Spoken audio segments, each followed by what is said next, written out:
From the Ashes, Ember Society Book 5, written by A.R. Colbert, narrated by Jennifer Groberg. Chapter 1. My mother gently stroked the back of my head as I clung to her.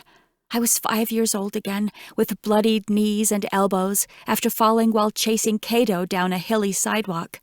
I was 10, crying in her arms after my best friend, Selah, ditched me to hang out with her more popular friends.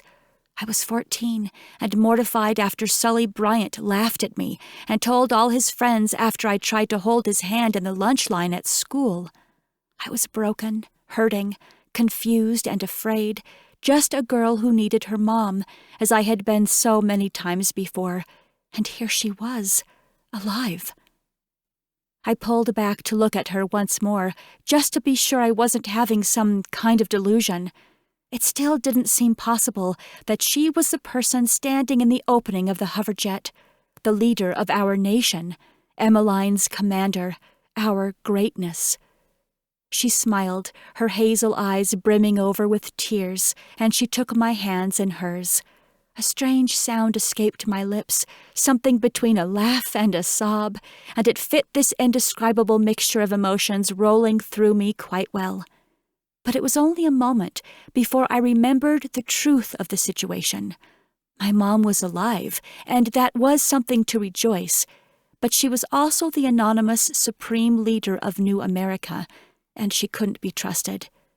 I hurried to erect my emotion-blocking walls, but it was clumsy at best. I hadn't been prepared for this. Had Emmeline known? Was that why she had demanded so much practice and efficiency with my blocking? I dropped my mother's hands and took a step back. Emmeline would still be alive if it hadn't been for her, and it would serve me well to remember that. My block went up easily then. I wiped the snot from my nose and straightened my shoulders. "I'm sorry, Mom. This is all just such a surprise." She grinned again, and the softness in her expression made my chest feel like it might crack. "Oh, sweetheart, you have no idea how long I've been looking forward to this day." "Pardon me, my greatness." The crackling voice of a young man came through a speaker, and it was only then that I took a moment to note my surroundings. My mother's hoverjet looked much like the others from the outside, but the interior was sleeker, more lush with grander furnishings, and extremely private. The pilot in the cockpit was separated from us by a glass wall, and he kept his eyes low as he addressed my mother from the other side. She pushed a button on the wall and answered him. "You may speak."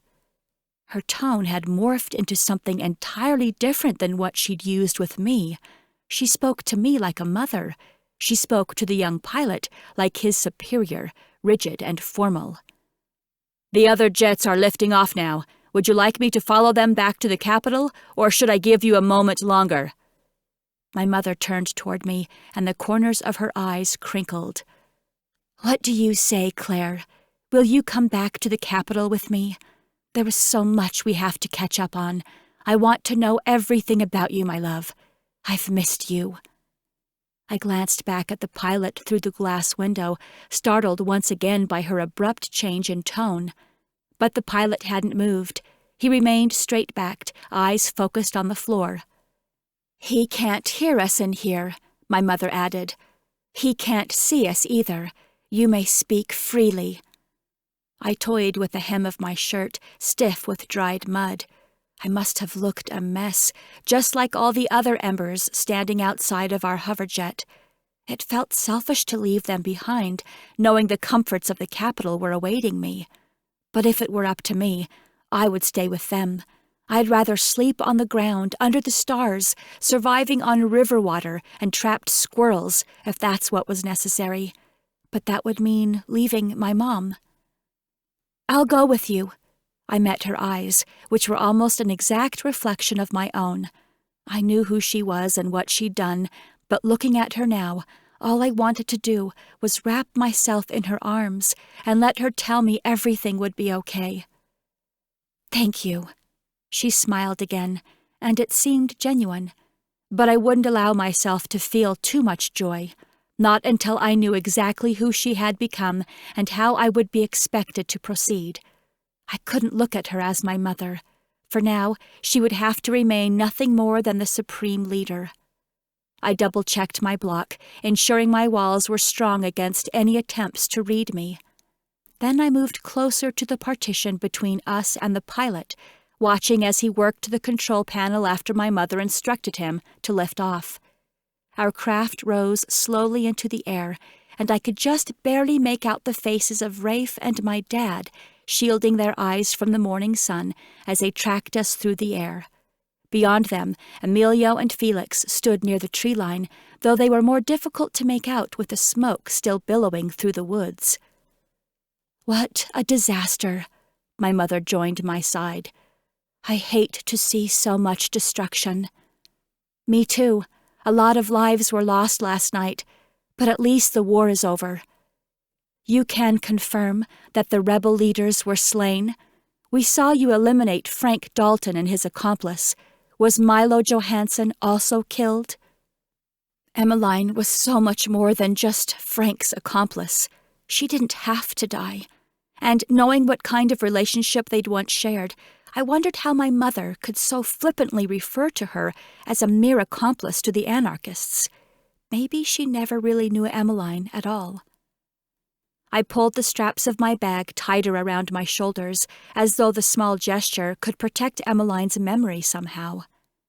"Yes, I can confirm that Milo was also eliminated." "By whom?" I wouldn't tell her it was Felix.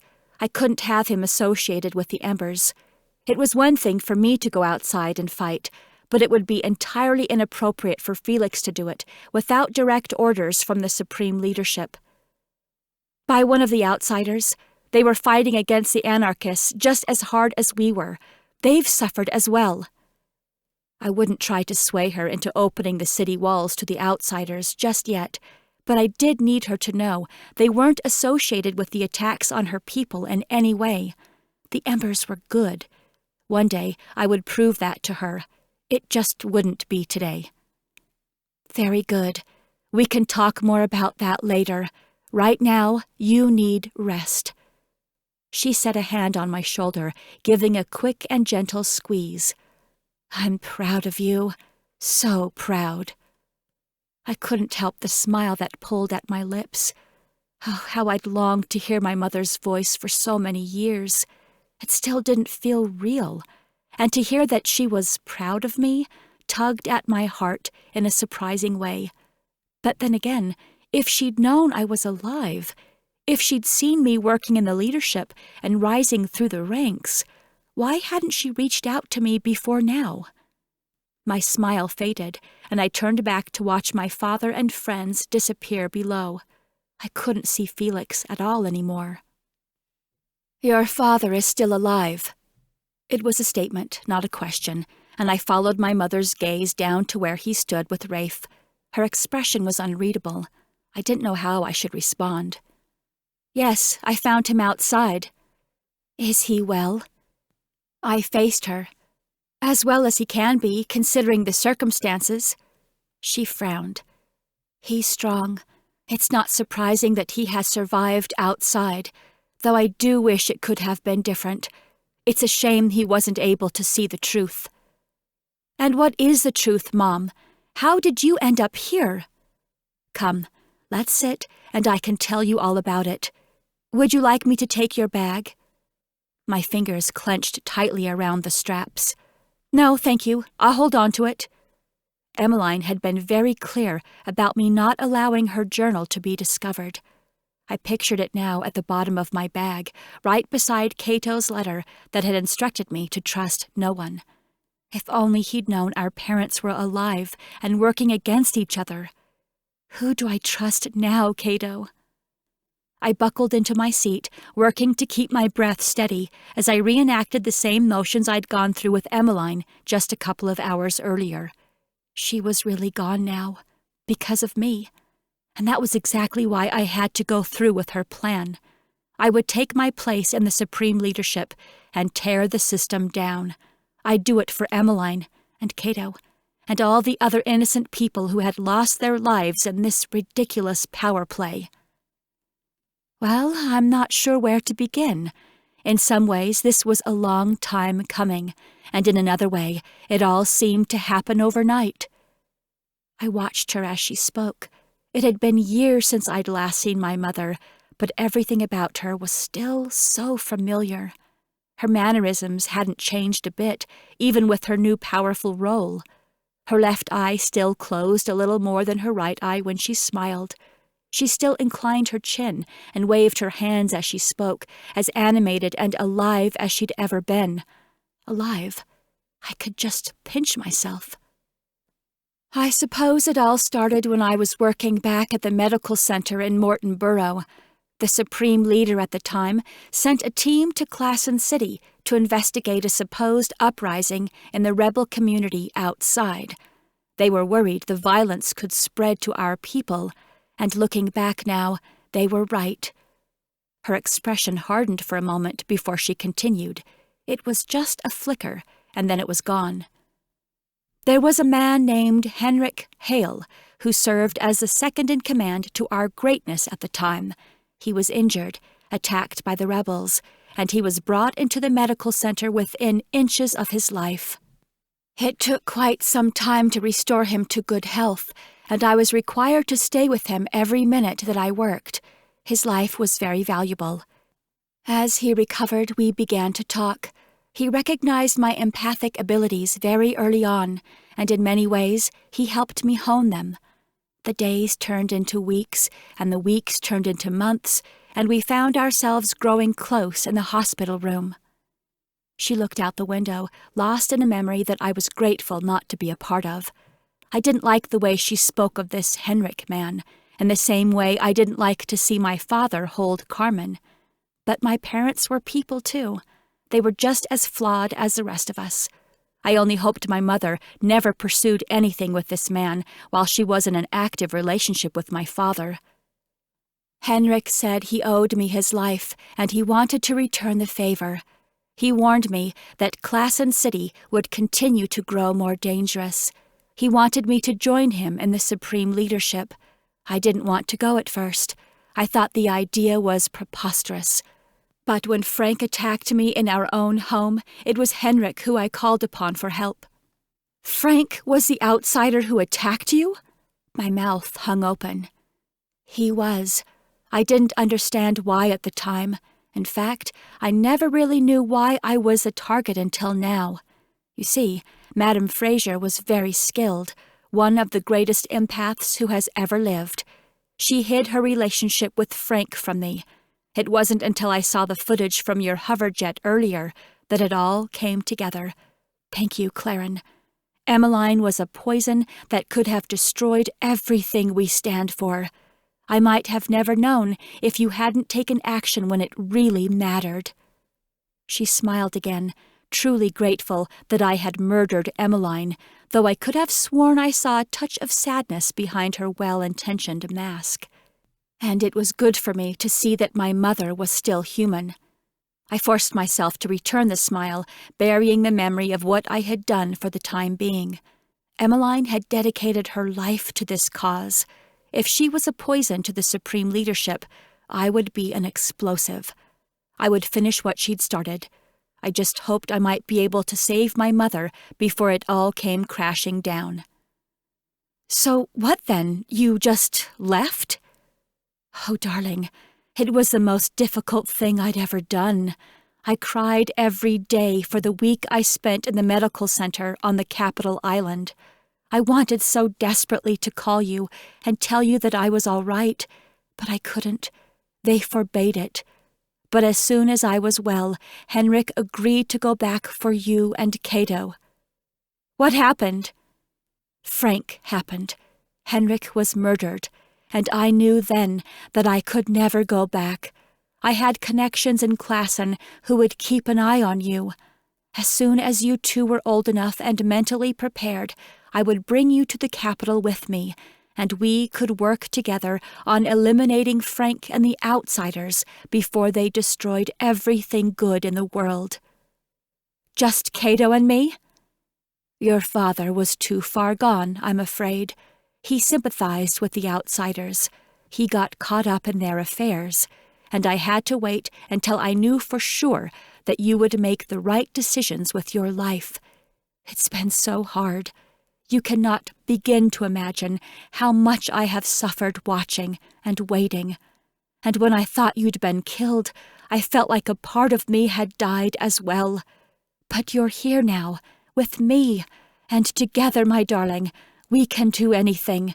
We can save our people and restore New America." I bristled at her words.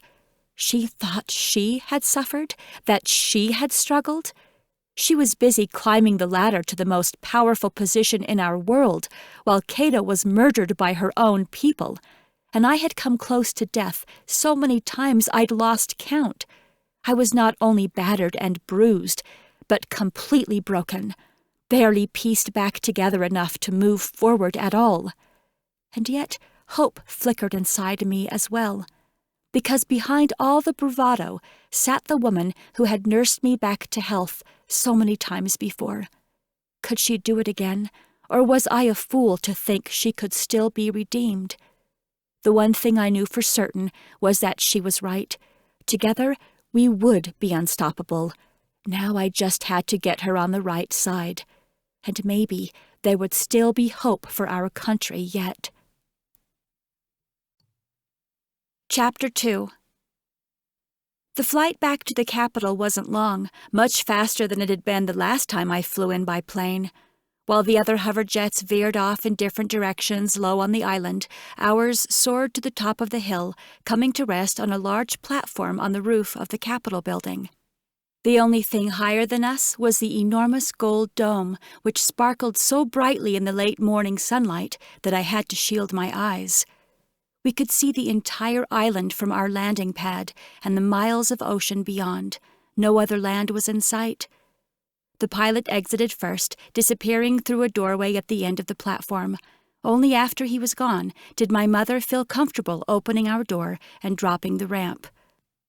"I understand the need for anonymity, but I'm a little surprised that even your pilot doesn't get to know your identity." My mother walked over to the doorway, pausing for just a moment before pulling the handle and motioning for me to go in. "I can count the people who know my true identity on one hand, and even that seems too many at times." We stood at the top of a short stairwell that led down to a sterile-looking hall. I followed her down and around a couple of corners to a warm-toned wooden door with an electronic scanner attached to the wall outside of it. "Here are my living quarters. Even fewer people have ever entered this space, but I'm thrilled to have you join me." She moved her eyes level with the scanner, and a moment later the door clicked open for us. Inside was an exquisitely decorated home. It wasn't overwhelming, but plenty big enough for a single woman or even a small family. The living area contained a room-sized hand-woven rug, upon which sat a royal blue velvet couch and a glass-inlaid gold coffee table. A large stone fireplace was featured on one wall, while floor-to-ceiling picture windows stole the show on the opposite wall. Masterfully painted artwork accentuated the main living space, which opened up into an airy white marble kitchen. As beautiful as it was, my heart sank just a little at the sight of it. While I could certainly see bits of my mother's personality sprinkled throughout the space, nothing about it felt like home. It was another harsh reminder of what we'd lost and the mother who'd abandoned me for a better life. "I stay here most of the time." My mother led me down a short hall, past a feminine office space, toward the bedrooms on the opposite side of the apartment. "Though occasionally I will spend a night in the healer's quarters." "And they don't know who you are?" She shook her head. "They simply know me as Meredith, one of the high-level healers within the medical center. It makes for long days, both healing guards and workers, while also running the world's greatest nation. But I wouldn't have it any other way. It does get lonely at times, though, living a double life." Didn't I know it? I eyed her warily, assessing whether or not that comment was made in regards to my own double life, but it seemed sincere. Perhaps we were just more alike than I thought. "And how did you get here, from healer to supreme leader?" She paused, a thoughtful smile playing at her lips. "I'm afraid that's a long story that will have to wait for another day. Here's your room." She opened the door to a clean and cozy guest suite. A cream-colored bed held a fluffy pale blue comforter and dozens of pillows, and a small armchair sat in the corner. But I hardly noticed any of it. My eyes were immediately drawn to the wall of windows overlooking the city below.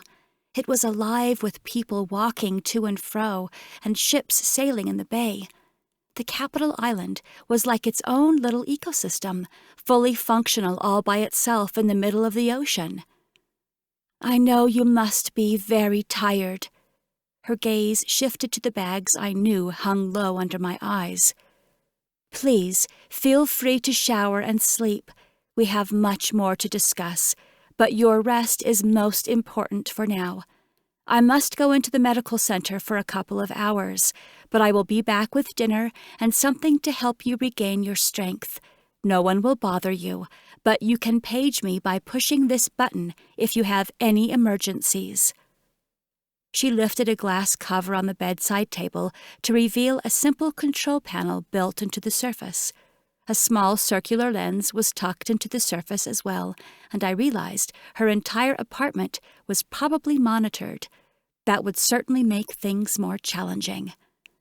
With a swift kiss upon my forehead, she stood back and smiled again. "I love you, Claren. I'm so happy to finally have you back in my life." There was no way I was going to get any sleep. My body revolted at the idea. I could not let my guard down, not even for a second. But after a hot shower, and what I hoped looked like a quick nap to whatever cameras might have been spying on me, I moved back into the living room to examine the city from that angle. The day was coming to a close, and workers from across the island were beginning their treks back home. The evening also brought a chill to the air, especially once the sun sagged low in the sky below the walls of the island. Almost as soon as the thought crossed my mind, the fireplace behind me sprang to life, with flames licking up low in the hearth, spreading their warmth through the room. I looked cautiously toward the glowing flames, hoping the fireplace was on some kind of timer and not programmed to read my mind. No, of course it couldn't read my thoughts. Emmeline had told me the technology wasn't advanced enough for that kind of thing yet. Emmeline. My heart ached as I remembered again the horror I'd committed against her. Was it just this morning that the light left her eyes? I wouldn't let it be for nothing. And that reminded me, I'd made her a promise. I had to destroy her journal. Tiptoeing back into my room, I retrieved my bag and dragged it out beside the fire.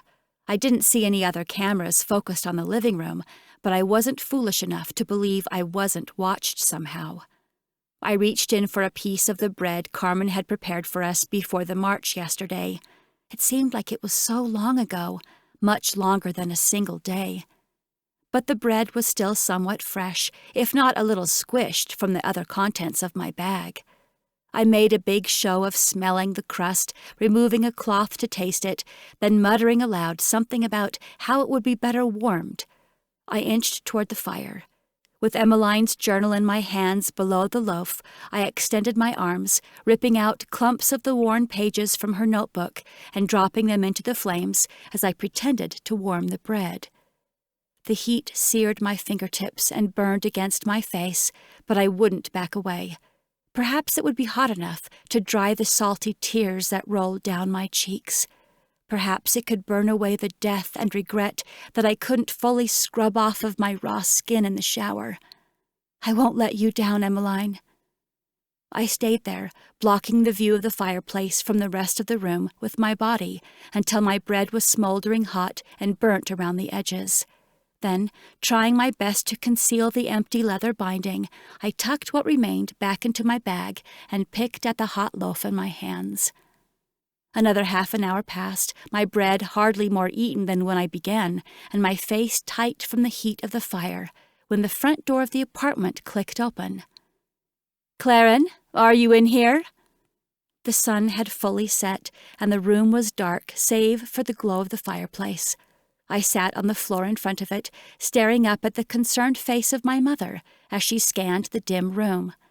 A soft smile played at her lips as her eyes landed on me. "There you are. I brought you some soup." I stood and followed her to a small breakfast table near the kitchen, where she poured the contents of a thermos into a bowl. "It's been fortified with some vitamins and nutrients that should help you regain your strength more quickly. Were you able to get any rest while I was away?" "Some," I lied. My mother sat across from me at the small table and laced her fingers together. "You can relax, you know. I understand why your first instinct is to block everyone out. But I'm your mom. You're safe now." I hardly felt safe in the capital, and she was wrong.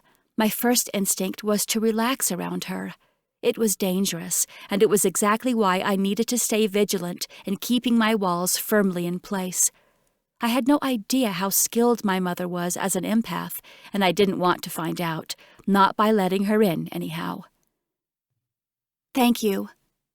Rather than drop my own guard, I leaned into the emotion I felt coming from her, reflecting back the concern and relief rolling off of her. She seemed truly happy to have me here, though I wondered how much of it was genuine. "I'm sorry it took me so long to get back," she said, pulling a bag onto the table. "I made a quick stop by the vault to retrieve something I've been holding on to for you." "For me?" She smiled again, her brows pulling up slightly as she lifted something shiny from the bag. "It's my old locket."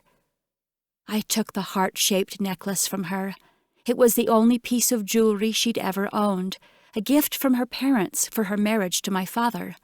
I'd always admired it as a girl, rubbing my thumb over the swirls cut into the face of it and allowing the delicate chain to pool in my small hands.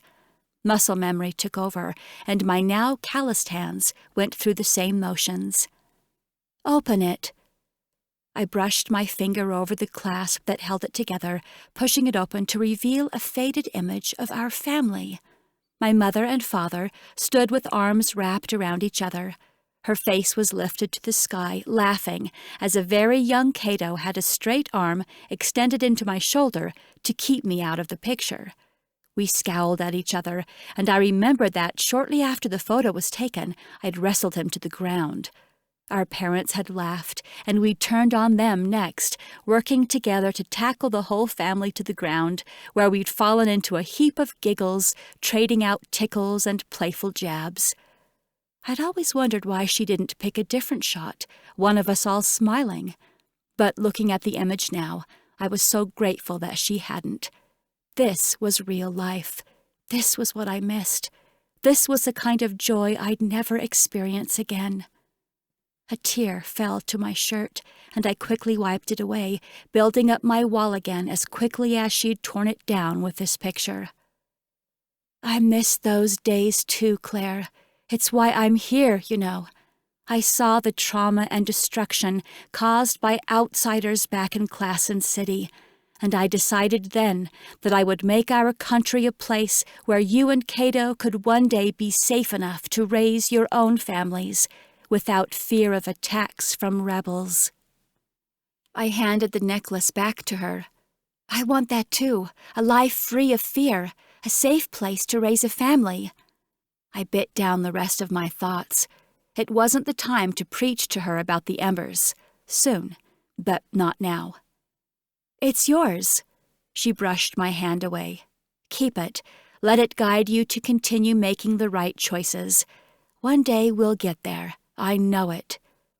I knew it too, but my idea of freedom and hers were vastly different. Chapter 3. The next few days contained many more bowls of soup, delivered through a panel in the kitchen by a chef I never saw while my mother was away at work. She tried to keep her working hours to a minimum, though, spending as much time as possible with me in the apartment. And when she was home, we were always together, curled up on the couch, reminiscing over warm cups of tea, about the life we once shared and the happy memories from another time and place. It was easy to forget everything that was happening in the world when I was with my mom. It was too easy, in fact.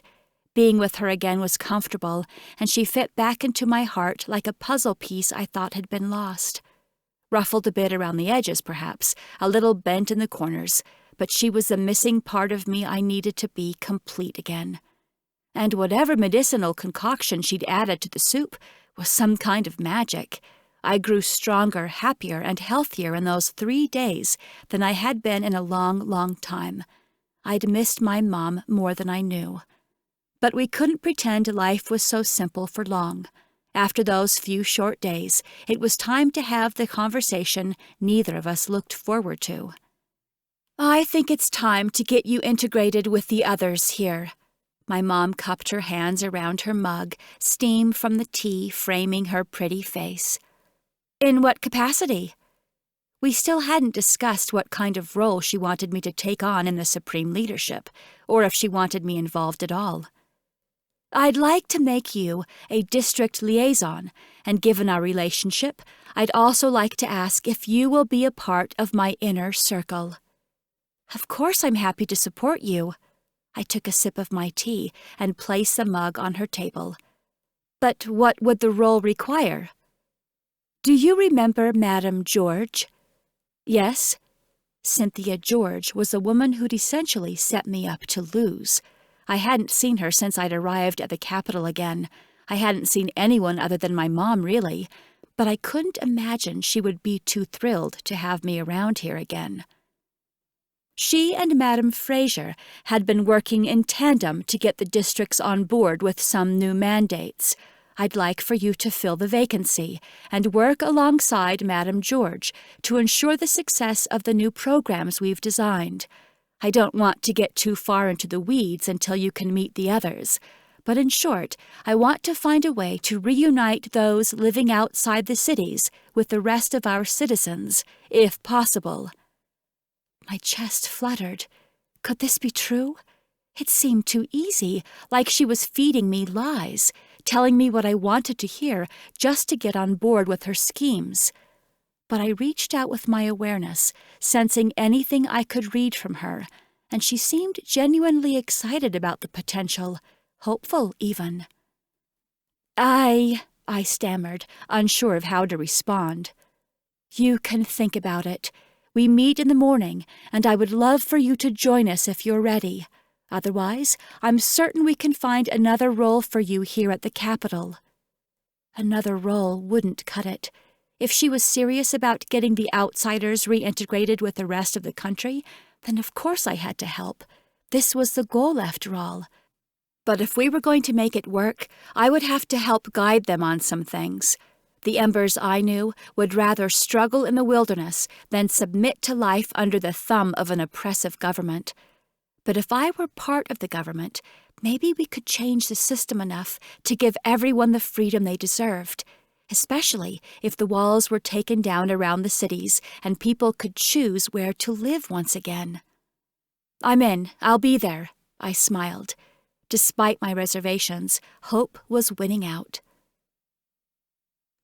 The next morning, I exited my mother's apartment for the first time since my arrival.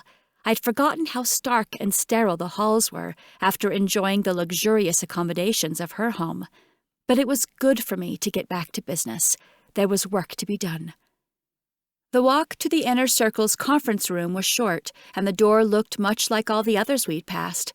But the security measures outside included the same eye scanner that sat outside of my mother's apartment, while the other doors simply had card scanners and keypads. "You'll be able to access all of these rooms on your own once we get you through orientation and induction. Until then, just stick with me or the other members you'll meet shortly." She looked into the scanner, and the door responded with a click of the lock, granting us access. The inside of the conference room was modestly decorated. A warm wood buffet sat along one wall, with a teapot and several empty cups beside a platter of fruit and muffins.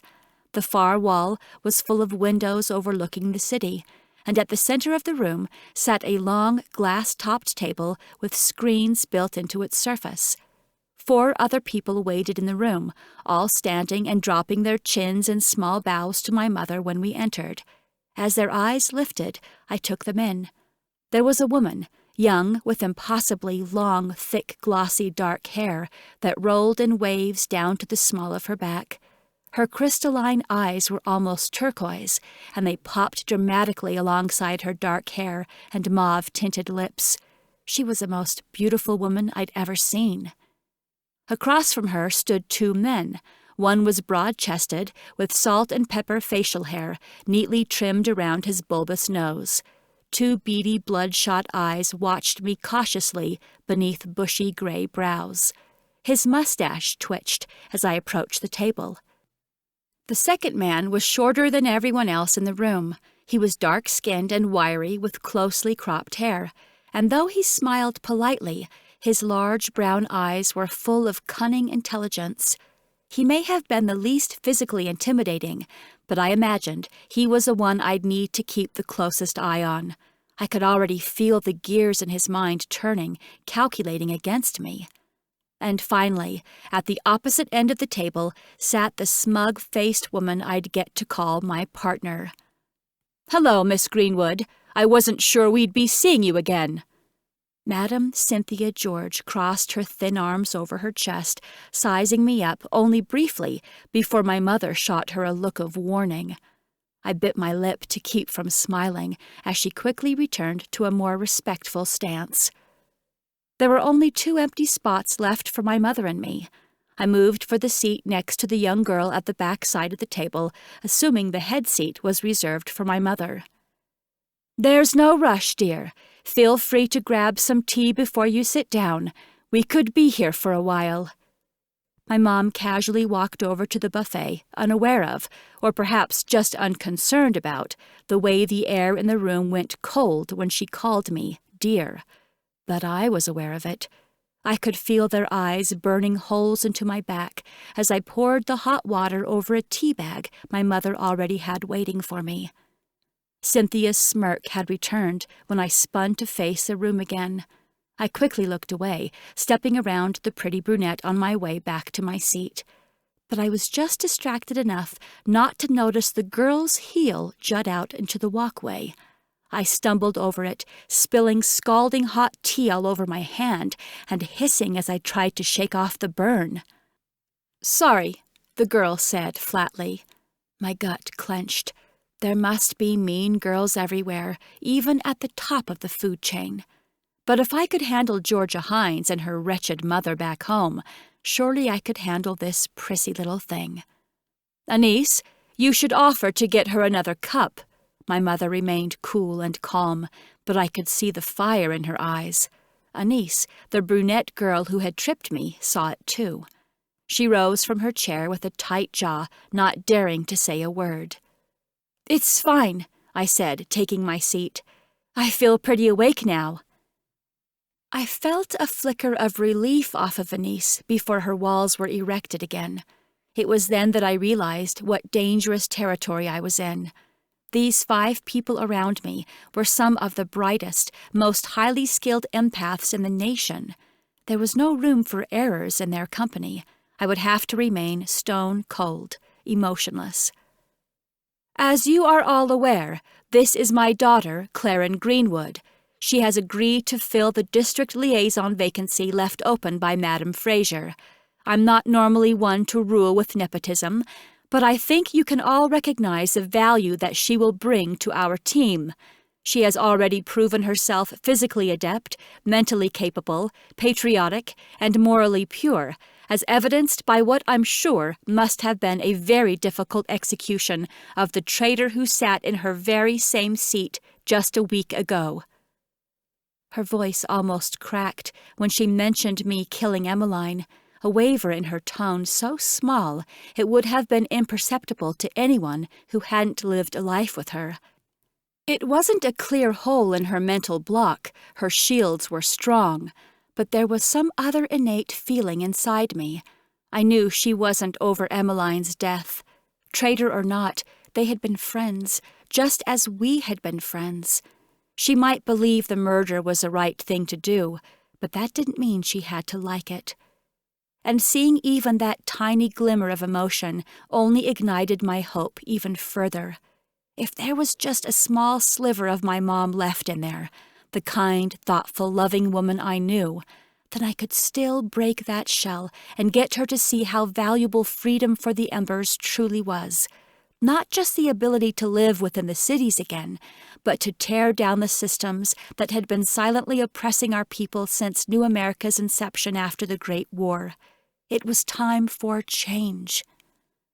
Now, I'd like you all to go around the table and introduce yourselves while I enjoy this banana nut muffin and allow my caffeine to kick in. Every face around the table grinned, humoring her weak attempt at a joke. They weren't fooling anyone. The small, wiry man spoke first. I'm Corey Boleyn, the executive right hand to our greatness. I'm the only member of the circle who doesn't exist in the eyes of anyone else on the island. The former me died in a tragic shipwreck, and I can now devote all of my time to our supreme leader and the selfless work she does for our nation. I'm the hands that carry out her wonderful ideas, rain or shine. He looked thoughtfully over to my mother when he finished his well-rehearsed response, as though he expected a cookie. Instead, he was met with indifference as she looked to the man beside him. Mateo Velasco, defense, the man grunted. Anice's shoulders shook gently beside me, but her smile was non-existent when I looked to see what she was laughing about. I waited just a moment to see if there would be anything else, but my mother's gaze drifted over to Cynthia next. And of course we've met. Her grin was almost feline, like I was a mouse she couldn't wait to snag between her claws. I'm looking forward to working with you out in the field, assuming your results are satisfactory enough for you to be released, that is. What do you mean? I looked toward my mother, but she was mid-swallow with some tea, so Cynthia kept talking instead. I mean with the testing. Every member of the Supreme Leadership must pass a series of tests before they can be inducted. Or haven't you heard? My mother set down her mug. As I mentioned, she said sternly, given the unusual circumstances, we've decided to fast-track Claren.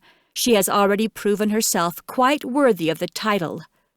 I'd have to disagree, my greatness. The walrus-looking Mateo grumbled as he adjusted in his seat, leaning forward to emphasize his point.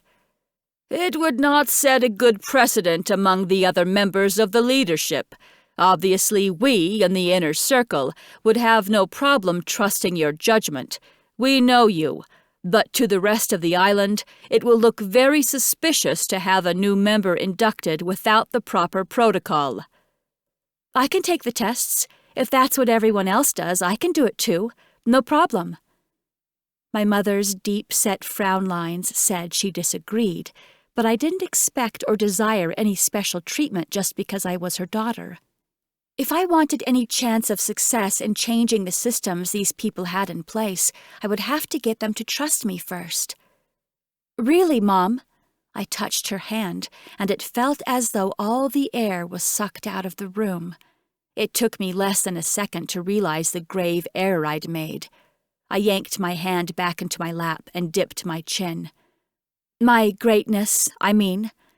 I agree with Mateo. I think I should go through all the same tests as everyone else. It's only fair. Cynthia smirked obnoxiously at the other end of the table, as though she just won the first of what would be many battles between us. But I happened to agree with her this time.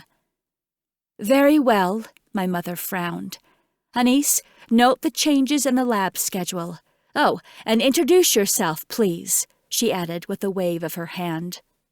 Yes, my greatness, I will make the changes. The pretty brunette turned toward me without a hint of emotion on her face. I hoped I looked as flat and empty as she did. It was masterful. "I'm Anise Torino, Director of Technology. I'll help you with your induction when the time arrives." Cynthia snorted. She didn't believe I could pass the tests, but I'd proved her wrong before. I had every intention of proving her wrong again, and hopefully in record time. If we set the Embers free tomorrow, it still wouldn't be soon enough. "And if we're waiting to induct her until after she passes the tests, then I suppose our meeting is adjourned for today. We'll have to push pause until after she is officially a member of the Supreme Leadership. Mateo, please see to getting her evaluation started as soon as possible. Today would be ideal." My mother tilted her head in my direction. It was an apology and a promise. She would help me get through this. I knew that she would. Chapter 4. My mother was the first to leave the meeting. Everyone stood when she did, and I followed her cautiously out into the hall. "Don't worry about the exams, darling. You will pass them with flying colors. It's just a matter of protocol, really." "Thanks. Do you think they will actually be ready for me to take today?" A muscle twitched near her eye. "Some of the evaluations are more involved than others, but I would guess you can have them finished up within the week." A whole week? I began adding the days in my mind, just realizing how long I'd been here without sending any word back to home, back to Felix, to let him know I was okay. Instantly, I was ashamed. How could I have forgotten to reach out to him? He must have been worried sick. Cynthia and Mateo filed out of the conference room into the hall. Neither made eye contact with me. They simply bowed to my mother and acted as though I didn't exist at all. Not that it bothered me much.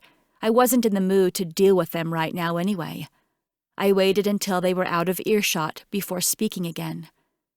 "Would it be possible for me to contact Felix Walsh and let him know where I've gone?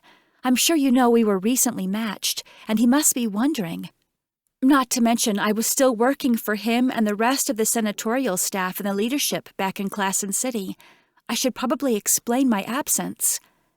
That muscle twitched again, and her lips pressed together.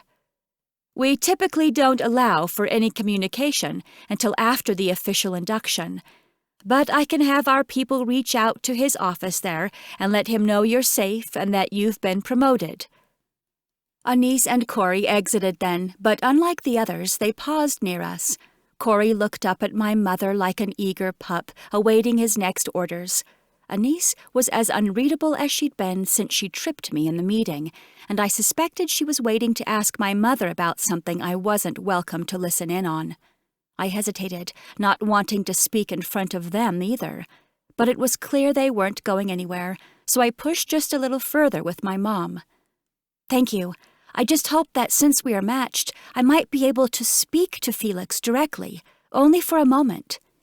Anise cleared her throat, and my mother cut her eyes over to the girl, not even attempting to conceal her annoyance. "Pardon me for interrupting, my greatness, but I would be happy to help Miss Greenwood communicate with the senator on a secure line in my office. It's the least I can do after spilling her tea earlier. I will even make it up to her with a fresh hot cup." Some kind of silent understanding passed between the two of them, and my mother's features relaxed.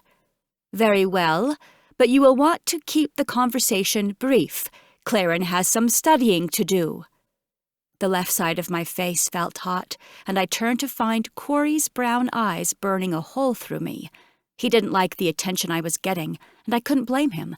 It wouldn't be fair for me to receive special treatment from my mother, and under any other circumstances I wouldn't accept it. But for this, to talk to Felix, I would do whatever I had to do. "Would you like me to get her some study materials and prepare her for the exams as well, my greatness?" My mother's eyes narrowed. "Don't you have another project you should be working on?" "I do," Anise conceded. "But seeing as how Miss Greenwood will be heavily involved in the project's execution, it is in my best interest, and the best interest of the nation, to get her prepared and inducted as soon as possible." My mother thought about that for a moment before giving a single nod. "Yes, I suppose you're right." Then, turning to me, her eyes softened. "I have some things to take care of this morning, but I will retrieve you from Anice's office before lunch. Again, Claren, please try to keep the phone call brief. You may let Senator Walsh know where you are and that you're okay, but I would advise you against saying much else, especially when it comes to whose company you are in." Her brows lifted, silently asking whether or not I understood. "Your secret is safe with me." She smiled, but it was strained. I tried to make out some kind of emotion behind her words, but her block was strong. Yet something about the interaction left me feeling uneasy. Pretty pink lips pulled into a smirk beside me. I didn't trust Anice, and I couldn't say that my mother fully trusted her either, but surely she wouldn't allow anything to happen to me right under my mother's nose. Corey's eyes remained on me until Anice and I had fully rounded the corner out of his sight. "Thank you," I said to her once we were alone. "Mm-hmm." Her cool response did little to ease my nerves. Something wasn't right, and though I couldn't read a single thing coming from Anice, my instincts told me to watch out for her. Gone was the friendly and helpful girl who spoke to my mother moments before. Now she was like a wall of ice, leading me swiftly through a maze of cold, sterile halls that I would never be able to find my way back through. Finally, we reached the door to her office. I knew it must have been hers, because it held the same eye-scanning technology as the other high-security areas in the building. I waited for her to scan us in, then held my breath as I entered the room behind her. It was so much more than an office. We'd walked into some kind of high-tech laboratory. One wall was full of screens, probably 100 or more, each showing different live-action videos from various angles and various locations throughout the country.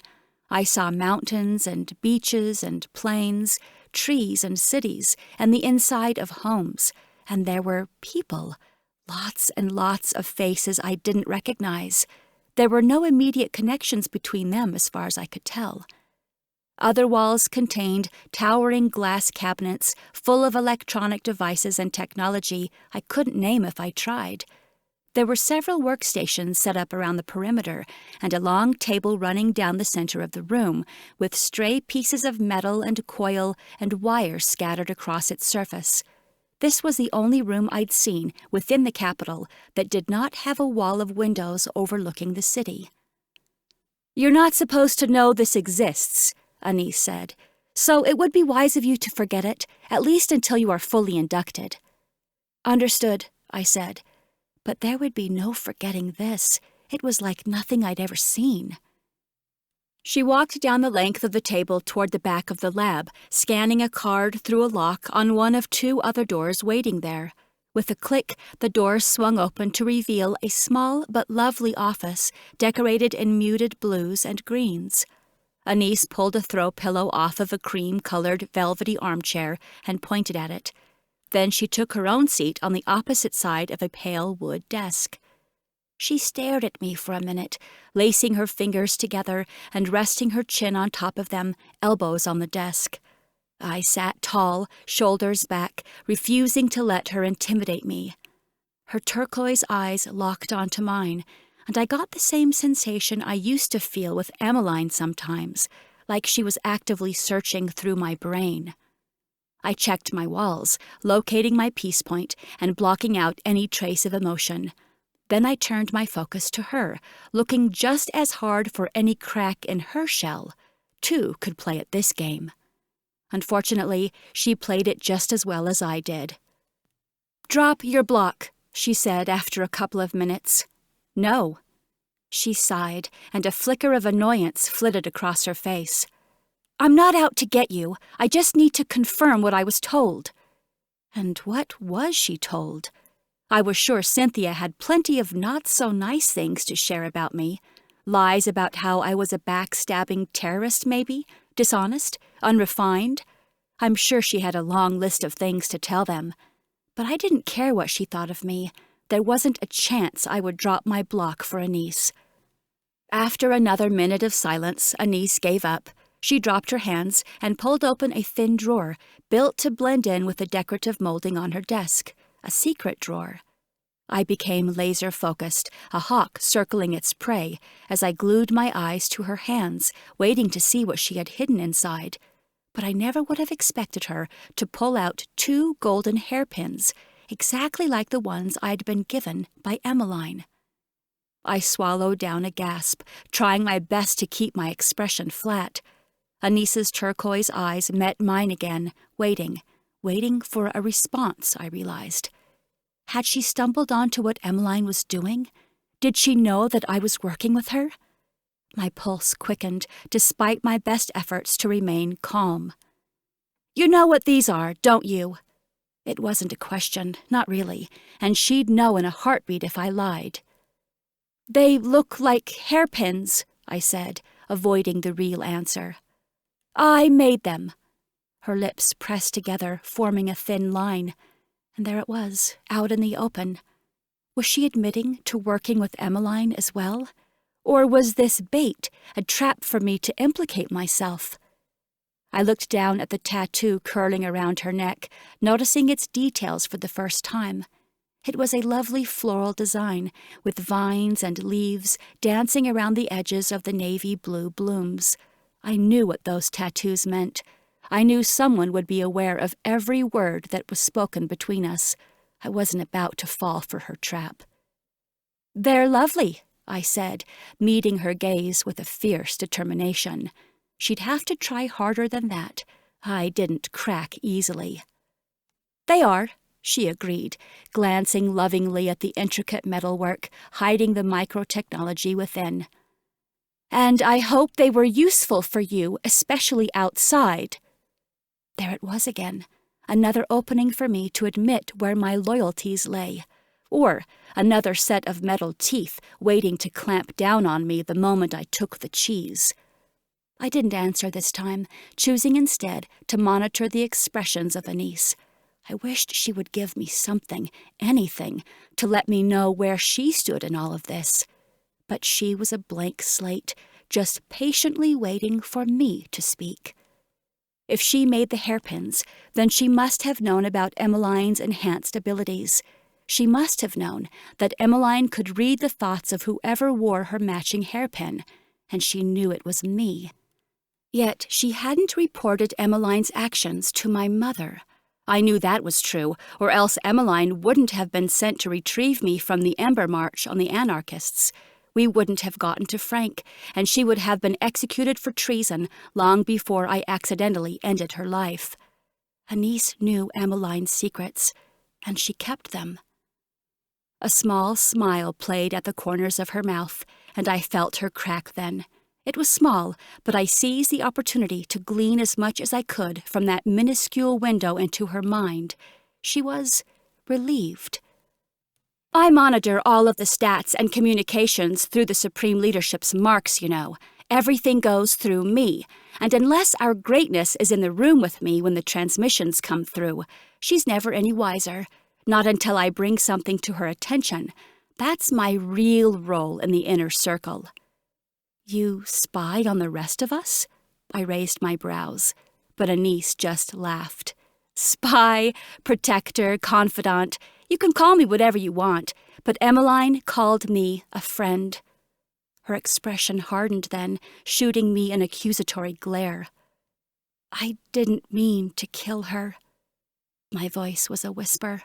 It was a dangerous confession, but one I thought Anise needed to hear. "I know," she said after a beat. "I know. Look, I'm going to cut to the chase because I'm not sure how much time we have. My mark," her fingertips brushed the tattoo along her neck, "like all the other marks, will record my conversation through the vibrations in my throat. It will record my metabolic stats, heart rate, body temperature, oxygen levels. It will show if I'm stressed or injured or under duress, and it will physically track me wherever I go. Yours will do the same after you receive it during your induction. But I am the first line of monitoring. I will do my best to keep your secrets a secret, and I can hide evidence, just as I will do for this conversation we're having now." "Why?" Because I believe in freedom." She held my gaze for a moment before ruffling through another of her drawers. When she pulled out her hand, there was a black bug resting on her palm. It was a beetle the size of a small pecan. Its wings shined like slick oil under the light, almost iridescent with blue and purple and green reflecting from its hard shell. A couple of years before, I would have recoiled at the sight, but now I'd seen much scarier things than oversized bugs.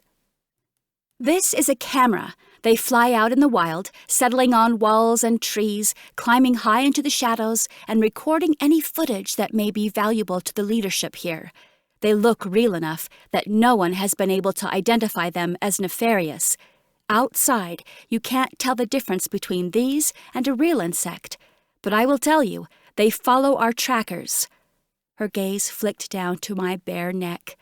"Even if you don't see one, you should always assume there's one nearby, watching your actions." I nodded. "I appreciate you telling me all of this, but I still don't understand how it's relevant. I was under the impression that my mom found a way to unite the outsiders with the citizens of our nation. She said she wanted to bring everyone together again. So I don't think I'll need to be too concerned. It seems like we're finally working together for the same goal." Anise smiled politely, but her eyes were sad. "You've never been more wrong about anything in your life." The sound of the lock at the front of the laboratory cut our conversation short. Anise grabbed a communicator from her drawer, mashed a few buttons, and thrust it into my hands. Then she moved quickly for her office door, closing it quietly behind her as she stepped into the lab, granting me a small amount of privacy while she greeted our newest guest. "Hello, Corey. How can I help you?"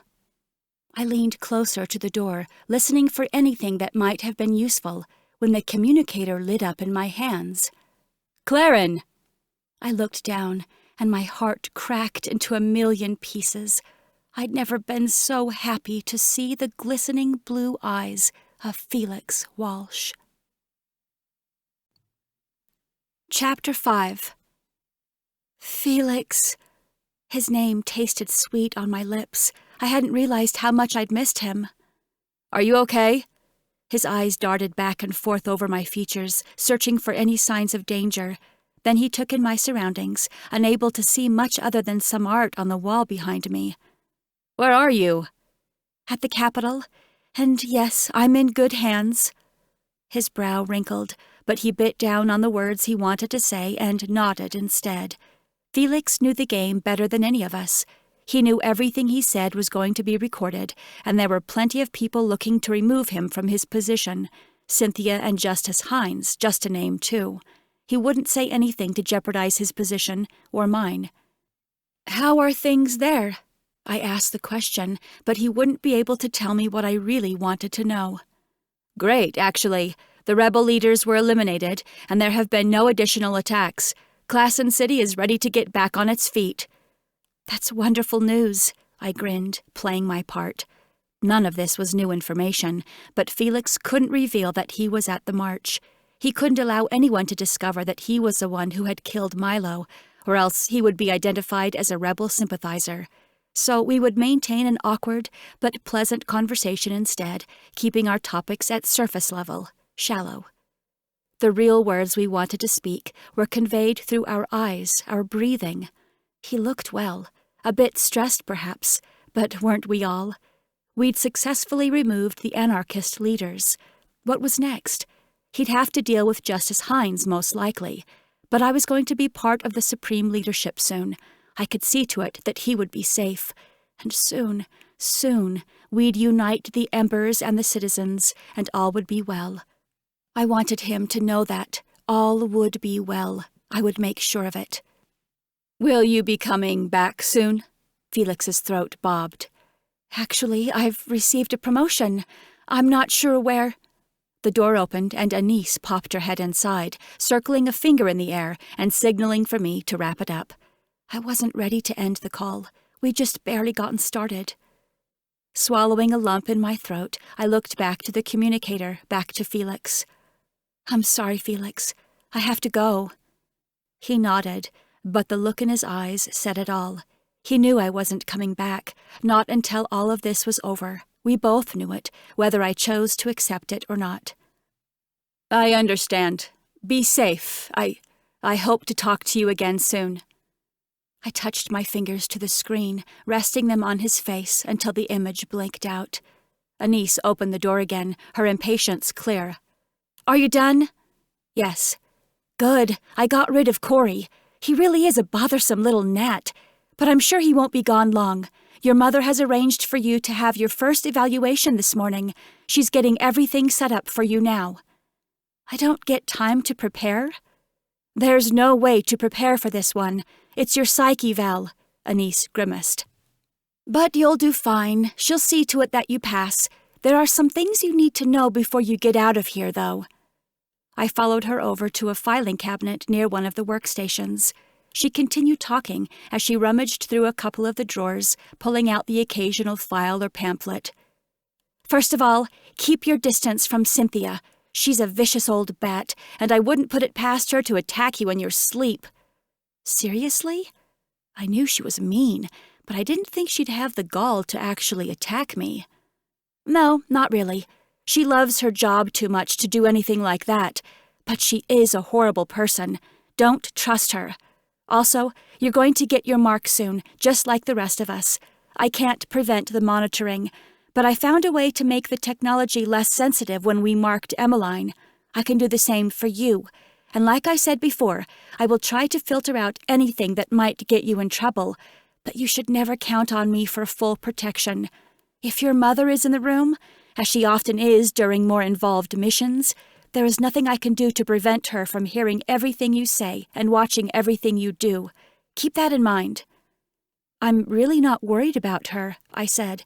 Yes, she's a supreme leader for the rest of you, but for me, she's just my mom. I was concerned at first, but over the last few days, she's been nothing but loving. She's even admitted to wanting to unite our people, outsiders and everyone. Anise snorted. You don't think she's telling the truth? I think she's telling the truth, but you're not understanding what she's saying. It's like you're reading two different books with the same title. You think you're on the same page, but you're not. What do you mean by that? I mean, your mom has had one goal since I've known her, and that is to eliminate any poor soul who dares to go against the rigid systems she has in place. Look, maybe she'll surprise me, but I have one goal too. I want to help the Embers tear those systems apart. The turquoise of her eyes seemed to flicker like a blue-hot flame. She dropped her volume, but her words screamed out to me, echoing in my eardrums like a wake-up call, a battle cry. And wasn't that my single goal as well? I'd gotten off track somehow, but I wouldn't let my mother distract me. I also wouldn't allow her to become collateral damage. If there was a way to bring freedom back to our nation and maintain my new relationship with my mom at the same time, I had to try. I'd already lost her once. I wouldn't let it happen again. I knew she would be able to see the truth. She just needed me to help her. You okay? Anise asked. I shook myself out of my daze. Yeah, I'm fine. How do you know about the Embers? My realization of what she'd said was a bit delayed. I'd heard the leadership refer to them as rebels and outsiders, sometimes even terrorists, but I'd never heard them use the word Embers, the name Cato had coined. Emmeline, of course. And don't forget, Anise gestured over her shoulder to the walls of screens. I have eyes everywhere. She waggled her brows for emphasis. Somehow, I found it in me to laugh, and I was thankful to have an ally in the capital. Emmeline wasn't known for having a large social circle, so the fact that Anise passed her character test meant a lot. Any friend of hers would be a friend of mine. So how do we do it then? How do we help the Embers tear the system down? She slammed a stack of folders and small texts into my hands. Well, that's up to you. They're all looking at you now, hun. When you go out into that world, you will be the golden girl of New America. The people already love you. When they find out that you single-handedly ended the war, they're gonna lose their minds. In a good way, naturally. But the Embers, they'll be watching too. They'll be looking to you for the next step, watching for your cue to fight. And what is the cue? She shrugged. You tell me. I didn't think I'd need to. I still planned to make things right without another war. We'd had enough killing and fighting. My mom said together we could do anything. I planned to make her prove it. With her power and my connections, I was certain we could find a way to unite the outsiders, the Embers, and the rest of our country. We could make things right again, together. Anise tapped the stack of papers in my arms. These are your study materials. I suggest you read through them fast. Your mother made it clear that she's trying to push you through to induction as fast as possible. But be thorough, because I guarantee Mateo and Corey aren't going to take it easy on you. They're not exactly thrilled to have you here. She nudged me toward the door. Oh, and pretend we're not friends. We're just associates, like you and all the others. Play it cool, even though I'm really fun to hang out with. I'll try, I chuckled. Oh! She stopped and spun in front of me, dropping her voice to a whisper. I can't believe I almost forgot to tell you the most important thing. You've got to stop drinking that tea. She's drugging you. What? I took a step back. My mom? She said she was fortifying the food to make me stronger again. Well, I'm sure she's doing that too, but the tea is what we give to people before interrogations. It makes your mind more pliable, so she can bend you to her will. Seriously, unless you want to be putty in her hands, stop it. Your ability to think clearly will return as soon as you do. I wasn't sure how to respond. I hadn't noticed myself feeling loopy at all. But then again, I had been awfully wrapped up in the here and now, forgetting the reason I came to the capital to begin with. And you're welcome, by the way, for tripping you and making you lose your cup earlier. Her eyes flicked down to my hand. You didn't even get badly burned. Thank you? She grinned and reached for the handle. Good luck with your eval, and I mean that, sincerely. She pulled the door open and pushed me out into the hall. Corey was waiting just a few steps away. He perked up immediately at the sight of me, plastering a big fake smile on his face. I'll take her from here, Anise. Thanks. Anise nodded curtly and quickly disappeared behind the door again, probably to erase the last 10 minutes of our conversation from the records. Corey offered me his arm and a charming grin. He reminded me a lot of the leaders back home. He was polished but amiable, and he had a certain air about him that naturally made others relax. But I was too wise to fall for those traps now. I could see the cunning in his eyes. I knew he was no friend of mine. Our greatness has been pulling some major strings for you this morning. We've managed to get you all set up for your first evaluation. That's what Anise said. I appreciate you all working to get me inducted so quickly. Well, we are all very eager to get you on board. There are some exciting things happening right now, and we look forward to having you join us in our efforts. Corey grinned again. I don't want to sound too dramatic, but I think we might just find our names in the history books one day. You especially, ending the war and all. He nudged me with an elbow. I don't know about that. I tried to force a sheepish smile instead of rolling my eyes. I wasn't sure why we bothered with small talk at all. It was all so fake, and he knew it as well as I did. But I'm happy to help wherever I can. Excellent. Corey scanned his ID card against a panel in the wall, and a set of elevator doors opened for us. After you. I entered the elevator, hugging my new study materials against my chest while he pushed the button for our destination. Can you tell me anything about the evaluation? I can't speak of the eval itself, but I can tell you about your proctor. You'll be tested by a very nice woman named Meredith. He winked, once again flashing that bright white smile of his.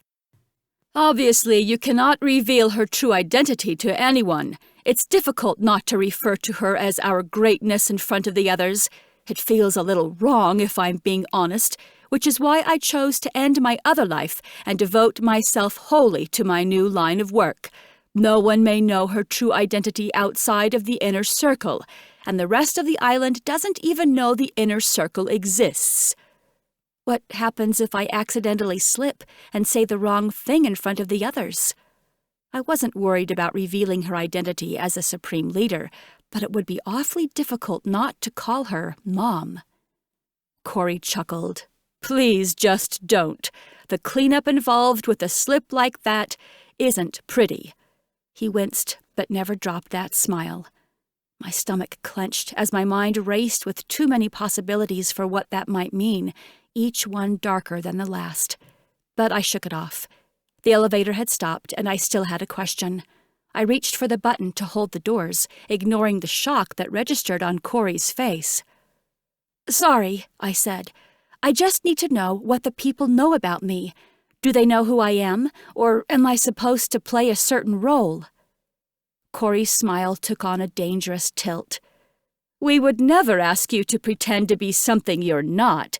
They know you're from the mainland and that you worked in the leadership for your city as well as your district. They do not know of your relationship with our greatness, or Meredith. They do know that you are being inducted into the supreme leadership here, but again, they've never heard of the inner circle. Please keep it that way. He pulled my hand away from the button, and the doors opened to an empty hallway. This is the back entrance to our greatness's office in the medical center. Her door is at the end of the hall. This is where I'll leave you. Good luck.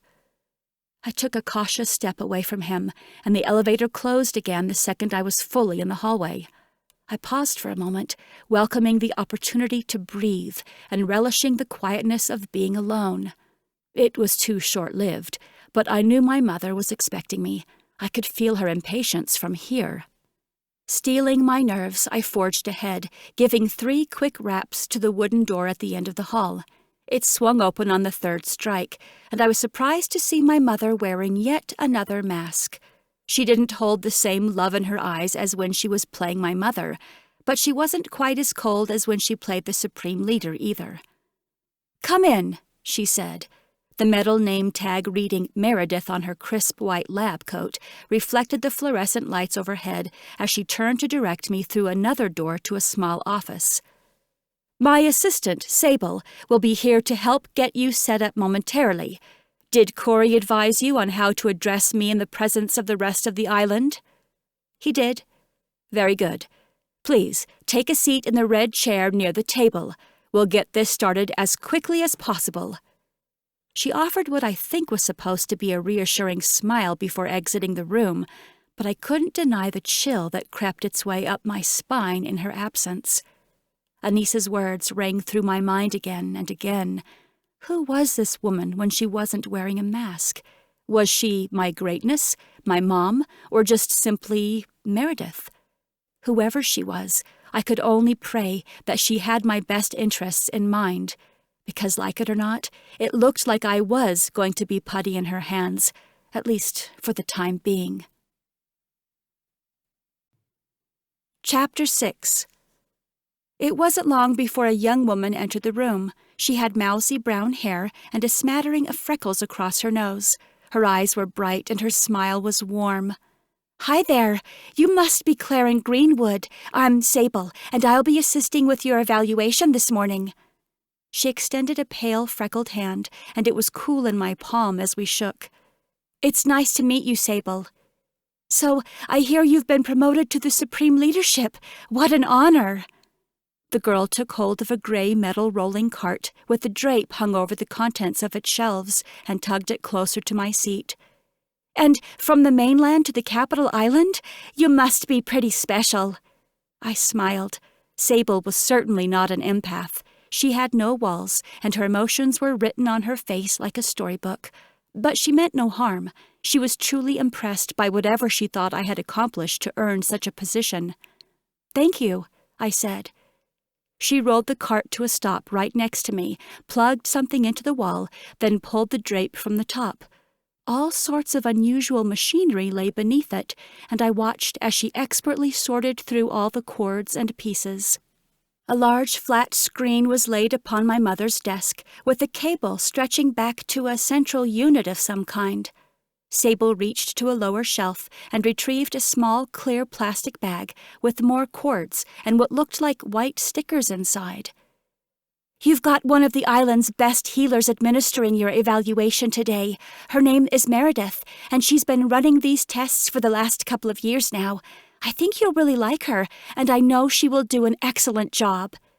She believed what she said, but did I?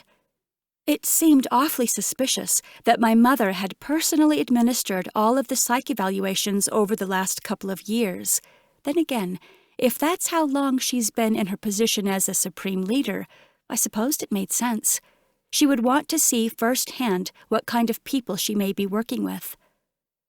After fumbling for a minute with the bag, Sable pulled out what I'd originally thought were stickers. Now I realized they were actually electrodes that connected to the same central unit on the cart. She noticed my wide eyes and gave me a comforting grin. "Don't worry, you won't feel these at all. I'm just going to place them in a few different areas around your scalp so the equipment can get a good read of your physiological responses during the evaluation." "And what kind of responses are you looking for?" My pulse was jumping higher and higher, so I inhaled deeply to try and bring it back down. Now would not be a good time to panic, but I'd seen electrodes like that before. They looked an awful lot like the ones that were inside the hat Emilio showed me when I began my work with Triple T. They were part of the technology used to read people's minds. "We're not looking for any particular response." Sable paused with the sticker in her hand, just inches away from my hairline. I couldn't peel my eyes away from it. "I know this probably seems scary. Most people outside of the medical center are really new to the technology we use here, but I promise these won't hurt you. And the test isn't so scary either. There are no right or wrong answers. Meredith will simply ask you a series of questions to gauge your mental clarity and stability. Work in the Supreme Leadership is challenging, so they just need to verify that everything is working the way it's supposed to up there. That's all." She smiled again and raised her brows, a silent question. She was trying to help me calm down before placing the devices on me, and I appreciated it. It just went to show that not everyone in the capital had an ulterior motive, and I was certain that if the test was truly dangerous, Anise would have gotten me out of it, or at least given me some warning. "Thanks, Sable. Go ahead."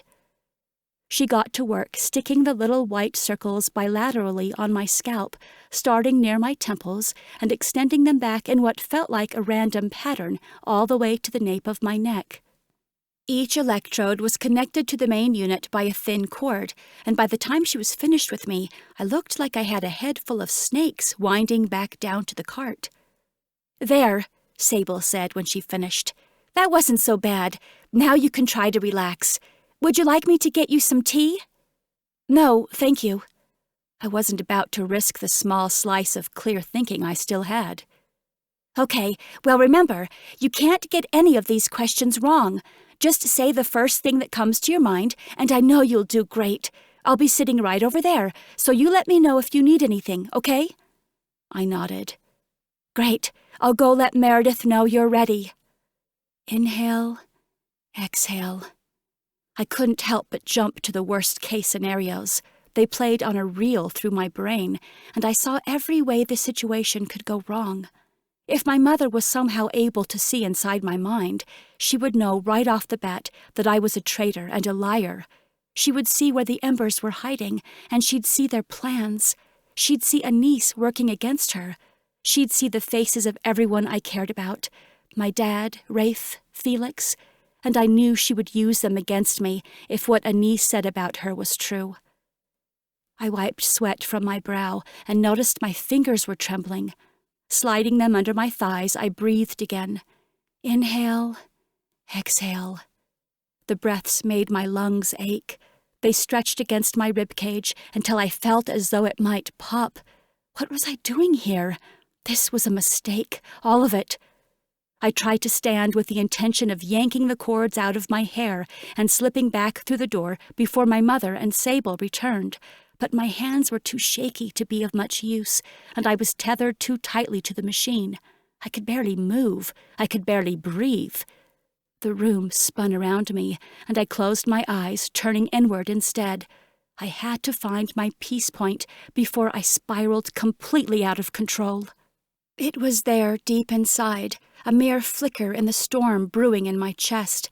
I focused on that spot, leaning into it, searching for something familiar and safe. I imagined I was standing beside Felix in his secret overgrown garden in the heart of Claren City, a place forgotten by the world. He took my hand, and we stared together into the water pouring out from the stone fountain at its center. The water grew and grew, spilling over the sides of the fountain and pooling around our ankles. Then it came roaring out like a tidal wave, sweeping us along until we were flying out over the walls and into the wilderness beyond, laughing and squealing as we soared through the world together. We were happy. We were free. "Miss Greenwood, my name is Meredith. It's nice to meet you."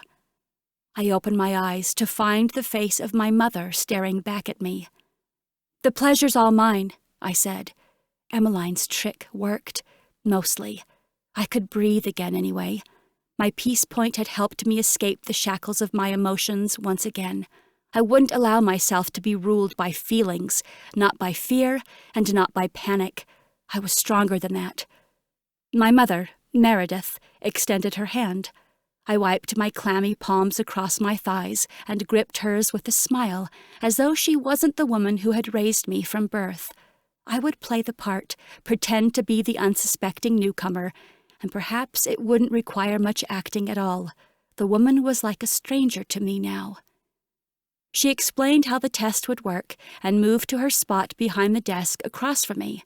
I could just make out Sable from the corner of my eye, tucked into a chair and scribbling on a notepad. My mother clicked a switch on the main unit atop the rolling cart, and the machine came to life with a low hum. I took just a moment to relocate my peace point and reinforce the walls around my heart. No matter how strong my mother's equipment may be, I would be stronger. I wouldn't let her in. I wouldn't betray the embers. "Please state your name," she said after settling in behind the desk. "Claren Greenwood." She swiped her finger across the screen a couple of times and nodded. "Where are you from?" "Claren City." My mother continued down a short list of basic questions, and I appreciated the extra time to fortify my control over my thoughts. But it wasn't long before the questions grew more personal. She asked me to tell her about a time I was angry, and I described the day the citizens of Louisburg attacked our vehicle. She asked me to describe how I'd survived in the wilderness when kidnapped by the rebels, and I somehow even breezed through that lie with ease. I separated the actions and events of my life from the emotions I'd felt and the people I cared about. It was like I was telling someone else's story, but then she zeroed in on the day everything changed for me. "Tell me about your aptitude test. How did they first recognize your empathic abilities?" That was a memory I tried to forget. It was the first time I saw a life taken, and by Emmeline, no less. Surely she knew about the violence I'd witnessed that day. It's why she was asking the question. She wanted to see if she could rattle me. Well, she couldn't. "I sensed danger during the exam. I didn't know what it was at the time, but I felt the surging adrenaline of an outsider in the room, and I jumped into action before he could grab his weapon." There, short and sweet. It was the leadership's narrative of what happened that day. Sable still scribbled in my periphery, while my mother remained straight-faced. "How did your family feel about your placement with the peacemakers?" The question hit me like a dart, threatening to shatter the shield I'd so carefully built around my heart. "What family?" I wanted to yell. "You abandoned me, remember?" But somehow I kept my emotions in check. I was as even and cool as the water in the fountain of my peace point. "My brother was happy for me. He encouraged me to accept." Her lips pressed together briefly. "And how does your brother feel about your current promotion to the supreme leadership? Is he still encouraging? If the last question was a dart, this was a dagger. It hit me hard, unexpectedly. She wasn't allowed to talk about Cato, not when she'd abandoned him and left him to die at the hands of her people. I looked away, my gaze snagging on the red chair I sat upon, red like Cato's blood that spilled on the courtroom floor. The lights flickered faster on the machine beside me, picking up on my distress, and I knew I had to get it together. I imagined the wave again. This time, Felix and I rode it straight into that courthouse, where it rinsed the blood from the floor and swept Cato up into its aqueous cradle alongside us, and we were free again, Cato too. My brother lost his life. I turned my eyes back to my mother, staring hard into the hazel mirrors of my own. He won't get to see me promoted. I see, she said, and the corner of her mouth twitched. Never peeling that piercing gaze away from me, she paused long enough to address her assistant. Sable, would you please grab Miss Greenwood some water? We're almost finished here, and I'm sure she'd love to quench her thirst from all of this talking. Yes, ma'am. There was some rustling just beyond my line of sight, then the sound of a door opening and closing behind me. All right, then. Just one more question. My shoulders tensed. We were almost finished, and my walls still stood strong. Just one more question, and I could rip these electrodes from my head and remove my mind from my mother's prying eyes. I nodded for her to go ahead. Tell me what happened the morning you killed Emmeline Fraser. That was all it took for my walls to crumble. My peace point shattered, and I was left under the crushing waves of the fountain that freed me before. I tried to regain my footing. I breathed in and out. Inhale, exhale. But I was suffocating, strangled by my mother's heart-wrecking question and choking on the harshness in her eyes. She looked at me in that moment like I was the enemy, like I'd murdered her best friend instead of eliminating a traitor. But Emmeline was my friend, too, and more of a mother to me than this woman could ever be. The tears stung at the back of my eyes as I fought to regain my composure, and finally my mother had the decency to look away, back down to the screen that no doubt betrayed me and the activity taking place in my brain. I continued my breathing, trying to rein the emotion back in, but it was no use. Pressure crushed against my chest, and darkness closed in at the corners of my eyes. My mother looked back to me then, her eyes glistening as she yanked the plug from the wall. That's enough for today. Thank you. She stood, disappearing from my sight for a brief moment. I strained against the cords to see where she'd gone, and heard her speak a quiet thanks as she dismissed Sable. She returned quickly, extending a glass of water toward me. I'm sorry, she whispered. I accepted the water, hoping the ice-cold liquid might jolt me out of the pain and darkness still working to pull me under. I gulped it down, and my mother had a cool towel against my forehead the minute I moved the glass away from my face. You passed. I'll take you upstairs so you can rest, and we'll push your next test to tomorrow. I'd never know if she saw the guilt and horror that flashed through my mind when she'd asked about Emmeline. Maybe it hurt her, too. Or maybe there was never anything for her to see at all. Maybe it genuinely was a test of my fortitude, and if so, I'd failed miserably. Yet here I was with a second chance once again, thanks to my mom. I couldn't be sure if the possibility made me feel better or if it terrified me that she refused to let me go. Chapter 7. I sat in my bed that night, tucked away in my mother's apartment, propped up by a copious number of overstuffed pillows, with a stack of study materials in my lap. My next test would be over nationalism, and Corey would be administering it. The nationalism exam wasn't a standard test for all new inductees of the Supreme Leadership, but reserved for those entering into the inner circle. It was always given by the executive right hand of the Supreme Leader, and it was a means of testing loyalty to both our leader and the country as a whole. It was my first real glimpse into the primary goals of the leadership, but it was some of the least interesting reading material I'd ever had to pore over. The language was formal and dry, difficult to understand without rereading each line a number of times. It would have been challenging on a good day, but it was made worse by the fact that I couldn't stop thinking about the psych eval. We never spoke of my reaction to my mother's questioning. She dropped me off at the apartment without a word and immediately disappeared back to work. But I kept thinking back to her glistening eyes. There was definitely some emotion there, but I wasn't able to pinpoint what it was. Was she upset by the truth of who I really was? Or did she even know the truth? I just couldn't understand why she'd chosen to end the test so abruptly and get me out of there with a passing grade. There wasn't a chance my little panic attack qualified me as mentally stable. A knock sounded at the door, drawing my dry eyes up from a page I'd read 3 times already. "Come in." My mother cracked the door open, carrying a tray with a couple of teacups. She was freshly showered and wearing comfortable clothes, signaling that she was in for the night. This had been our routine, but that was before I knew she'd been drugging me and lying to me about her plans. Everything was different now. Of course, I couldn't let her know that everything was different. I had to keep up the ruse. "Hi, sweetheart. How are you feeling?" "I'm feeling ready to stop reading this stuff." I made a face and looked at the book in my lap. My mom laughed. "It's not the most interesting subject matter, I'll give you that, but it is perhaps the most important." She held out a cup of tea for me. "No, thank you." She lifted a brow. "No tea? I thought you loved it."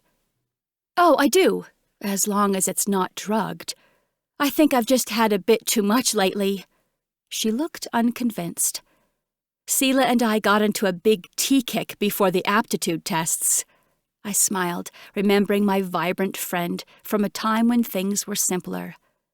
Her mother received a large box of it as a thank you gift from one of her clients at the shop, but she never really cared for tea, so Seela and I drank it instead. We stayed up late, making our way through the different varieties until we filled ourselves to the brim. One night, we drank so much of it that I lay in bed, trembling from the caffeine. I thought I was going to be sick. I chuckled with a shake of my head. I miss the days when drinking too much tea was the biggest problem in my life. "I don't want to go down that road again." My mother smiled softly and laid her hand on top of mine. "You must have so many memories without me. I wish I could have been there for that. I wish I could have helped calm your nerves before that aptitude test, and I wish I could have held you after the trauma of that day. I'm sorry, Claire. Really, I am."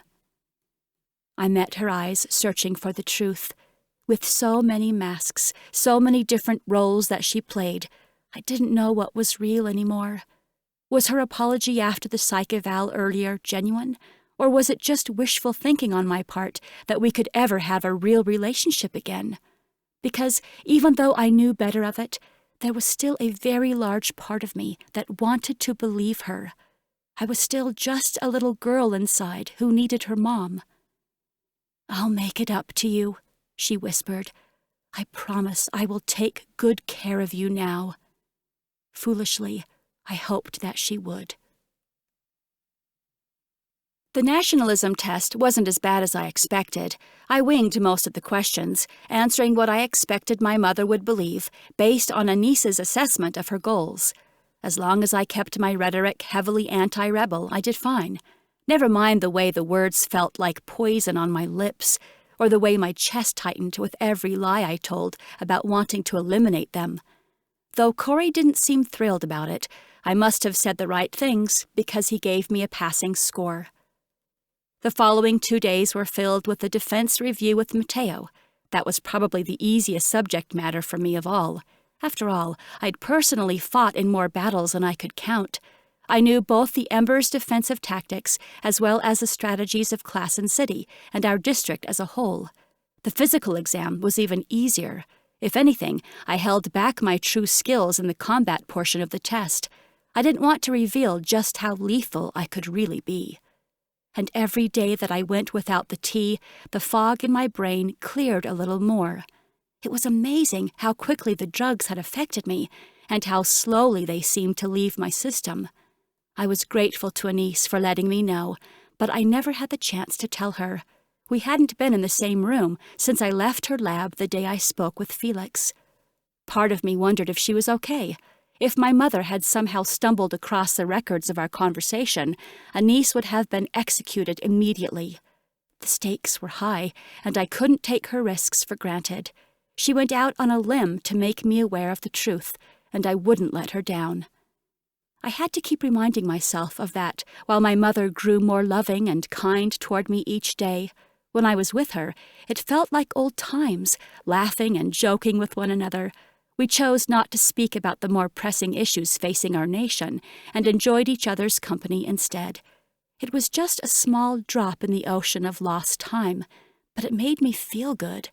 Selfishly, I didn't mind feeling good for a short time. It wouldn't last. As soon as I was inducted, we would have to have a real conversation about how to unite our people, and then the truth would come out about what she really believed. But perhaps Anise was wrong about her. There had to be at least a small part of my mother that would be open to change. So much of her was still the woman I knew. I just had to get myself officially inducted before I could broach the subject with her. My mother stepped through her front door with an enormous smile the evening after my last evaluation. She'd been in a conference with the rest of her inner circle for hours, debating my scores and whether or not they felt I would be a good addition. I didn't dare ask what would happen if they said no. I knew too much for them to let me go back where I came from, so my mother's smile was an encouraging sign. "What did they say?" I scooted to the edge of her couch, my excitement growing with each step she took toward me. "Congratulations, darling. It is with great joy that I extend to you an official offer to join the inner circle of the Supreme Leader of New America." My grin was genuine. It felt good to pass their tests. I always enjoyed the feeling of accomplishment and beating the odds. But then the realization of what this meant really hit me. I was going to join the Supreme Leadership. I was going to be marked. My life would be forever changed after this. My mother awoke me early the next morning and ushered me out into the hall where Corey was waiting to escort me back to the elevators. "It's your big day," he grinned, pretending to be happy for me. "Sorry for the rush this morning. Our greatness has an urgent matter to attend to before the induction, so she's asked me to help you get ready." "I didn't realize I'd need to prepare." "Oh, it's not that. We just need to get you camera ready. New inductions are always broadcasted to the entire island. They like to see who they're working for. It's good for morale." The elevator stopped just one floor down, and Corey stuck his hand through the open door to hold it for me. "They will get you all fixed up through that door across the hall. The stylist will page us upstairs when she's done so we can retrieve you." "Thank you." I exited the elevator, eager to leave Corey. I could only handle so much of his phony smiles and small talk before it started to annoy me. It was amazing my mother couldn't see right through him. Plus, seeing a new face would do me good, and a new face it was. A strange-looking woman waited for me in the room across the hall. She had heavy lines of kohl rimming her big round eyes, and her lips were a very unnatural shade of red, though they matched her shiny pants perfectly. "Good morning, Miss Greenwood, or should I say, Madam Greenwood." She gave an exaggerated wink. After refusing the tea and the first 4 wardrobe choices she offered, I finally settled on a glass of water and an understated black top and slacks. It looked professional while still giving the "I won't take any bull" vibe I was going for. Knowing how long the meeting with the inner circle took the night before, I had a pretty good hunch that at least 2 of the members were putting up a strong fight to keep me out of their ranks, and I would put my money on it being Cynthia and Corey. My attitude and appearance today would be just as much about setting their expectations as the expectations of everyone else on the capital island. I wouldn't let them run over me. "Oh, no thank you." I held up a hand as the woman pushed a bright red lip crayon toward my face. "Are you sure? It looks so fierce with that black." I examined the face staring back at me in the mirror. I looked tired. I looked like the kind of girl who let things happen to her instead of making things happen. Maybe the stylist had a point.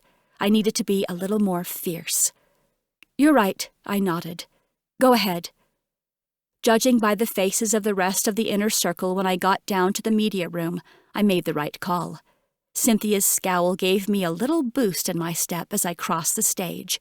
It was the first time I'd seen her since our first meeting in the conference room almost a week earlier, and I couldn't help the smug satisfaction I felt at her reaction.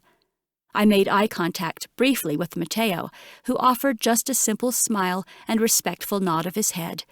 But the approving brow raise from Anise, who I was thrilled to see was still alive, told me everything I needed to know. The red lips were a good move. I lifted my chin a little higher as I examined the other faces in the room.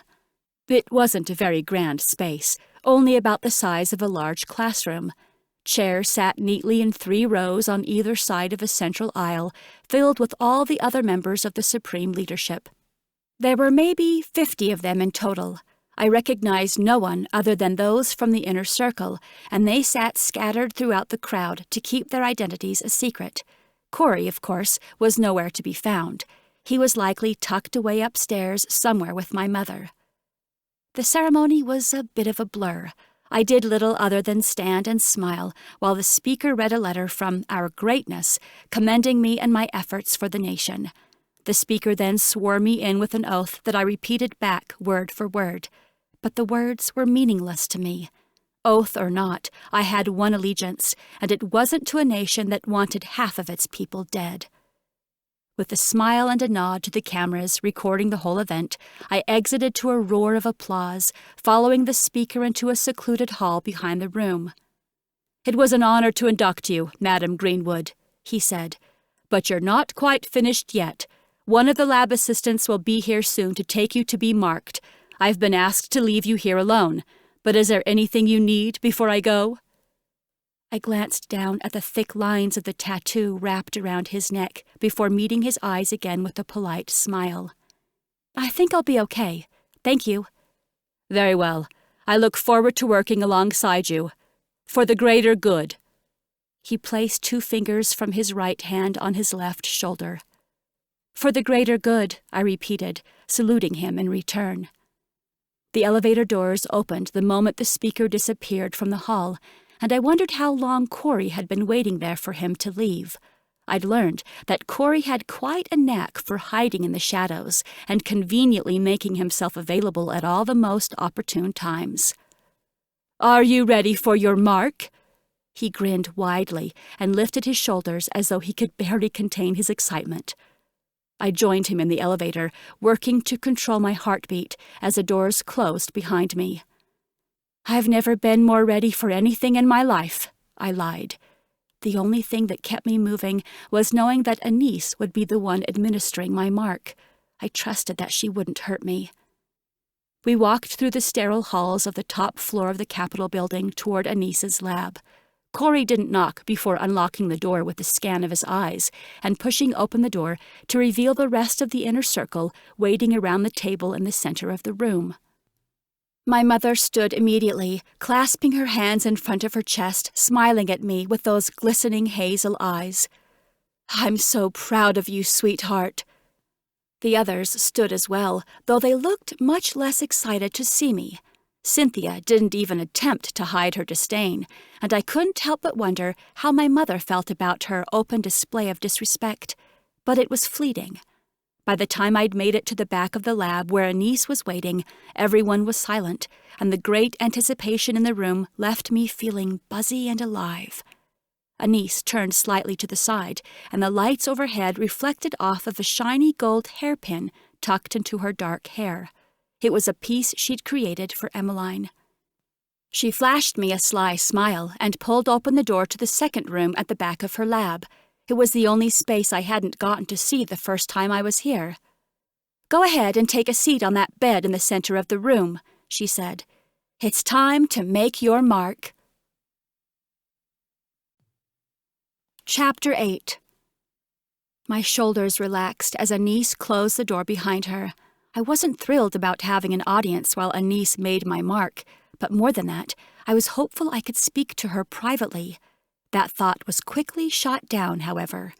Anise backed into a corner and held a finger silently to her lips, jerking her chin toward the edge of a metal cart where a small black beetle was nestled into the shadows. I imagine the rest of the inner circle was watching the video feed in real time. Cynthia was probably laughing to herself over the fear in my eyes.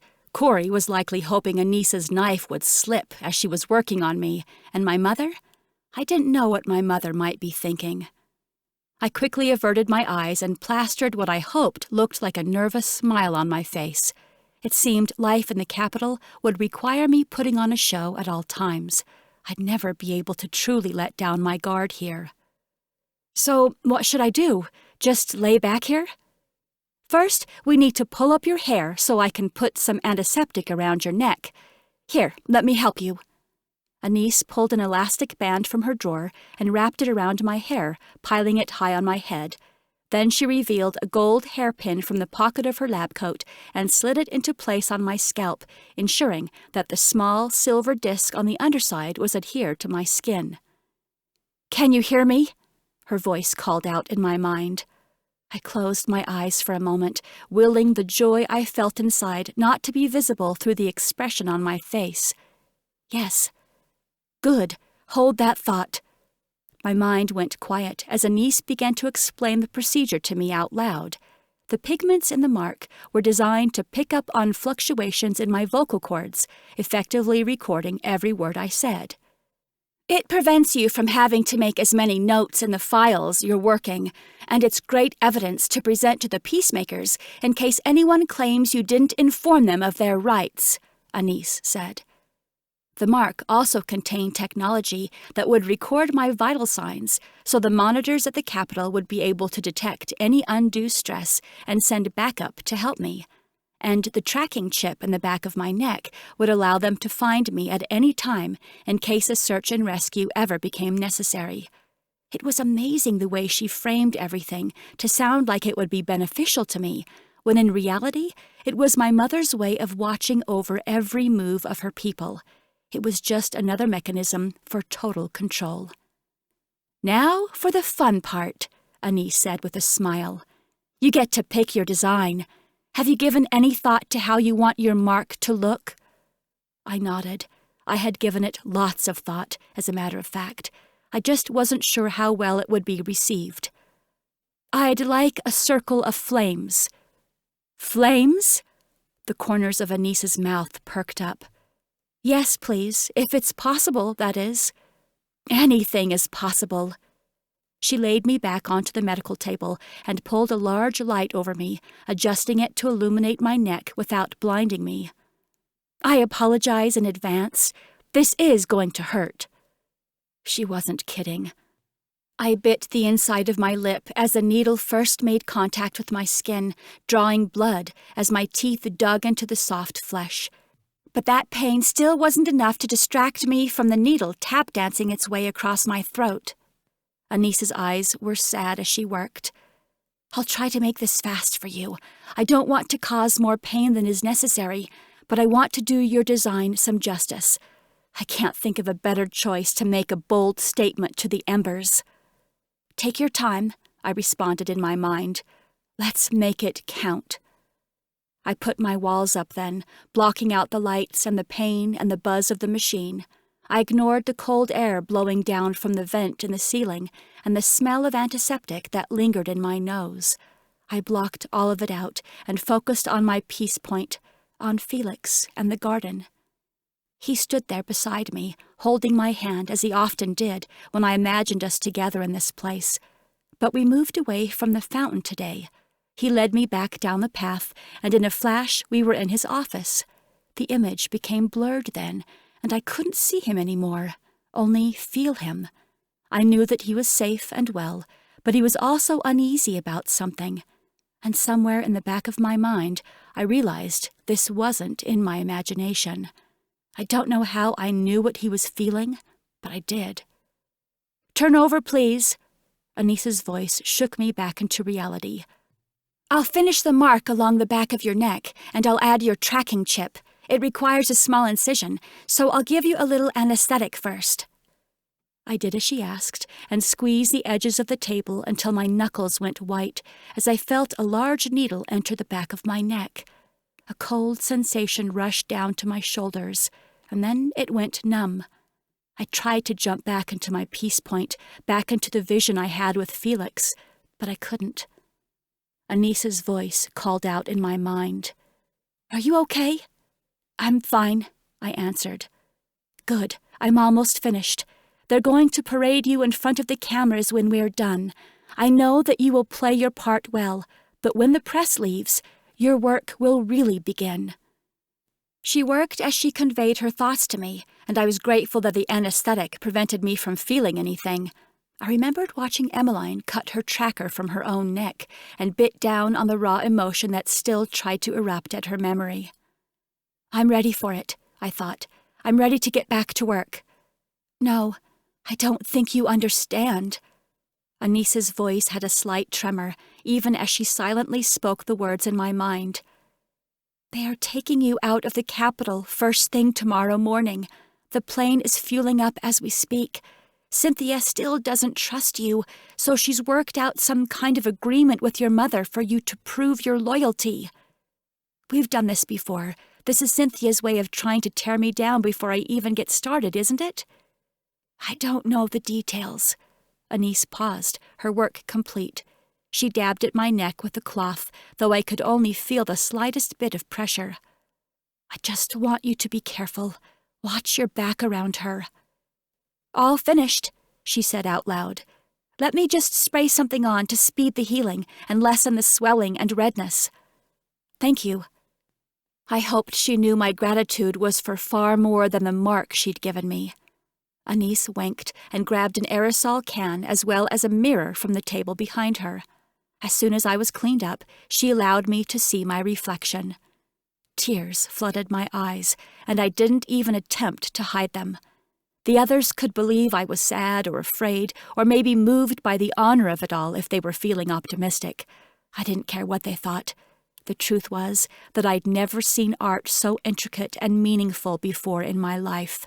Anise brought life to my mark with more detail than I could have imagined. Delicate wisps of flames danced across my skin, licking after one another in an infinite circle. I would have loved to see them in a glowing red or orange, but the navy ink of the Supreme Leadership's marks gave it more authority. I hated that I had to be marked for them at all, but at least it would serve as a symbol for what I really believed, and those who knew of the Ember movement would understand its greater meaning with a single glance. "It's beautiful," I whispered. "I'm so glad you like it." Anise grinned and pulled the elastic and pin from my hair. "Now, let's go show it off to the world." My mother smiled proudly as we entered the main lab area of Anise's workspace. Everyone from the inner circle rose from their seats and admired her work. "Flames," my mother mused. "Yes, flames, because I hope to be a guiding light for our nation." I pushed my shoulders back and lifted my chin, putting the mark on full display. I couldn't get a sense of what anyone felt. If there were any other allies in the inner circle, they were hiding their thoughts well.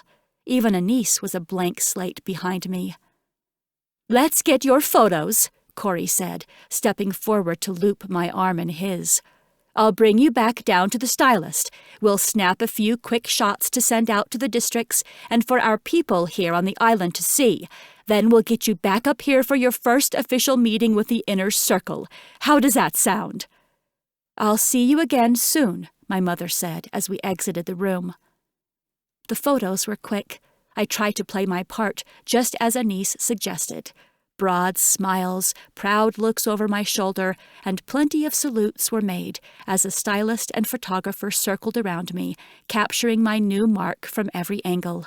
A journalist jotted down a few quotes for me, and like a whirlwind it was over and done with by supper time.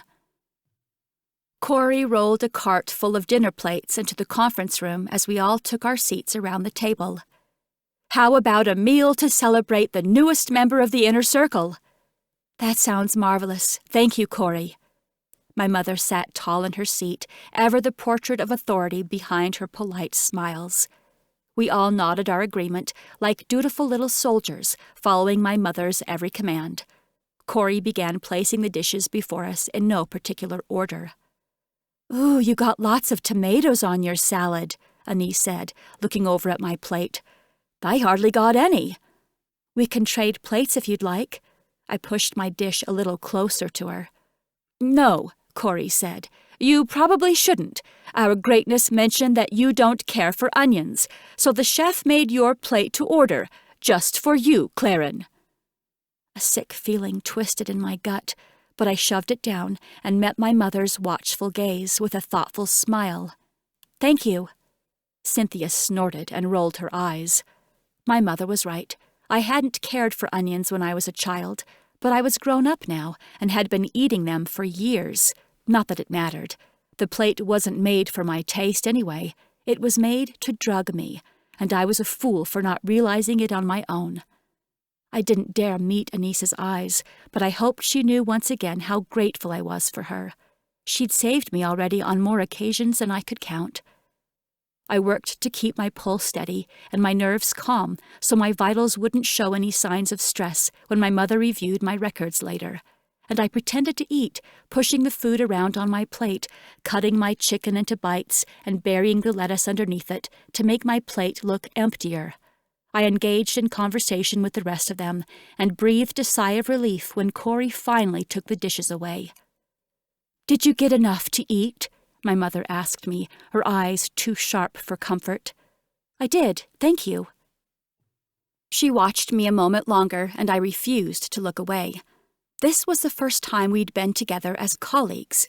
She was my superior, not my mother, and I wouldn't begin our working relationship with her thinking I would cower under her gaze. I needed her respect if I had any hope of changing her mind about uniting the nation. "Well, let's get to business then, shall we?" She finally looked away to address the room. "While I'd hoped to give Claren a thorough introduction to the mandates we've been discussing over the last couple of months, it seems as though we must move things along more quickly than anticipated. Justice Hines in Classen City has reported rising unrest through the city, with whispers of threats even after the rebels were eliminated last week." "What kind of threats?" I asked. "Violent ones," she said simply. "Cynthia will be flying out tomorrow to put our action plan into motion, and I'd like for you to go with her. You will have a lot of information thrown at you at once, but I know that you've always been a fast learner, and there's no faster way to understand how we can help our people than jumping right into it." "Great. We certainly don't want any violence," I said, and I meant it. We'd seen enough violence over the last year. "No, we don't, and we don't want another war on our hands either, which is why I think you will be very happy to help us with our mandates. But we can go over that in the morning, as the two of you are preparing for your flight.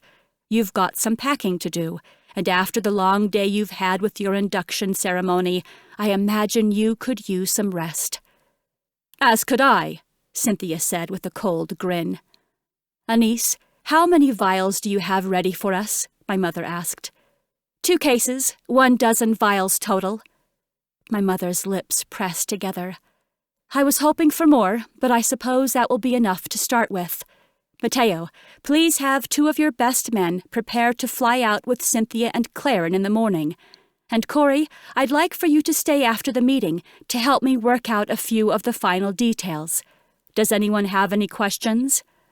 Yes, I had hundreds of questions, but her tone made it clear that this wasn't the time. "Very well, then. This meeting is adjourned." Chapter 9. I joined my mother at her kitchen table for a quick bite of breakfast in the morning, giving my apple a second rinse, just to be sure it was safe to eat. I slid into the seat beside her for a short break. The sun hadn't even risen, and we had already been awake for a bit, packing and preparing for my trip back to Claren City. "Your mark is lovely," she said thoughtfully as she sipped her tea. There was no malice in her tone, no judgment in her eyes. If she knew of the embers, she wasn't making the connection with my mark. "Thank you. I really am very proud of you, you know. I'd always dreamed, but never allowed myself to actually hope that we could someday work together. Yet here we are."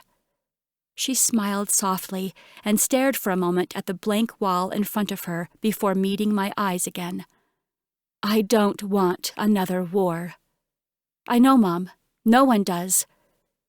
This work that I've tasked you to do with Cynthia, I truly hope it's our answer to restoring the nation. It's been a long time in the making, but we've just now taken major action over the last couple of weeks, and while things are going well, I know you can help the process even more." "Of course, I'll do whatever I can." "You have relationships with these people. I saw it myself when we retrieved you from the outside. They respect you, Claren. I hope you'll use that to help them make the right decision." "And what is the right decision? What is it that you'd like them to do?" She looked at me again, her lips twisting slightly to one side as she debated her next words. "We've created camps, safe places for the outsiders to begin reintegrating with society again. They're wonderful places, full of men, women, and children. They can eat hot meals, sleep in real beds, and no longer fear the threats of the outside world. You and Cynthia will identify local leaders who can help prepare them for life in the city, should they want to move back. And those who don't are more than welcome to stay at the camps. We just need you to show them that the camps are safe. We have their best interests in mind. We only want our people peacefully united again, all of our people." I set my apple down. "Do you mean it?" It sounded too good to be true. Her smile widened and she nodded. "Yes, darling. As I said before, between the two of us, I think we can change the world." I rolled her words over in my mind the rest of the morning as I finished packing, searching for the loophole. She wouldn't lie to me. That wasn't her style.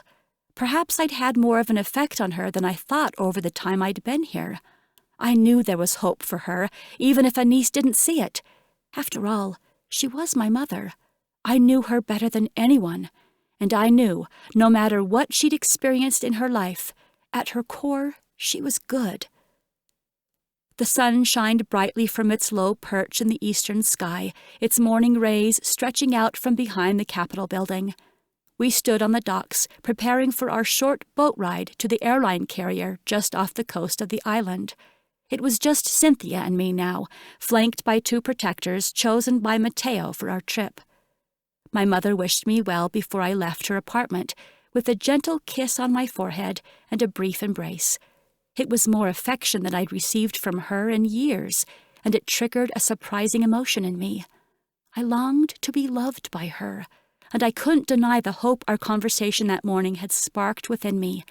I prayed that what she said about uniting our people was true. "We'll start with Claren City," Cynthia said, as our boat glided through the gate and into the open waters of the ocean. The white wings of a plane awaiting us aboard the aircraft carrier reflected the sunlight, and I had to shield my eyes.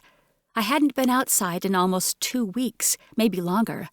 I'd lost track of my days in the capital. "Our greatness mentioned the camps to you, yes?" Cynthia spoke to me the way she might speak to a naughty child. "Yes," I replied, with just as much snark. "Well, they're for more than the outsiders. They are open to all people, citizens and rebels alike. We are to speak with everyone in the leadership in Claren City and determine their loyalty. Any person who is not entirely dedicated to New America shall enter the camps with the outsiders for some re-education courses on the founding principles of our nation." Cynthia's smirk left me feeling uncomfortable. She knew something she wasn't sharing. The protectors helped us off the boat and carried our bags to the plane. It was similar to the planes back home, but with more luxurious furnishings. An area toward the back of the cabin was walled off, with a table and plush cushioned chairs inside. I suspected this was where my mother normally sat to maintain her anonymity during longer flights. It was where Cynthia and I were ushered as well. We took our places at the table, but didn't say much until the plane was up in the air. I was the first to speak. "So, how are we supposed to determine their loyalty? I would assume anyone in the leadership has already clearly demonstrated their dedication to our nation." "Ha!" Cynthia rolled her eyes. "Corruption has always run deep in Classen City. You remember Phil Gadsden, don't you?" Of course I did. He was the leader who harbored my brother in the center before Justice Hines had them both killed. "Yes?" I tried to keep my tone light and even, checking to make sure my walls were sturdy and Cynthia couldn't detect what I really felt. "Well, he wasn't the only traitor there. Our greatness is showing great mercy by giving them a second chance at the camps. But we must be diligent in exposing them before any more damage can be done. I'll be personally interviewing every leader and their staff, along with some other trusted peacemakers. Those who are with us can help us manage the camps. Those who are against us will have the opportunity to adapt." "I can help with the interviews." Cynthia's eyes narrowed. "You'll be busy rounding up the outsiders, I'm afraid." I'd have to find a way to get to Felix before she did. I had to warn him. This was Cynthia's opportunity to remove him from power by claiming he failed the interview and sending him to the camps so Justice Hines could replace him. Or worse, she'd probably have her daughter, Georgia, replace him. I couldn't bear to return to a world where a Hines was in charge, no matter how united our people may become. The table lit up, highlighting a small rectangular screen built inside its surface that bore an image of the new American flag. As the image faded to black, I was surprised to find a niece's pretty face in its place. "Hello, Madam George and Madam Greenwood. How is your flight so far?" "A bit rocky," Cynthia said at the same time I said it had been fine. Anise smiled politely. "Our greatness has asked me to introduce Madam Greenwood to the nanotechnology we've been working on. We suspect you will need to use it over the coming days, so I'm here to instruct you on its use and answer any questions you may have before you land. Corey made sure the cases were packed carefully with the cargo, so your protectors will unload them for you when the plane touches down." "Forgive me," I said, interrupting. "I'm not sure what you mean when you say nanotechnology." "Right," Anise nodded. "You wouldn't. This is brand new, even for us. But essentially, we've created a product that will aid you in developing new leaders among the outsiders during the re-education process. You know from your experience that every group of people has natural leaders that emerge. The nanos will help those individuals understand our mission more clearly. They are a tool for you should you have any difficulty explaining the camps." "We're going to be allowing some of the outsiders into the leadership?" I sat a little taller. This was surprising news to me. Cynthia laughed. "One day, perhaps." Anise glanced briefly at Cynthia, then back to me. "But for now, I mean leaders among their own people. We think you may experience some resistance and distrust while trying to guide the outsiders to the camps. We've experienced a bit of that already." "Oh, okay, so what do the nanos do exactly? How can I use them to build outsider trust?" Anise held up a syringe filled with a clear liquid. "The nanos are delivered by injection with this saline solution. But don't worry, there are no harmful side effects. The nanos embed themselves into the patient's neural tissue, creating image maps and subtle brain augmentation. It's basically a complicated way of saying the nanos show the recipients what life in the camps is like." "Couldn't we just show them pictures?" "Pictures aren't convincing enough," Cynthia cleared her throat. "A picture could be from anywhere, but the nanos help them to know what is real."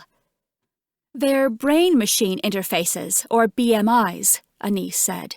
"Basically, like little computers in their heads. We can control what they see from the capital. Eventually, we can use them in leaders everywhere to speed communication between the districts and the supreme leadership. But with this being new technology, we're limited in what we can do right now, so this first wave of real-world use is reserved for the outsiders. Anice's expression was hard, her stare intense. She didn't like this.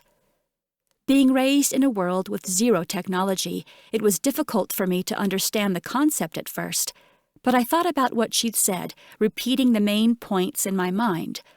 They wanted me to inject microscopic machines into the natural leaders outside that they could control from the supreme leadership. Brain augmentation. This was a giant leap beyond the mind reading I hated so much. This was mind control. I froze in my seat, unsure of how to respond. I concentrated on my breathing instead, trying to maintain the image required to convince Cynthia I was on their side. "What amazing technology," I said at last, my voice surprisingly steady. "Great work, Anice." She showed us how to load the syringes and where to give the injections, answering the few questions we had before the screen went dark again. The rest of the ride consisted of Cynthia explaining the mandates and our process for carrying them out over the next several weeks. While I would be busy at first with the outsiders, eventually I would be tapped to help carry out the interviews with some of the workers and other common citizens, so she went through the list of questions I was to ask. Our plane had started to descend by then, so I fastened my seatbelt and waited for our wheels to touch down. Once we were back in Claren City, it would be imperative for me to locate the people I cared about and get them far away, somewhere safe. But I had no idea how to do it, with the supreme leadership tracking my every move. Camera crews were waiting outside City Hall when our vehicle finally rolled into the center of Claren City. I studied the streets on our drive in, but nothing looked to have changed much since I left it a couple of weeks earlier. I saw no evidence of the unrest or threats my mother had mentioned in our meeting. A breath hitched in my throat as James opened the door for us to exit. He smiled politely, but there was no twinkle in his eyes as he glanced down at my neck. I was marked now, one of them, and I wondered if any of the Embers would ever be able to look at me the same way again. "Madam Greenwood," he said with a dip of his chin. "Madam George. Welcome to Claren City." A newscaster stepped in front of him. She was a younger woman, maybe a few years older than me. I'd seen her on the evening programming before, but couldn't recall her name. Her hair was voluminous and unmoving, like a helmet on her small head, and her large smile was framed by bright pink lips.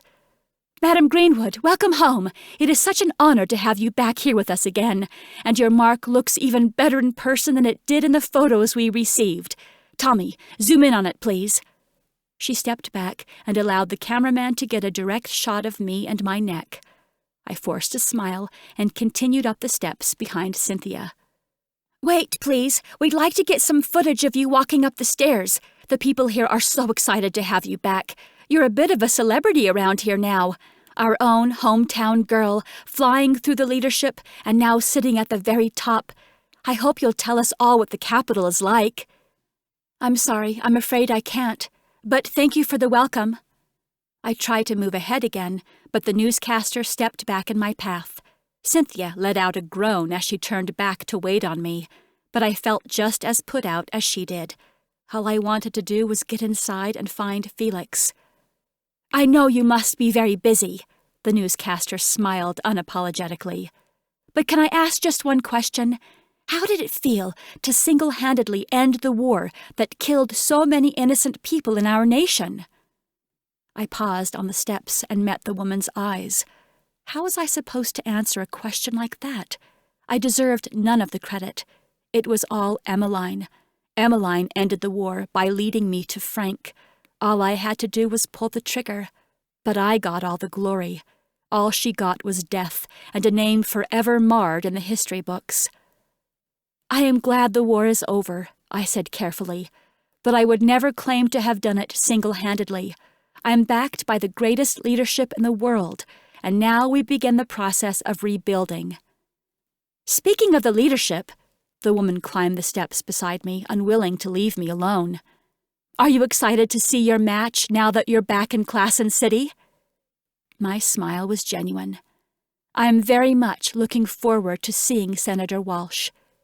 "Did you get that, Tommy? Thank you so much, Madam Greenwood. We wish you the very best." The newscaster left her sidekick on the steps and joined the other camera crews to check their footage. James's expression was flat as he held open the front door of City Hall for Cynthia and me, but I could feel his emotion. He was well practiced in putting on a show for the leadership, but underneath that thick air of faux respect for us was a touch of sadness. What had I done? I felt Felix, too, the moment I stepped into the building. It was the strangest sensation, a soft click in my mind as two magnets got near enough to snap together. That's how my awareness seemed to snap right to where he was, and I decided to play off of the newscaster's questions as my excuse to go and find him. It's silly the way they chase me down to question me like that, but I have to admit, I am rather anxious to find Senator Walsh. "What for?" Cynthia's scrutinizing gaze bore into me. "He's my match. I haven't seen him in 2 weeks, and I'd like to let him know we arrived safely back in town." I wouldn't let her know how much I actually cared for him, or she may decide to use it as a weapon against me in the future. Anise may have been wrong about my mom, but she was right about Cynthia. I needed to watch my back around this woman. Her eyes drifted down to the mark wrapped around my neck, and a cruel smile played at her lips. She knew I wouldn't be able to say anything about her interviews. I could give no warnings. My mother was very likely sitting in Anise's lab listening in at this very moment. "Fine," she waved a hand. "Go and find the boy, but keep in mind that matches don't last in the Supreme Leadership. You can drop the charade soon enough. I'll be in the main conference room when you're finished." "I'll meet you there." I fought to keep my smile at bay and my steps slow as I walked away from her. What I really wanted to do was take off into a sprint and jump into his waiting arms. Cynthia could believe it was a charade if she wanted to, but I had no intentions of calling off the match with Felix. Chapter 10. Felix's office door was closed. I paused outside, uncertain if I should knock or just go right in, until a woman's voice echoed from the other side. I knew that voice, and I wouldn't subject Felix to being alone with her a moment longer than he had to be. My knuckles rapped against the hard wood. The sound of footsteps drew near, and I held my breath as a knob twisted and the door finally opened to reveal the grim face of Justice Martha Hines. She showed no surprise at seeing me there, only a feigned disinterest to mask the hatred I knew she really felt toward me. "Madam Greenwood!" Her eyes settled on my neck, as though she just remembered she couldn't be outwardly cruel to me anymore. I smiled in response. "Justice Hines, it's so nice to see you again." There was a stirring inside the room as Felix heard my voice, but I couldn't see him around the woman blocking the doorway in front of me. "Likewise." "Is Senator Walsh available? I need to speak with him." "We are actually in the middle of something." I raised my chin, putting my mark on full display to remind her of my status now. I was her superior. She'd have to obey me if I asked her to leave. She must have reached that realization at the same time I did, because she stopped mid-sentence. "Of course, Madam Greenwood. Is Madam George here as well?" "She's in the main conference room." "I'll go see if I can be of any assistance to her." Justice Hines clenched her teeth before finally stalking off toward the elevator. And though I knew he would be there waiting for me, I was still caught off guard by the sight of the beautiful man standing in her place now before me. The faintest of smiles tugged at the corners of his full lips. He didn't greet me immediately, instead just standing and drinking in the sight of me, much in the same way I did to him. But eventually his gaze settled down to my mark, and I remembered our current circumstances. I wanted to pull up my collar and hide it, or scrub it clean in the bathroom. But there was no going back now. I was a part of the Supreme Leadership. Felix took one step forward. "You wanted to speak to me, Madam Greenwood?" The title sounded wrong coming from him, but that's who I was, whether I liked it or not. "What's the matter?" He closed the gap between us, rubbing a thumb gently across my cheek. "Nothing at all. It's just strange to be back." I crossed my arms over my chest, overcome with guilt for living it up in the capital while Felix and the others continued working here. His shoulders fell, and he stepped back again. "Right. Sorry." He shoved his hands in his pockets, his mask going back up. In the matter of an instant, he transformed back into the leader version of Felix, effectively shielding me out and returning to the Senator Walsh that everyone across Claren City knew. But the shield didn't work on me. Before I even realized what was happening, I felt my awareness reaching out, begging to be with him. Not the Senator version, but the real Felix, the one known by so few. And I saw it then. My cold entrance, nerves perceived as hesitation, the self-conscious dip of my chin, desperately trying to hide my mark from him, perceived as an unwillingness to make eye contact. Felix thought I didn't want to be here. He was so very wrong. Marked or not, I wouldn't allow him to feel hurt by me. I took 2 steps forward, wrapping my arms around his back and lifting up onto my toes to press my lips against his. He returned my kiss after a moment of initial surprise, and when we pulled away, my voice was just a whisper. "I missed you." "I missed you too." There was so much I wanted to say. I wanted to tell him everything, the good and the bad. I'd found my mom, passed their tests, and we were going to unite our people. But it would be against their will, through mind control, and he needed to get away as fast as possible. I'd been both well-fed and drugged, well-rested and mentally tested. I'd had my shields up for 2 solid weeks, and I wanted nothing more than to let them fall and curl up with this man somewhere safe. Of course, I couldn't say any of that, and it seemed we'd have to get past the elephant in the room first anyway. "You've been marked," Felix said, cupping his hand softly around the back of my neck. He knelt slightly to get a better look. "Did you get to choose your design?" "I did," I said with a grin. "It's perfect." I dropped my chin again, ashamed. It would be perfect if it didn't come with an attachment to the supreme leadership. As it was just a leash, tethering me to my mother so she could keep me under her thumb even from a distance. "Claren," Felix's tone was gentle. "I mean it. I'm so proud of the work you've done, and your mark is perfect." He kissed it then, just a couple of small pecks along the side of my neck. It did little to ease my already racing heart, but it was welcome nonetheless. I wondered what Anissa's machines were going to say about that. He rested his forehead against mine, and we stood there for a moment, each of us forgetting the business we were supposed to discuss, and I felt it again, that glimpse into his mind. I felt his admiration, his longing, his love. Emmeline told me the way she'd known where to find Frank was through a special kind of connection. It was how she was able to understand me so easily as well. Through her love, her natural empathic abilities were amplified tenfold, allowing her to see and understand much more than she should have been capable of. Staring into Felix's crystal blue eyes, I understood it now, too. I saw him, felt him, differently. It was stronger, almost a burning intensity. Was this love? I hoped I'd one day get to find out. I reluctantly pulled away from him and walked over to the window looking out over Claren City. "We're here about the mandates." Felix took a deep breath and stepped beside me, our arms brushing ever so lightly as we gazed upon the city together. He nodded. "They've been talking about them for quite some time.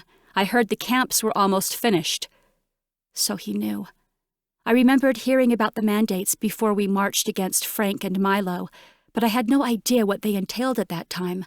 I didn't realize how far the supreme leadership was willing to go to ensure loyalty from its people.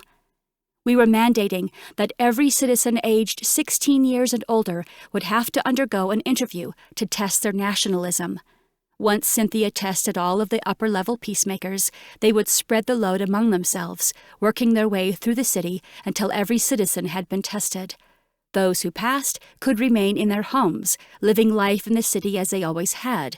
Those who failed the interview or showed any rebel inclinations would be directed to the same camps as the outsiders for an opportunity to be re-educated. The whole process felt dirty to me, but if this was what was required to unite our people and give the outsiders a shot at a more comfortable life, then I would have to go through with it. Plus, I knew my mother would never trust me to help her restructure our society if I couldn't prove my loyalty to her now. So we would re-educate the people, get everyone integrated back into society, then slowly ease the government's control over how they would live their lives. I had to play my part until the time came to implement real change.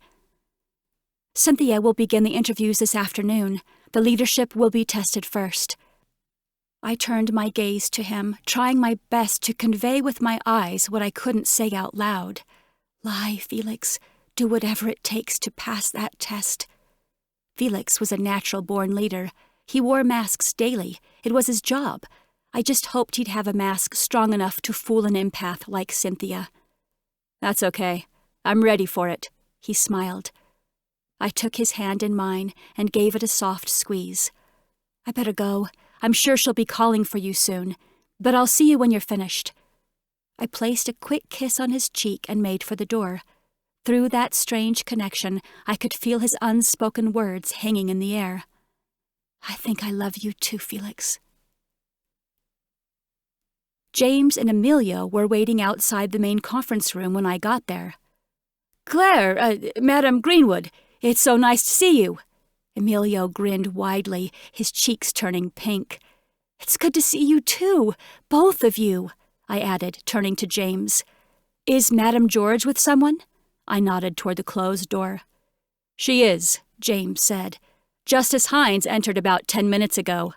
He glanced at his watch. I'm next, Emilio said.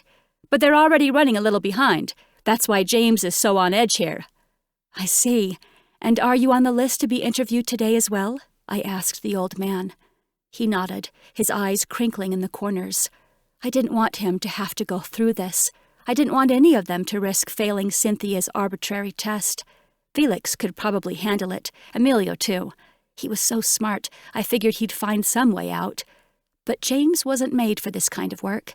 He put on a good show, but I'd never known him to have particularly strong shields against skilled empaths like Cynthia George. Are you sure you're up for that? You're not looking so well. I placed the back of my hand against his lukewarm forehead. Oh, James, you're burning up. I insist that you head home for the day. You may return to work tomorrow if you're feeling better, but we can't risk Madam George catching a cold. He paused for a moment, the wheels turning in his brain as he understood what I was doing. Of course, Madam Greenwood, and I thank you for your concern. The twinkle was back in his eye as he nodded and turned to leave. With any luck, he'd know the danger he was in and disappear through the tunnels and out into Ember territory before Cynthia or Justice Hines knew what happened. With all the times he'd saved my life, I owed him this at least. The conference room door opened a moment after he'd gone, and Justice Hines stepped out into the hall. I've been asked to assist with the interviews, she smiled proudly. First on my list is Senator Walsh, so I'm glad to see that you're finished with him. He's all yours, I said, but secretly I hoped she'd fall down the stairs and break her neck on her way to his office. Emilio Rhea? Cynthia's tall frame stepped out into the hall. That's me. Emilio risked a quick glance back at me before following her into the room. I gave him my most encouraging smile. You've got this, E. Madam Greenwood, Cynthia turned to me. You'll have your next assignment as soon as Martha finishes her interview with Senator Walsh. You can wait here until she returns. Of course she was trying to find a way to put me below Justice Hines again. It took a great amount of restraint to not roll my eyes.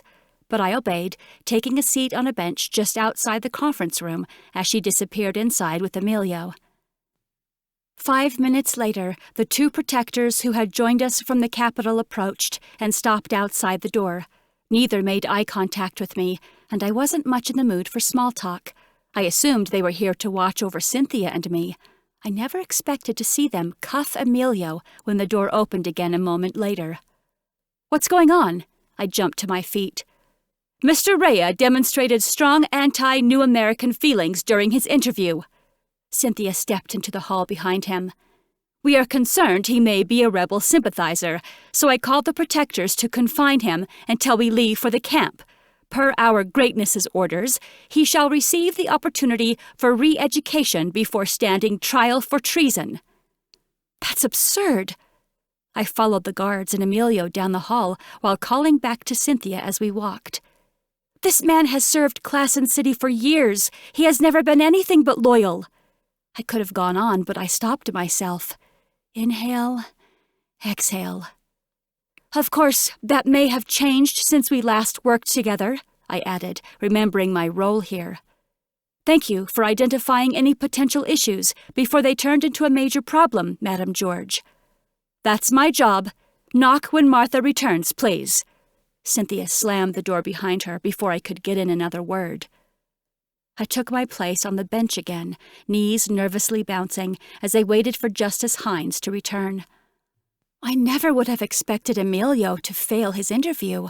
My only consolation was in knowing that the camp was safe. Emilio would be all right as long as I could keep the nanos away from him. But how many others would be going to the camp with him? Surely not Felix. Please. Remembering the words from Emmeline's journal, I tried to reach out with my awareness again, swirling it around in my mind in search of Felix, but I came up short. I couldn't help him from here. The only thing left to do was pray that he would somehow say just the right things to win over Justice Hines and convince her he was on the nation's side. Minutes passed like hours until the elevator doors finally opened at the other end of the hall. I found myself on my feet, hands clasped in front of me, as I watched Justice Hines step into the hallway. And a pent-up breath finally eased itself from my chest as I watched Felix step off the elevator behind her. He wasn't cuffed, and there were no protectors at his sides. He gave me the teeniest wink as they reached the conference room door. "Where's Madam George?" Justice Hines's frown lines looked as though they were etched in stone. "She's inside." Justice Hines knocked angrily on the door. "We're finished." Cynthia opened it a moment later. "Did he pass?" "Barely," Justice Hines frowned. "Excellent. I assumed he would, but I'm glad it's confirmed." Cynthia turned to face Felix. "We need your help, Senator Walsh." "Of course," Felix said, looking every bit the politician. "Anything." "We need 200 of your best trained protectors to escort Madam Greenwood and myself outside while Martha takes the reins on the interviews. It's time to round up the rebels." Chapter 11. I spent the remainder of the afternoon discussing plans with Cynthia between meetings. While she was busy interviewing the rest of the Claren City leadership, I was tasked with creating maps outlining each of the major Ember camps in the area. My mother had seen me marching with them when she'd retrieved me after Frank's death. There was no use pleading innocence. I had to create the maps or be exposed as a traitor and get re-educated myself.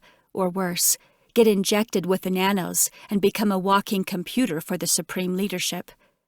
We would drive out first thing in the morning, backed with the army Felix prepared for us and the handful of leaders and staff who failed the interview tests that afternoon. Then came the difficult task of convincing them to follow us to the camps. I tried to persuade Cynthia to attempt a gentler method first. The rebels, as she called them, would see the armies backing us and immediately assume the worst. There was no way they would trust us. We'd be lucky if they didn't stage an attack as soon as they saw us coming. The last year showed them just how ruthless the new American regime could be against them. But Cynthia insisted it was the only way. She claimed her orders came directly from my mother, and I'd been given too little information to argue otherwise. My mother had hardly told me anything at all. Cynthia had also insisted that I stay with her in a hotel in the center, rather than taking up my old room back at Felix's house.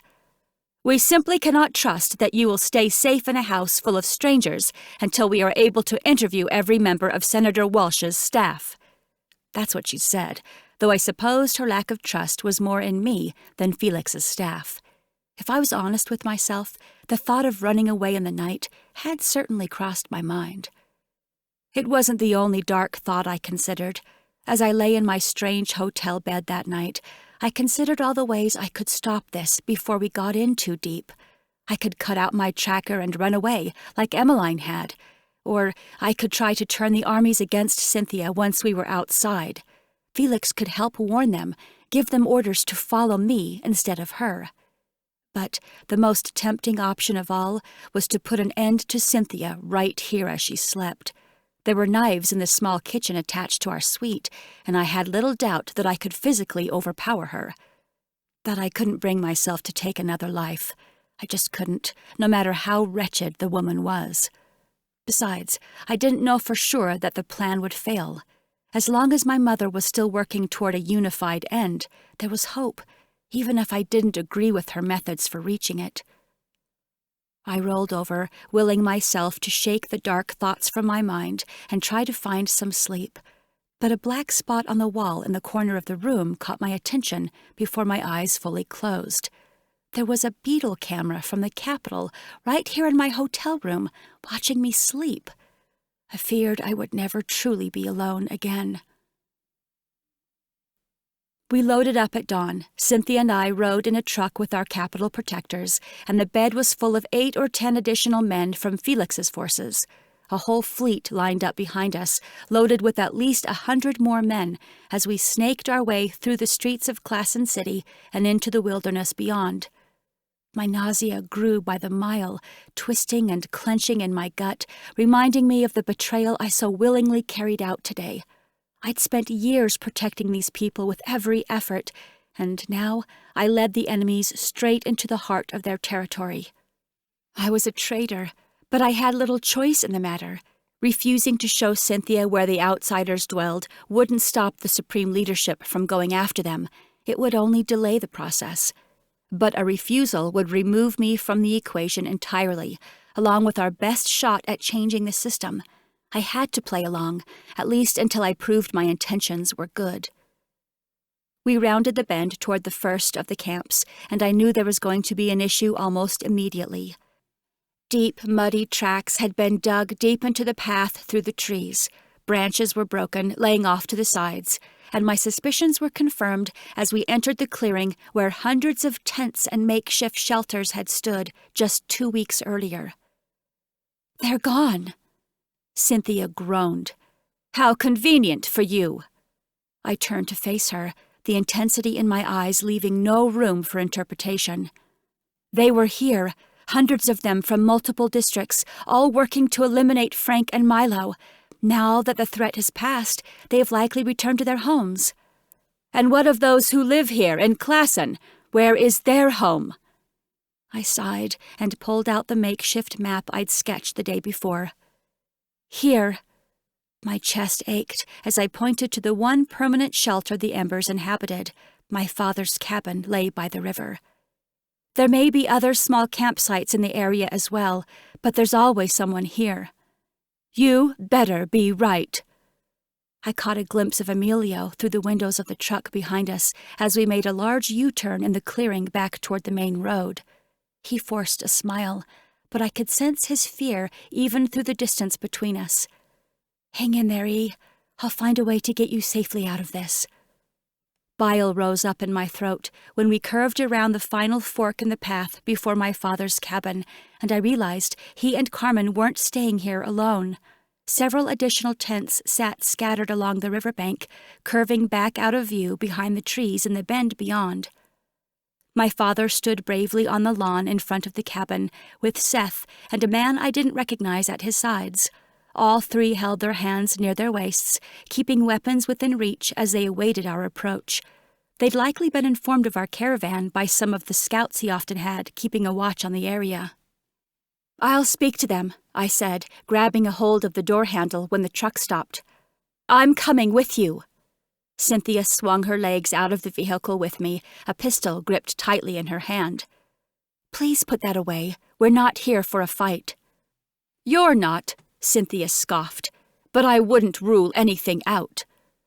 The men kept a wary eye on her as she strode toward them, and though I knew my father recognized me the moment I stepped out the truck, there was no warm welcome waiting for me. He took one look at me and knew I was not the same Claren who'd led the Embers into battle just a couple of weeks before. I was now the enemy. "Hi, Dad." I tried to smile and keep the situation light. His jaw tensed as we approached them. "Can we talk for a minute?" He glared at Cynthia, keeping his watchful eyes upon her as he answered me. "We can talk, but I'll keep my men here with me." "Of course." I scanned the perimeter, knowing that there were likely many others watching from the trees or behind rocks at the river. I could feel them, their anger and nerves roiling in from every direction. Cynthia felt it too. She shifted uncomfortably on her feet, though her scowl remained unchanged. "I've got some good news.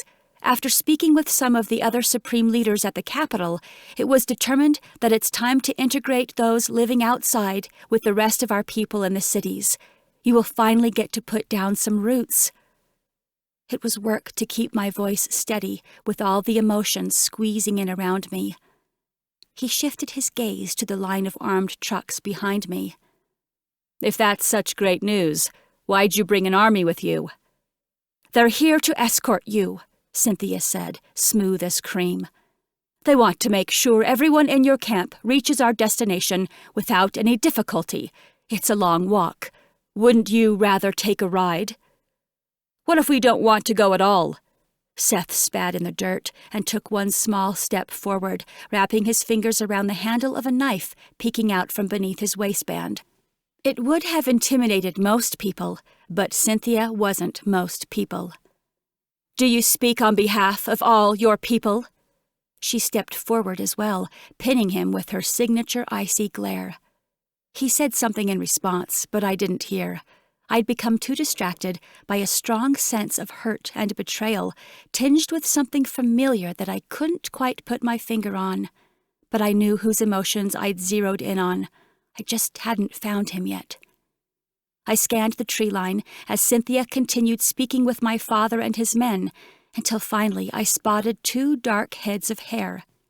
Rafe and Ryder squatted low in the brush beyond the clearing near the backside of the cabin. We made eye contact, Rafe and I, and if looks could kill, I would have instantly bled out in the grass. They disappeared back into the trees, and my muscles tensed as my body urged me to run after them. I had to explain. This wasn't as bad as it looked. They would be fine. I'd see to it that nothing hurt them. I just needed them to understand and go along with it, so that Cynthia didn't take it upon herself to force them. Seth's body hit the dirt, jerking me back into my current reality. "What did you do?" The other man beside my father stared open-mouthed at Seth on the ground. "Relax," Cynthia spat. "It's only a stun, but let it be a warning to you two. If either of you pulls a weapon on me like your buddy did, we're going to have bigger problems than a stun gun can provide." She turned away from my father and waved to some of her men in the trucks. He looked at me then, for the first time since we'd arrived, and I felt like a stranger intruding into his life. The hurt behind his eyes couldn't be measured. My father no longer saw me as a daughter. He couldn't see beyond the mark on my neck and the woman at my side. And I could do nothing to show him that I was the same girl he'd raised. I couldn't tell him that I was still working for him, fighting on his behalf. He'd just have to trust me. The thought burned at the back of my eyes, but I swallowed it down, burying it deep inside so that it wouldn't cloud my mind. Maybe I'd find a way to explain everything after we arrived at the camp. A handful of soldiers ran over, heeding Cynthia's call.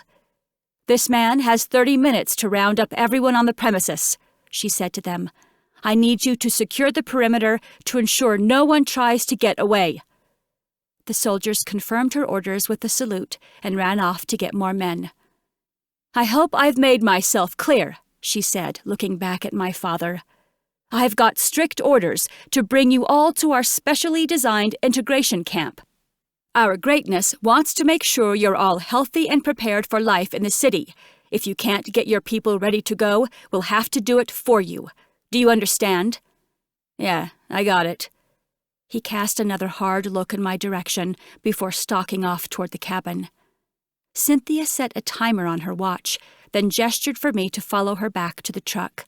Under the back seat sat 2 small black bags. She handed one to me. "This is in case things go sour, and I suspect they will. That man looks just stupid enough to try something against us. It's a wonder they've survived out here for as long as they have."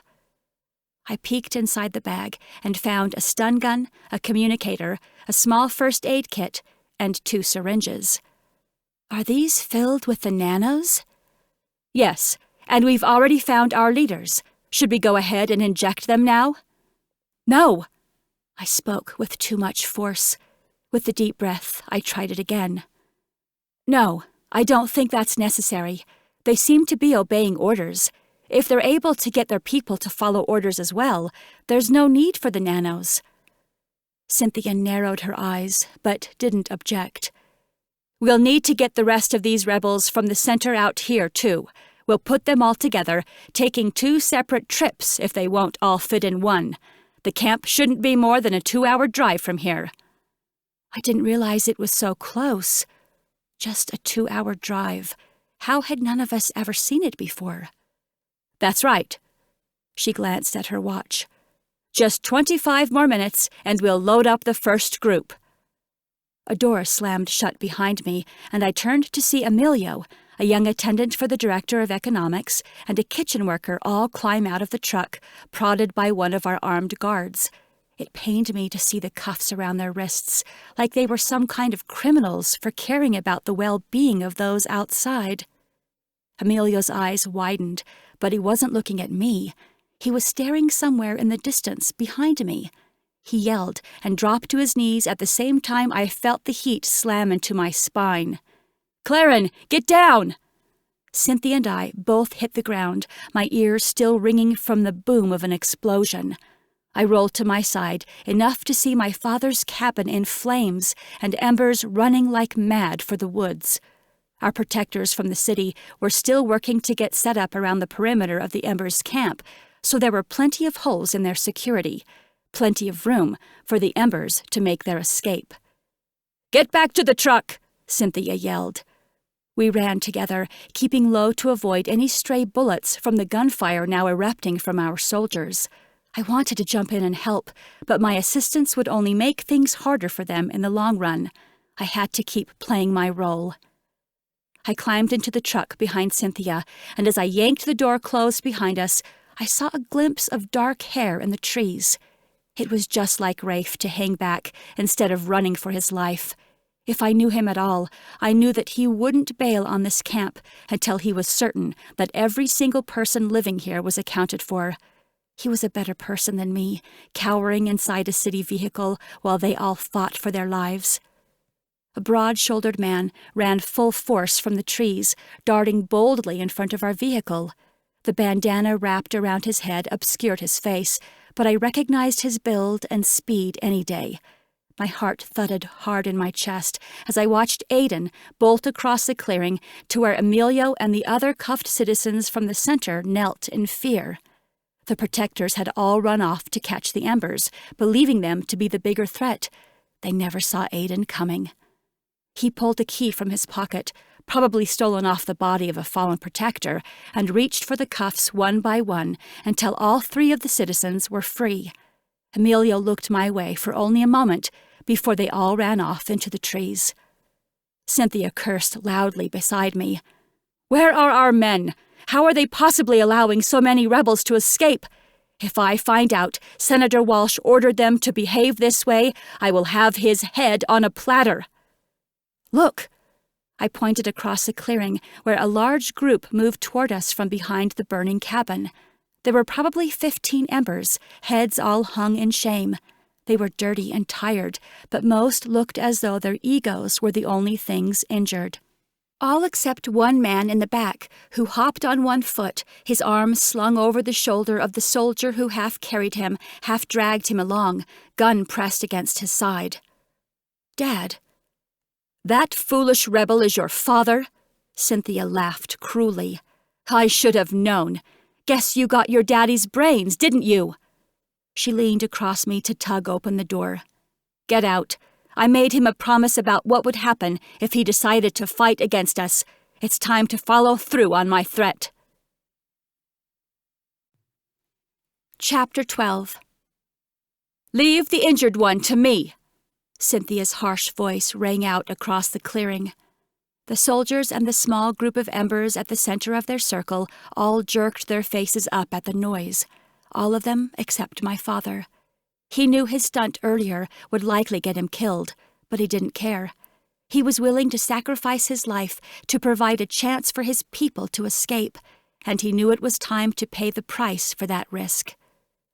The people parted, creating a path for Cynthia as she marched forward to my father, a pistol gripped in her hand. My mind raced with the different scenarios that could play out. She was unpredictable at times, but I knew if she shot my father in front of me, I wouldn't be able to control my reaction. Marked or not, I would not allow that woman to kill him. Thankfully, it didn't come to that. My shoulders relaxed as Cynthia spoke again. "Despite what you think you know about us, we are only here to help. Come on, let's get that ankle fixed." She took the protector's place, slinging my father's arm over her shoulder. I rushed forward to take his other side, relief flooding my veins as we hauled him away from the others. His ankle was twisted at an unnatural angle, likely broken from the looks of it. He must have fallen or gotten himself trapped under some of the debris from the explosion. Cynthia steered us toward a tent that had stayed erect through the chaos. "Let's get him situated in there." I helped her get him through the flaps and propped him up against someone's abandoned pack on the ground. "You're going to be all right, Dad. We'll get you fixed up." Cynthia was already digging through her black bag, but she didn't pull out the first aid kit. She held the syringe instead. "This will make everything better," she said with a sneer. "Here, Claren, you can do the honors, seeing as how he's your father." I stared at her outstretched hand, considering my options. I could take the syringe, fulfill my role like a good little girl, and allow my mother to play my father like a puppet. He would never trust me again, rightfully so. It would destroy him, and possibly the rest of the embers who followed him. No, it wasn't worth it. I ignored her and dug through my own bag instead. There was a single packet of painkillers inside the first aid kit. I'd give him those, and then try to wrap his bad ankle until we could get him to a medical center. He needed a real healer. Cynthia kicked the bag from my hands. "Take the syringe."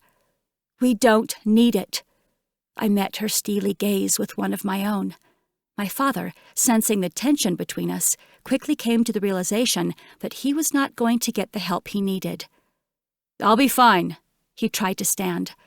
"Let's just keep this rolling." He didn't even make it to his feet before Cynthia shot him with the stun gun. "Dad!" I crawled over to where he lay in a heap on the ground. "You were too close," I shouted at Cynthia. "The shock is too strong at this short of a distance. You could have killed him, and that would have done you no good.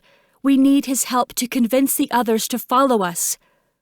"Don't try to play me, girl. I know who you are. You're not fooling me for a second." "I am a member of the Supreme Leadership, same as you. I passed the tests. I've proved my loyalty. For you to insist otherwise is just insulting." I laid 2 fingers across the inside of my dad's wrist, confirming that his heart was still beating regularly. "Then give him the nanos." Cynthia extended the syringe toward me again. "No, it's not necessary yet." "It's an order. Our greatness intended for us to use these on the rebel leaders. Do you mean to tell me your father is not in charge here?" I clenched my teeth together. She knew he was in charge. So did my mother. She saw him at the front of the embers when she came to retrieve me with the hoverjet. Was this her intention all along? To get into the brain of my father? A shudder ran through me. Our greatness never gave me any such orders. How can I be sure this is from her and not from you? An evil grin spread across Cynthia's pale, taut face. Go ahead and refuse. I would love nothing more than to remove you from your position. She exchanged her stun gun for the pistol in her bag. When a member of the Supreme Leadership commits an act of treason against the state, there is only one appropriate punishment. The cold metal barrel of her weapon pressed into my temple, and my stomach lurched. I needed to control my reaction before I vomited, or worse, got my father and myself both killed. I inhaled deeply and searched for my peace point, for Felix, and I shoved everything down, every thought that could impede my progress here. It was all buried under the water of the fountain in my mind. I was willing to die for my dad. I could see the path as clear as day, and it would be the easier option. If I knew my death would free the embers, I'd do it in a heartbeat. But it wouldn't.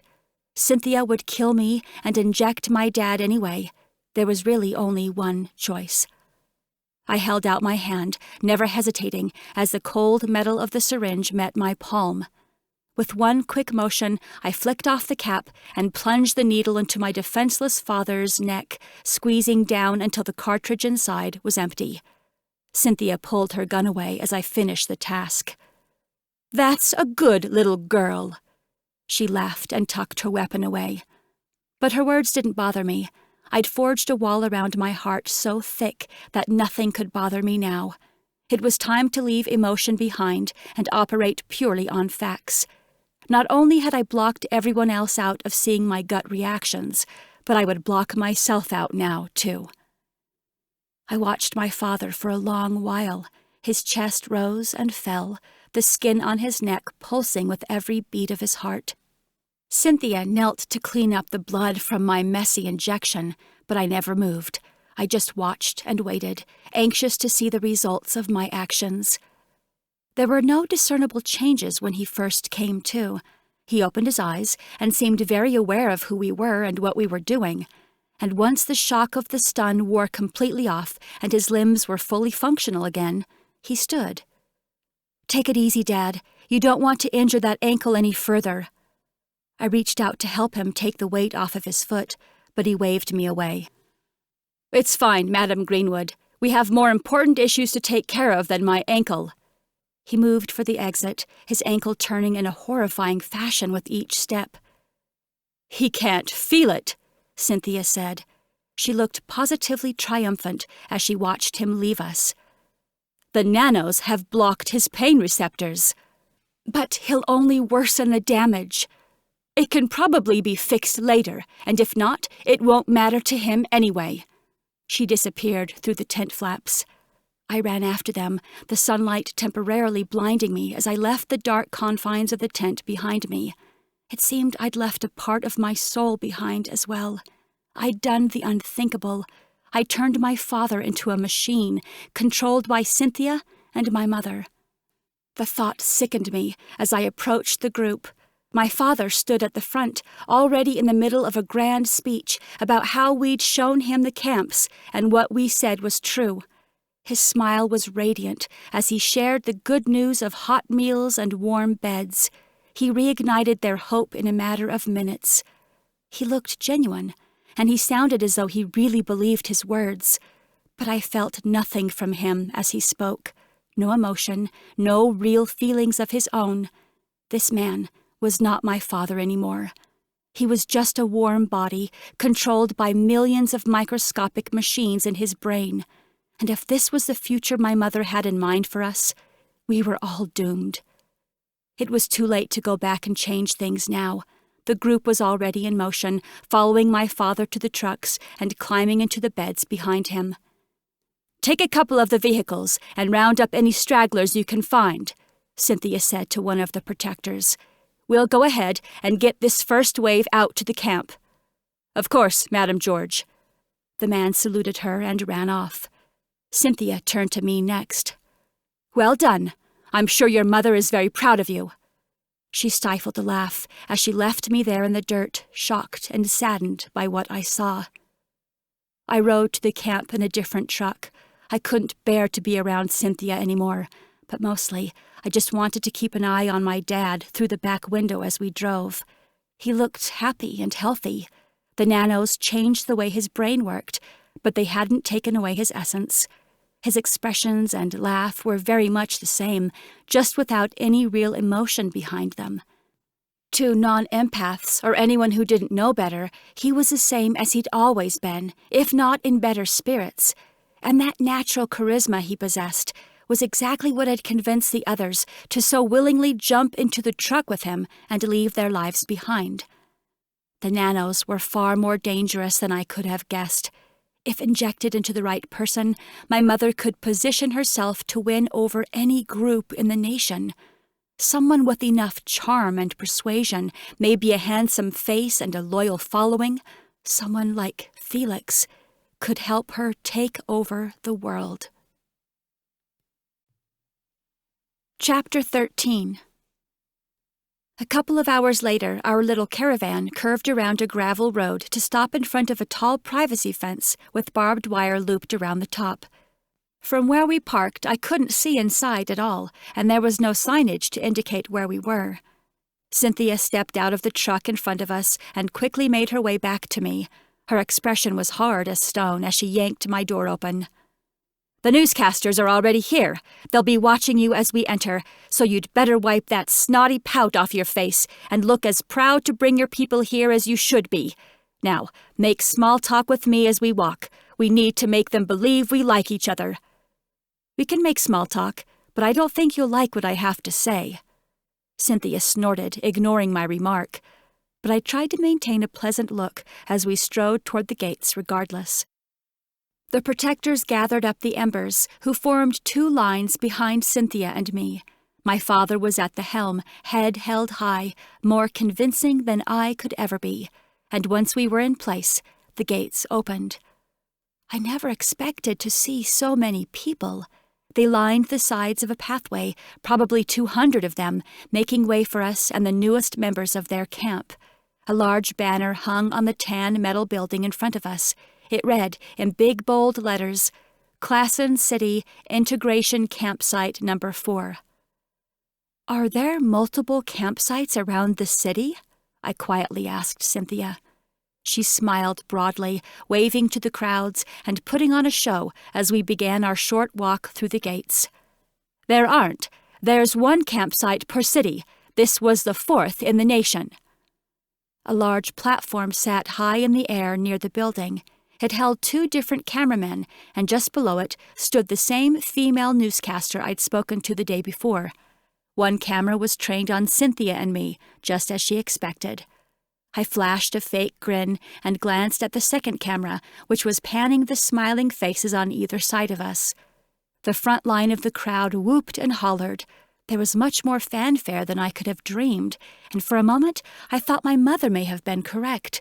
Perhaps this was a place where the embers and citizens could unite and be happy. But the further in we got, the more I realized something was off. Deeper in the crowd, behind the happy faces that were being filmed by the news crews, something dark was stirring. "This place is huge," I whispered to Cynthia. The metal building towered above us, looking bigger and bigger the closer we got. "How long did it take to build?" "We didn't build it. It was some kind of summer camp from before. We simply renovated it to suit our needs." Well, that explained how the embers never knew about it. It looked like any other abandoned old compound from outside the fence, and it was just far away enough that it could have been months since any of our men last traveled this far. The newscaster stepped forward, blocking our path. "What an exciting day this is! We can finally unite our people as one. How does it feel to help change the history of our nation?" She extended the microphone toward me. "It feels good." I glanced over my shoulder at the smiling face of my father and died a little inside. What was I doing exactly? How long would I perpetuate my mother's lies? Cynthia must have sensed my wavering thoughts, because she reached for the microphone and launched into what sounded like a prepared speech. As she droned on, I scanned the crowds. Not just the happy faces nearest us, but between them, farther back where the people were considerably less excited. I landed on a familiar set of eyes hardened by years in the rocky wilderness of the mountains outside of St. Frederick. Otto, the leader of some of our newest Embers, had traveled all the way here to help us fight against Frank, but it looked like he'd been taken captive and brought into this camp before he could return home. It left me wondering just how long the Supreme Leadership had been at work here, right under our noses. I flashed Otto what I hoped was a reassuring smile, but I didn't get anything like it in return. He didn't look angry or afraid. His expression was more like disgust, and the longer his gaze lingered on me, the deeper I felt it cut. He hated me, hated who I'd become, hated what I was doing to him here. I looked at all the faces around him and realized he wasn't the only one. The more I let it in, the more I felt the collective disappointment of the crowd. Some were angry, of course, but most seemed let down, like they'd expected more of me. I expected more of me, too. The inside of the building had been modernized, and it was sparsely decorated with the same kind of sterility that was rampant throughout the capital. This place had my mother's fingerprints all over it. "Welcome to the Claren City Integration Camp," Cynthia clapped her hands together. "We have rooms set aside for each of you, and the chefs are preparing a marvelous hot dinner for you to enjoy tonight. We'll give you a full tour of the grounds soon, but first, we'd like to welcome you with a video that will tell you a little more about what you can expect here at the camp. Please follow me." We followed her down a hall and into a large room with individual desks, like the ones we sat in as students when I was in school. Metal chairs were attached to the small desktops with one side closed off. Neat stacks of paper and pencils rested on top. At the front of the room was a wide screen, and a large mirror hung on the back wall. Other than that, the room was empty. "Please find a seat. Make yourselves comfortable. The video will begin shortly, and the paper is there for you to take notes if you feel so inclined." I moved toward one of the desks, but Cynthia caught me by the wrist on my way. "Not you," she whispered sharply. "You're coming with me." Not willing to argue in front of the Embers, I did as she asked and followed her back out into the hall. She paused for a moment, watching until everyone was settled into a desk, then closed the door and locked the Embers inside. "This way," she said to me. We walked to another door, just a little farther down the hall. This room was smaller and dimly lit. A long table sat pressed against a tinted window, and 4 chairs were sidled up under it. The far wall had a digital panel embedded in its surface. Cynthia took the seat beside it and waved me inside. "Close the door behind you." I did, and it was only then that I realized what we were viewing through the window. "Is that the room we just left?" I slid into the seat beside her. "It is. We'll observe their reactions to the welcome video to determine if any of them need to be isolated for a short time." What would cause someone to be isolated? "Violence." She mashed some buttons on the panel, and the video screen in the other room came to life. Georgia Hines's face appeared on the screen, looking unnaturally cheerful for someone as bitter as she was. A happy-sounding song played in the background as she began to speak. "Welcome to the Claren City Integration Camp, where your health and safety are our greatest concerns. I'm Georgia Hines, a Claren City peacemaker and one of your counselors here. I can't wait to meet you all in person soon. But first, I want to ease any concerns you may have. We know that you've seen more hardships in your days than anyone should, so we've created a space where you can rest easy knowing that you are protected. Think of this camp as a warm cocoon, wrapping you up and shielding you from the elements while you grow your wings." 2 things happened at once as she spoke the last lines. The open edges of the desks all closed in, with an arm extending out from under the desktops. The embers were quickly trapped in their seats, some of them not even realizing it until the motion had long stopped. At the same time, a fog descended from the ceiling, quickly filling the room with gas. "See?" Georgia's voice cooed from the screen as she wrapped her arms across her chest. "Confined in the safety of our arms." One of the men spluttered and coughed, calling out for my father to do something, but he was just as trapped as they were. "What is happening?" I grabbed Cynthia's arm, pushing it toward the control panel.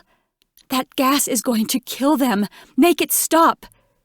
"Trust the process," she said, shaking my hand off of her. "They're not going to die." I leaned forward in my seat until my nose nearly touched the glass. Aside from the one man who choked at first, no one seemed to have any adverse reactions to the gas. On the contrary, after initial shock and outrage, the gas seemed to have calmed them down and dulled their senses. They were complacent, content to sit and listen to whatever came across the screen next. After Georgia finished her introduction, the footage changed over to shots of the Supreme Leadership hard at work in the cities. Images flashed across the screen of them building new roads in the cities, holding babies, smiling with a worker in a bakery. None of it was real. The Supreme Leadership didn't do things like that. But the footage rolled on, creating the most idyllic images of life in the districts. It was what my mother wanted New America to be, not what it was. Another puff of fog blew down from the ceiling, but no one seemed to notice it this time. They were engrossed in the video, which now showed footage of the lands outside of Claren City. I saw the river and the old run-down gas station at the edge of town. There were trees and fields. Then there was fire and explosions, blood smeared on the pavement, dead bodies laying in the streets. My stomach folded in on itself, and I had to look away. "Turn the video off." "It's not finished yet," Cynthia replied coolly. "Turn it off. It's fake, all of it. There has never been such death and destruction outside." "And how would you know that?" She turned her cold gaze on me. I looked away, back at the screen, and gasped as I saw my own face, beaten and bloody, my body tied to a tree. "This is ridiculous. That never happened. How are you even getting this footage?" "We can create whatever kind of footage we desire. You don't like it?" "No." "It does trigger rather strong emotions, though, you have to admit." "You're disgusting," I seethed. Each image that flashed across the screen was more gruesome than the last. "And you're weak," she said, as I finally lost my breakfast into a trash can on the floor. I rested my clammy forehead on the cold table, using the hard surface to clear my mind. I might be weak, but I wasn't a monster like Cynthia. It took just a minute to catch my breath and settle my stomach again. Mentally, I checked to be sure my walls were securely blocking her out, and I decided to start over.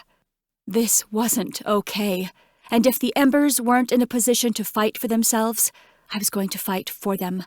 Maybe I'd said too much for Cynthia to buy into my charade, but I still had a whole camp full of people who believed I was the golden girl who always came to save their lives, and I would do it again, but only the lives that were really worth saving. My patience was all used up. I wouldn't wait for my mother to possibly one day come around. I was going to tear her apart from the inside out. "I think I've seen enough," I said to Cynthia. "May I have a tour of the rest of the facilities?" Cynthia groaned. "Fine, go. I don't want to smell any more of your vomit anyway." She pressed another button on the panel and spoke in a much kinder tone. "Hello. Will you please send someone down to the monitoring room? Madam Greenwood would like to see the rest of the facilities." I kept my face down, avoiding the screen, until a knock sounded at the door a few minutes later. I jumped at the sound, eager to get as far away from Cynthia and her propaganda as possible. A familiar face greeted me on the other side, though I wasn't sure how happy I was to see him. "Edgar." "Hello, Madam Greenwood. I'm here to show you around."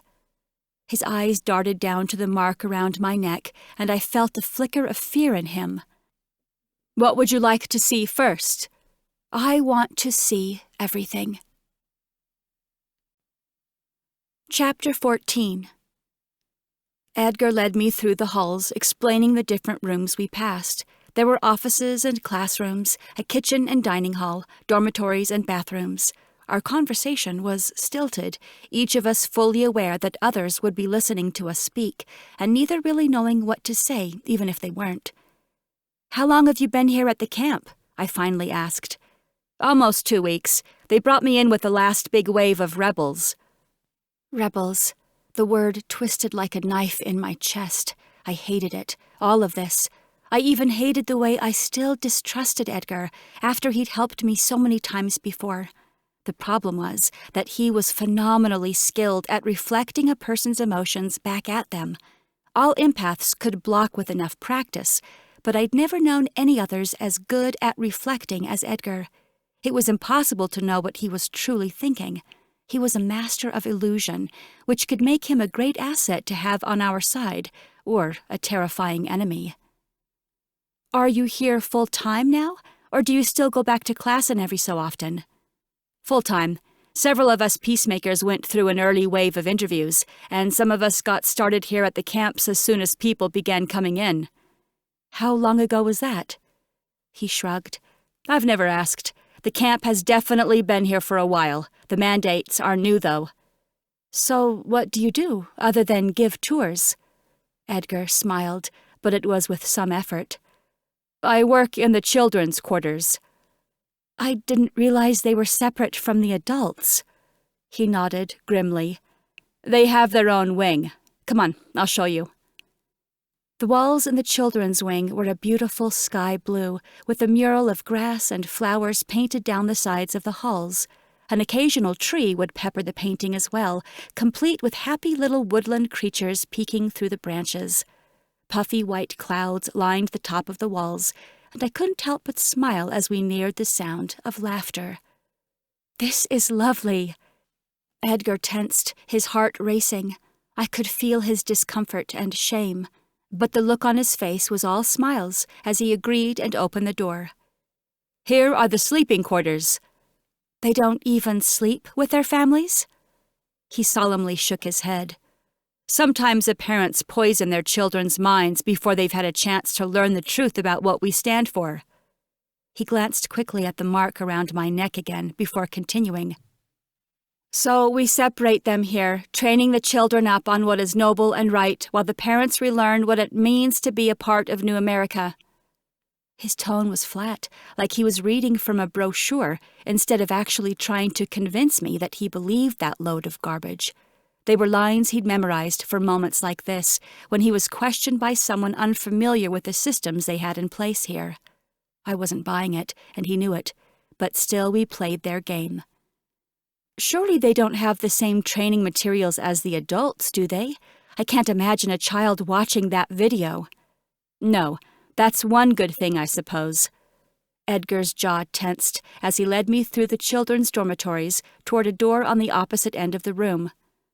"Listen, before we go in here, there's one more thing that has changed since you left." "What is it?" Edgar paused, hardly blinking as he built up the nerves to speak the answer. "I've been matched." He twisted the knob before I could ask any more about it, and we entered a large playroom, full of toys one might find in one of the city's early childhood centers. But the atmosphere was different.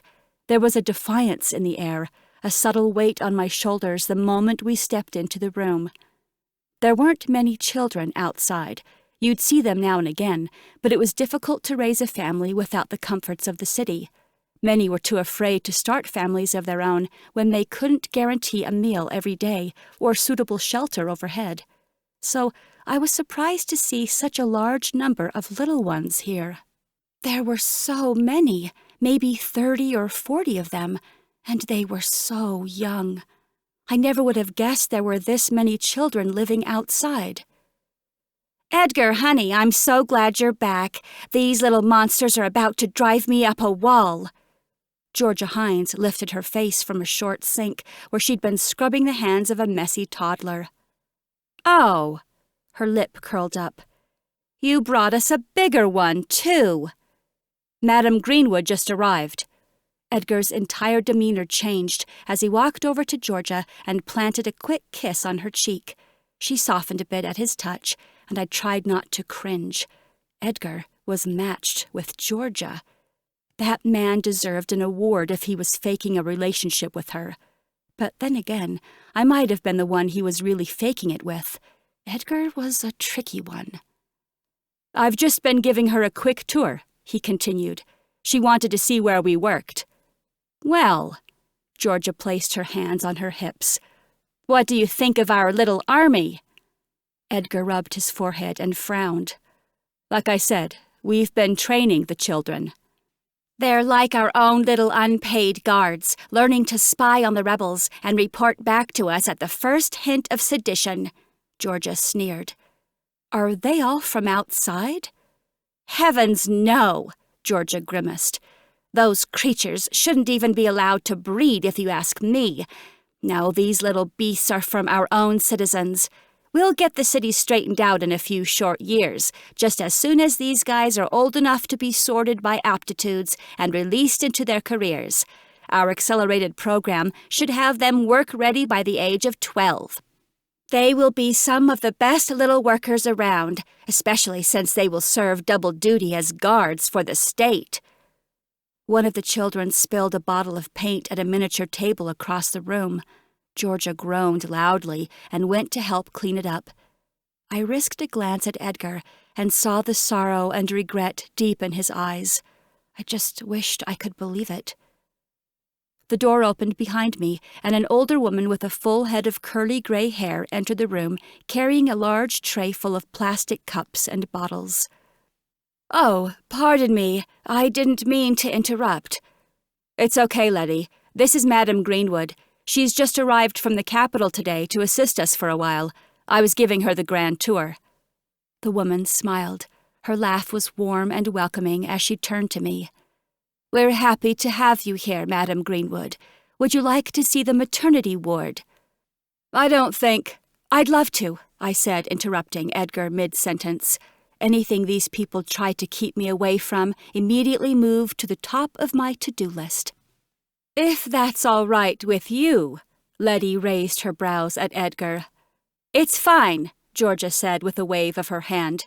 "Please, get her out of here." Letty looked back at me. "Okay then, I'll just put this milk in their refrigerator and we can head back to my area with the mamas and babies." I helped the woman set bottles and cups in the fridge, then gathered empty containers that had been collected on the countertop and helped place them into a plastic box. Letty picked up the box, and I followed her through the same door we'd entered through. It was, I noted, the only door in the large space. There were no windows, either. The room was only accessible through the dormitory, and I wondered if the children were ever allowed to leave these 2 rooms and the bathroom attached to them. I'd have to ask Edgar more about that later. "I'm surprised to hear that you've got a maternity ward at all," I said, as Letty led me down another hall. "There can't be more than 1 or 2 pregnant women from outside." "Oh, they're not from outside, Madam Greenwood. These are women from Claren City. It's a new program we began a few months ago. I thought the Supreme Leadership was in charge of it." "It must be a different department." I kept my tone as even as my breaths. I had a bad feeling about this. Well, I'll bring you up to date. A few months ago, we started bringing in small groups of expectant mothers. They're treated very well here at the camp, with the highest quality nutrition, plenty of rest, and comfortable furnishings. We've got healers on staff to help them give birth here, and they're even allowed to remain on the premises for up to 3 months of the new child's life. Then they are free to return to the city without the hassle of child-rearing. We raise the children for them, as I'm sure Edgar and Georgia explained, and the mothers are better able to contribute to the greater good without the burden of focusing on a family. The children are healthy and well-educated, and the parents are happier and more financially secure. I really think it will be a marvelous opportunity to move our society ahead, but the program is still in its experimental phase for now. We're only accepting women from the outer boroughs of the city until we can gather data on the results. I struggled to find the right word. Disgusting? Cruel? Abominable? Incredible! I forced a smile to my face. This was one of the first things I'd change. At my earliest opportunity, I would set these women and their children free. It was time to get close to Letty and gain her trust. She wasn't like Cynthia and the rest. She didn't mean to cause harm. She was simply brainwashed into believing this was the right thing to do. It was possibly the gas I saw during the welcome video, if I had to guess. It was messing with their minds somehow. No mother would willingly leave their children behind. No mother but mine. First, Letty brought me into an area she referred to as milk storage. It was essentially a giant walk-in freezer lined with bottles and larger containers full of frozen milk. We walked 10 feet through the room, and through a door on the other side was a short hall with a sink and cabinets full of empty cups and bottles. Letty brought the empty containers to a large metal machine that sat beside the sink and loaded it up. "This will sanitize the bottles so they can be refilled and used again," she explained. Her hands were shaking by the time she finished, and she closed the door and pushed a few buttons to get the machine started. Then she gestured for me to follow her down the rest of the hall toward an exterior door, passing what I guessed were a couple of classrooms along the way. "I always get so cold in there." Letty rubbed her wrinkled hands up and down her arms. "But they set up a small courtyard for me to warm up after working in the freezer." She pushed open the door, and we were immediately bathed in bright, warm sunshine. I followed her out into the small courtyard. "I apologize, Madam Greenwood. My old bones just can't handle the cold like they used to. If you don't mind, I'll just need a minute before we go back in. Then I'll show you all the healthy, glowing mothers and their precious babes." She smiled again, her loose skin crinkling at the corners of her eyes, and I almost felt sorry for the woman. She meant well, but she had it all wrong.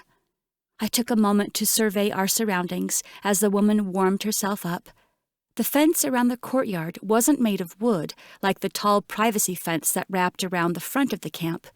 The maternity ward was positioned far from the main road, at the back of the campgrounds, butting right up to the dense tree line of the forest surrounding it. All that stood between this courtyard and freedom was a 4-foot-tall chain-link fence. It would be easy to climb over and run out into the wilderness again. So easy.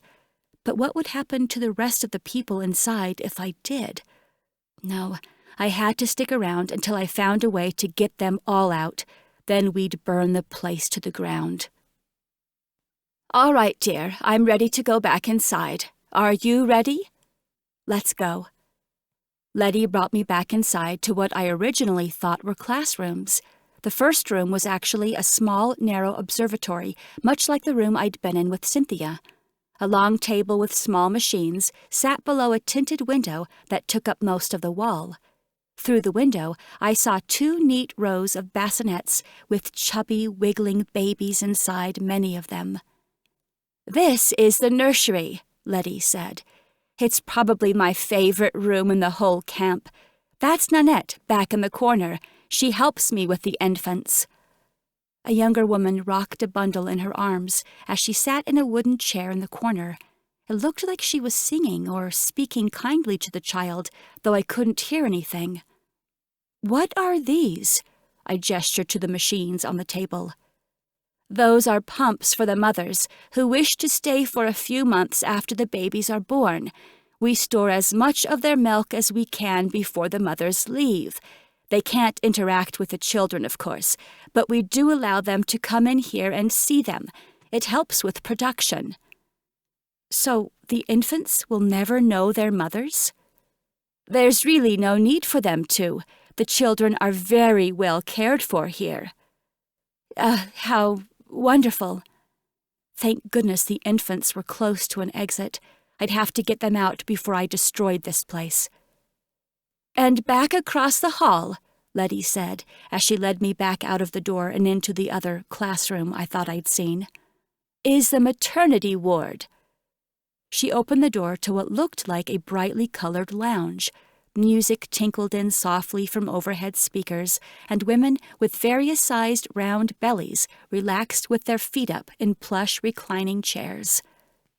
Forgive me for admitting this, but I dare think these young women are living lives luxurious enough to rival the Supreme Leader himself, Letty chuckled. I bit down on my tongue, forcing another tight smile.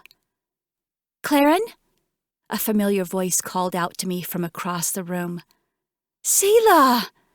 My best friend from my childhood leaned forward, spreading her legs enough to accommodate her giant round belly as she struggled to get out of her chair. "I can't believe it!" She threw her arms around my neck, and something ignited between us as I embraced my dear friend. It was like she was seeing through a fog for the first time. Her heart began to race, and I felt a very real, very raw fear bubbling up from deep inside. "It's gonna be okay," I promised quietly, rubbing her back. "I'll make sure of it." "Selah, darling," Letty started. "Have a seat. You're going to work that baby into a tizzy. Here, let me get you some more juice to help calm you down." I gave Selah a subtle shake of my head. No juice. No more drugging people for compliance. Enough was enough. It was time to take action. Chapter 15. Selah tried to make room for me in her chair, squishing herself to one side so we could squeeze in together like we used to do as kids, but she was a little too big for that these days. I slid onto the arm instead, asking Letty if I could have just a minute to catch up with my old friend. "How long have you been here?" I asked her quietly. "A couple of weeks. I went into work one day at the medical center, and after a stressful morning, I thought I was going into labor. After they confirmed it was a false alarm, they told me I should finish my pregnancy here. It's been nice, but—" She shook her head. "I don't know. It's weird. It's like I can't even tell you what I've been doing for the last couple of weeks." "I know the feeling." I squeezed her shoulder. "I don't even know if Mitt knows I'm here, now that I think about it. I was going to call him when I arrived, but I don't remember if I did or not." "Is that your husband?" I swallowed down my guilt. I didn't even realize my friend had been matched, much less married. So much had changed since I last got to see her. "It is." She looked down at her lap. "It was a small ceremony, just those closest to us. Of course I would have wanted you there, but it was while you were kidnapped." She looked up to me again with tears in her eyes. "I still can't believe you're here right now." "Well, I am. You're not alone anymore, Selah. I've got you." Letty returned with a fresh cup of juice. "Here you go. Get your rest. Madam Greenwood and I will give you some space, dear."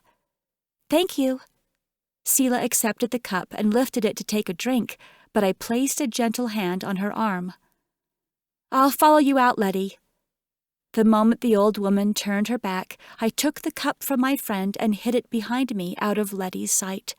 When the woman turned into the hall, I dumped the juice into a trash can by the door and turned back to Selah with a wink. It wouldn't make much difference in the long run, but I wouldn't stand by and watch my pregnant friend be drugged, not if I could help it. Letty brought me back to the front of the building, chattering all the way about the good work they were doing, until we found Cynthia standing outside of the dining hall. "Have they finished the video?" I asked after Letty left. "Yes, and they are all feeling especially grateful to be here after being reminded of the horrors of life outside. They're eating dinner now. Would you like to join them, or will you throw it all back up again?" I gritted my teeth together, biting down on the retort I wanted to throw back at her. "Actually, I think I've seen enough here for today. What time are we going back to Claren?" Cynthia laughed, an ugly sound that scratched at my brain. "We're not. Don't we have more people to bring into camp? And shouldn't we report our numbers to Senator Walsh? He'll need to know how many of his men were lost or injured today. There is only one person we report to, and it certainly isn't Senator Walsh. She rolled her eyes. We've got a video conference scheduled in about an hour. After that, we'll find our own rooms here and reconvene in the morning. There was no way I planned to sleep here. Based on what I'd seen today, I wouldn't put it past them to fill our bedchambers with gas at night after we drifted off. My options were running low. I couldn't see Felix to get his help, and I was trapped here with a very high likelihood of falling victim to the whims of Cynthia and Georgia Hines if I wasn't extremely diligent. I had to come up with a new plan, fast. And as much as I hated to admit it, I was probably going to need my mother's help. She claimed to still care about me. If that was true, I knew she wouldn't want me in harm's way. Now I just had to convince her that I was in danger. There was no better time to start than the present. So we'll get our own rooms? We won't be sharing? I tried to stir up some fear, thinking about the horrible things I'd seen on my tour. With any luck, my vitals might make it appear that I was afraid of Cynthia. This was step 1. No, we certainly won't be sharing. Phew! I wiped the meager amount of sweat I was able to work up from my forehead and allowed relief to slow down my heart rate. Now, I just had to find a way to bring up the gun she held to my head, but that would wait until after we were live on video with my mom. I wandered into the dining hall, pretending to watch over the Embers as they ate their supper. My father laughed with a large group surrounding him at one of the tables in the center. He looked well at first glance, but his ankle was so swollen, his pant leg was stretched tight around the skin. I didn't know how he was able to walk on it at all. He may not have realized what was happening to him, but I did. Unwilling to let him damage it more, I made my way into the kitchen to get him some ice for the swelling. One of the chefs glanced up with a look that said I was about to get chewed out, but he wiped it away the second he saw the mark on my neck. "Good evening, madam." "Good evening," I replied. "I'm just going to get some ice, and I'll be right out of your way." "Of course. Be my guest." He dipped his chin and got back to work. A large roll of plastic wrap sitting on the counter caught my eye as I made my way back to the freezer. Waiting just a moment for the kitchen staff to busy themselves elsewhere, I pulled a large section of the plastic wrap and folded it as neatly as I could before shoving it into my pocket. It would come in handy later. Finally, with the bundle of ice wrapped in a dish towel, I left the kitchen to find my father again. "Here, Dad, I got you some ice for your ankle." His brows pulled together in confusion. Then something flashed in his eyes, and he smiled. "Thanks, sweetheart. It is a little sore." He turned back to the others. "I tell you what, these people sure do look out for us. How lucky we are to have the supreme leadership on our side." And that was it. He never even put the ice on his ankle. He just got right back into the conversation. And he looked grateful, but there was no real emotion there. Nothing. My dad was gone. Cynthia and I met up in a small office near the dormitories after dinner. While the campers all stayed in one large room full of bunks, Cynthia and I got our own rooms at the far end of the hall. Our things were already waiting there when we arrived, so I grabbed my communicator from my bag and followed Cynthia into the private meeting space she had reserved for our video call. "You won't need that," she gestured to a screen on the wall. "There's a camera attached, so she can see both of us at once." "Okay." I set my device down on the desk and slid it next to Cynthia. Then I scooted my chair as far away from her as reasonably possible. I needed my mother to believe that I feared for my life. Cynthia gave me a dirty look but said nothing. She probably didn't mind a little extra space either. The screen came to life with the new American flag emblem, which soon faded into blackness. White letters took its place reading, "Please confirm that the meeting location is secure." "Confirmed," Cynthia called out. More text. "State your names." "Cynthia George." She turned to look at me. "Claren Greenwood." After another several seconds, the text faded and my mother's face appeared on the screen. "Hello," she was all smiles. "Thanks for arranging our meeting so quickly. How are you enjoying the camp so far?"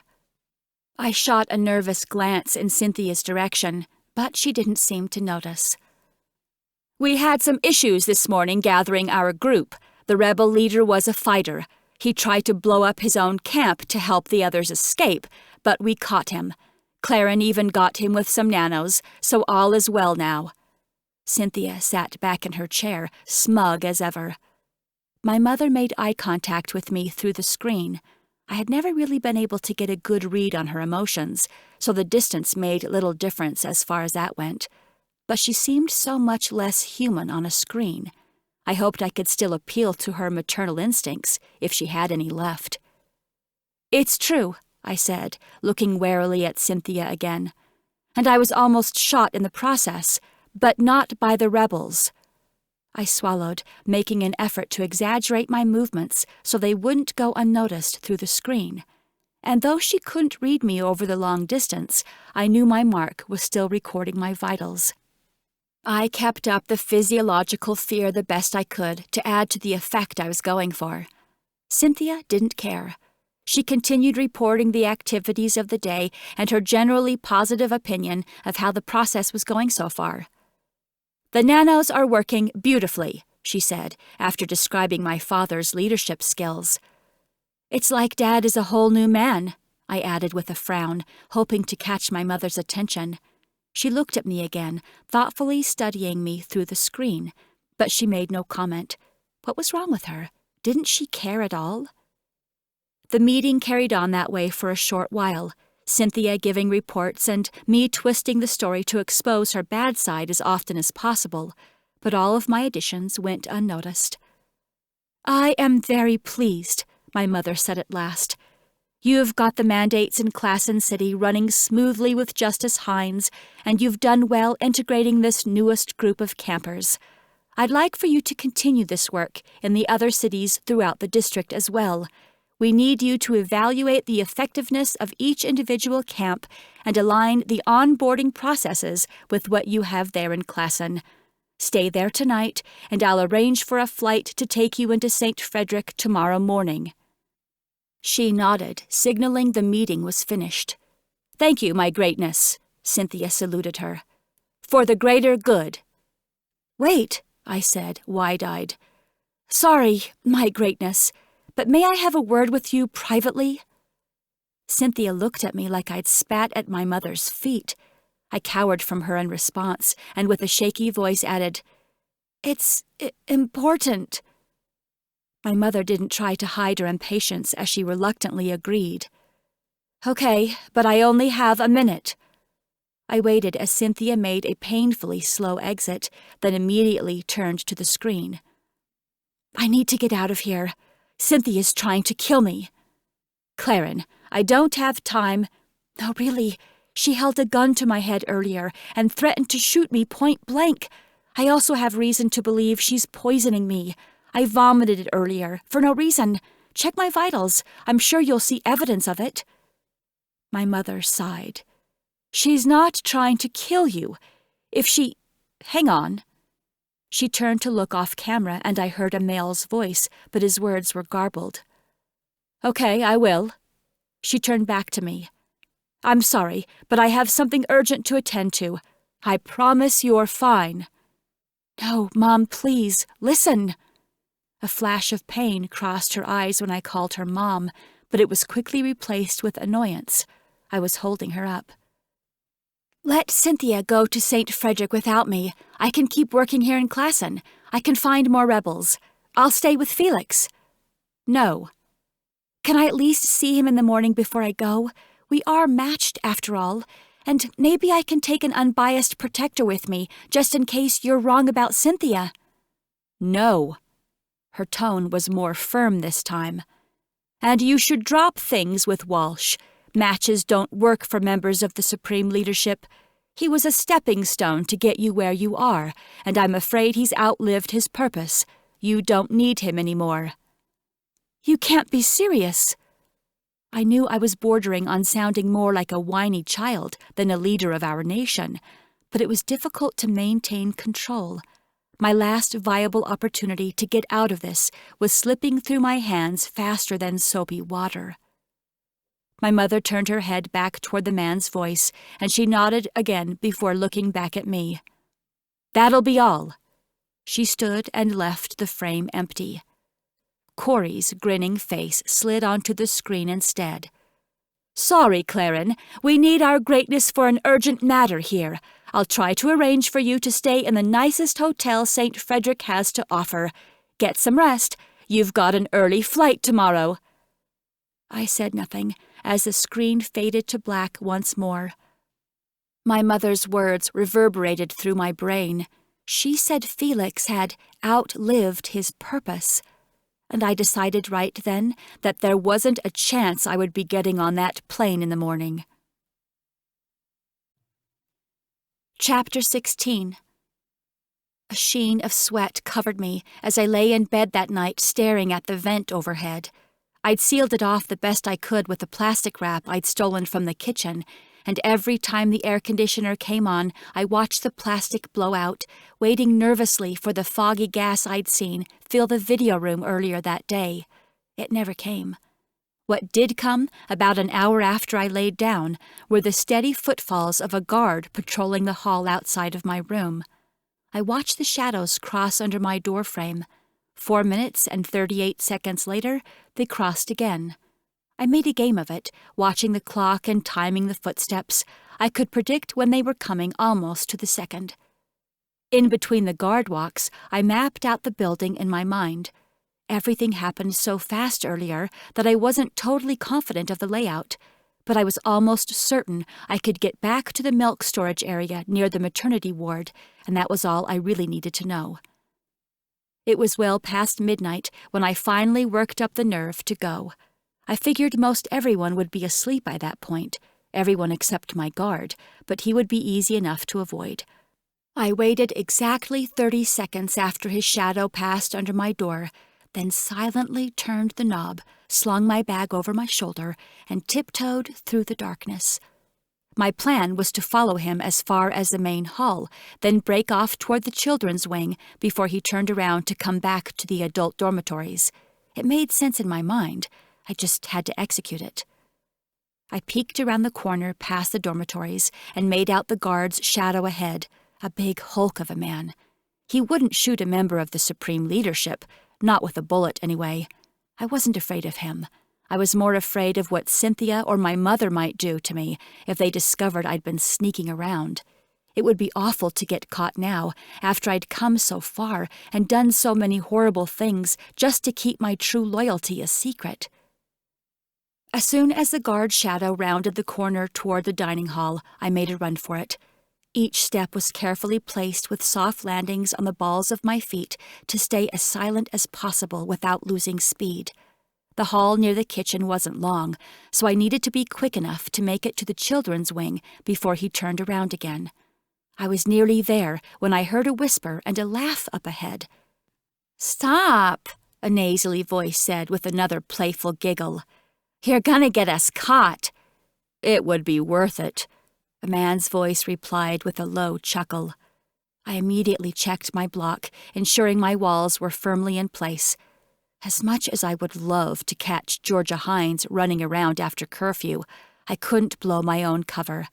Hopefully, she was so engrossed in whatever flirtation was going on with whoever that voice belonged to that she didn't notice me. But still, I couldn't run for the maternity ward until they were out of my way. I stole a quick glance over my shoulder to make sure my guard wasn't coming back yet, then scoped out the doors around me. Classroom, bathroom. I dove for the door, pulling it shut behind me and dashing toward an open stall. I'd barely positioned my feet on the toilet seat to stay out of view when I realized I wasn't alone. The person in the stall next to me made no noise. She held her breath, trying to stay hidden, just like me. And she did a great job, mostly. But I could practically smell the fear rolling off of her. Her heart raced like a rabbit, but that wasn't all. There was a sadness there, too. Neither of us moved for a long time. I heard when she first tried to sneak a silent breath, and I said nothing. But when I heard her choke down the sob stuck in her throat, I couldn't bear it any more. "Are you okay?" I whispered. Claren?" 2 swollen feet stepped down from the toilet in the stall beside me. "Selah." We opened the doors of our stalls at the same time, shocked and relieved that it was just the 2 of us. "What happened?" I reached out for her hand, instinctively stepping back into the role of a girl who just found her best friend crying in the bathroom. I couldn't stop thinking about everything after you visited earlier. None of it is making any sense. Then Adelie went home tonight. She just had her baby last week, but I never even saw the child, just her. And when she left earlier, she was alone. I don't understand it. Did the baby die?" "Oh, Selah." I wrapped her in a hug and allowed her tears to drench my shoulder. Once she'd calmed down, I pulled back, pushing a lock of her unruly red curly hair out of her face. I lowered my voice. "Are you up for an adventure?" I hadn't planned to bring anyone with me tonight. I was going to escape, run until I found some of the surviving embers, then somehow get word back to Claren that we needed to put an end to this. Felix was still in charge there. He could stop this madness if I got to him fast enough. Of course, my mother would be enraged as soon as she discovered I was missing, but she was going to be very unhappy with me soon enough anyway. And since I was already jumping to her bad side, I figured I may as well tell Selah the truth about myself. We would come back and rescue the people in the camp with help from Felix and his army of protectors. Selah and all the estranged children would be included. We'd take them somewhere safe, outside the reach of the supreme leadership, somewhere they would never be found. I hadn't worked out all the logistics yet, but I didn't see any other options. Of course, I didn't say that part aloud. There was no need to tell my mother all the details. Now that Selah was here, it looked like my plan was changing again anyway. She might be a little slower in her condition, but it would be inhumane to leave her behind now. We couldn't let them get their hands on her baby. I laid out just the plan for escaping camp to my friend in hushed whispers in the bathroom stall, giving her every opportunity to turn me down. We could always come back for her if she thought the trek would be too difficult.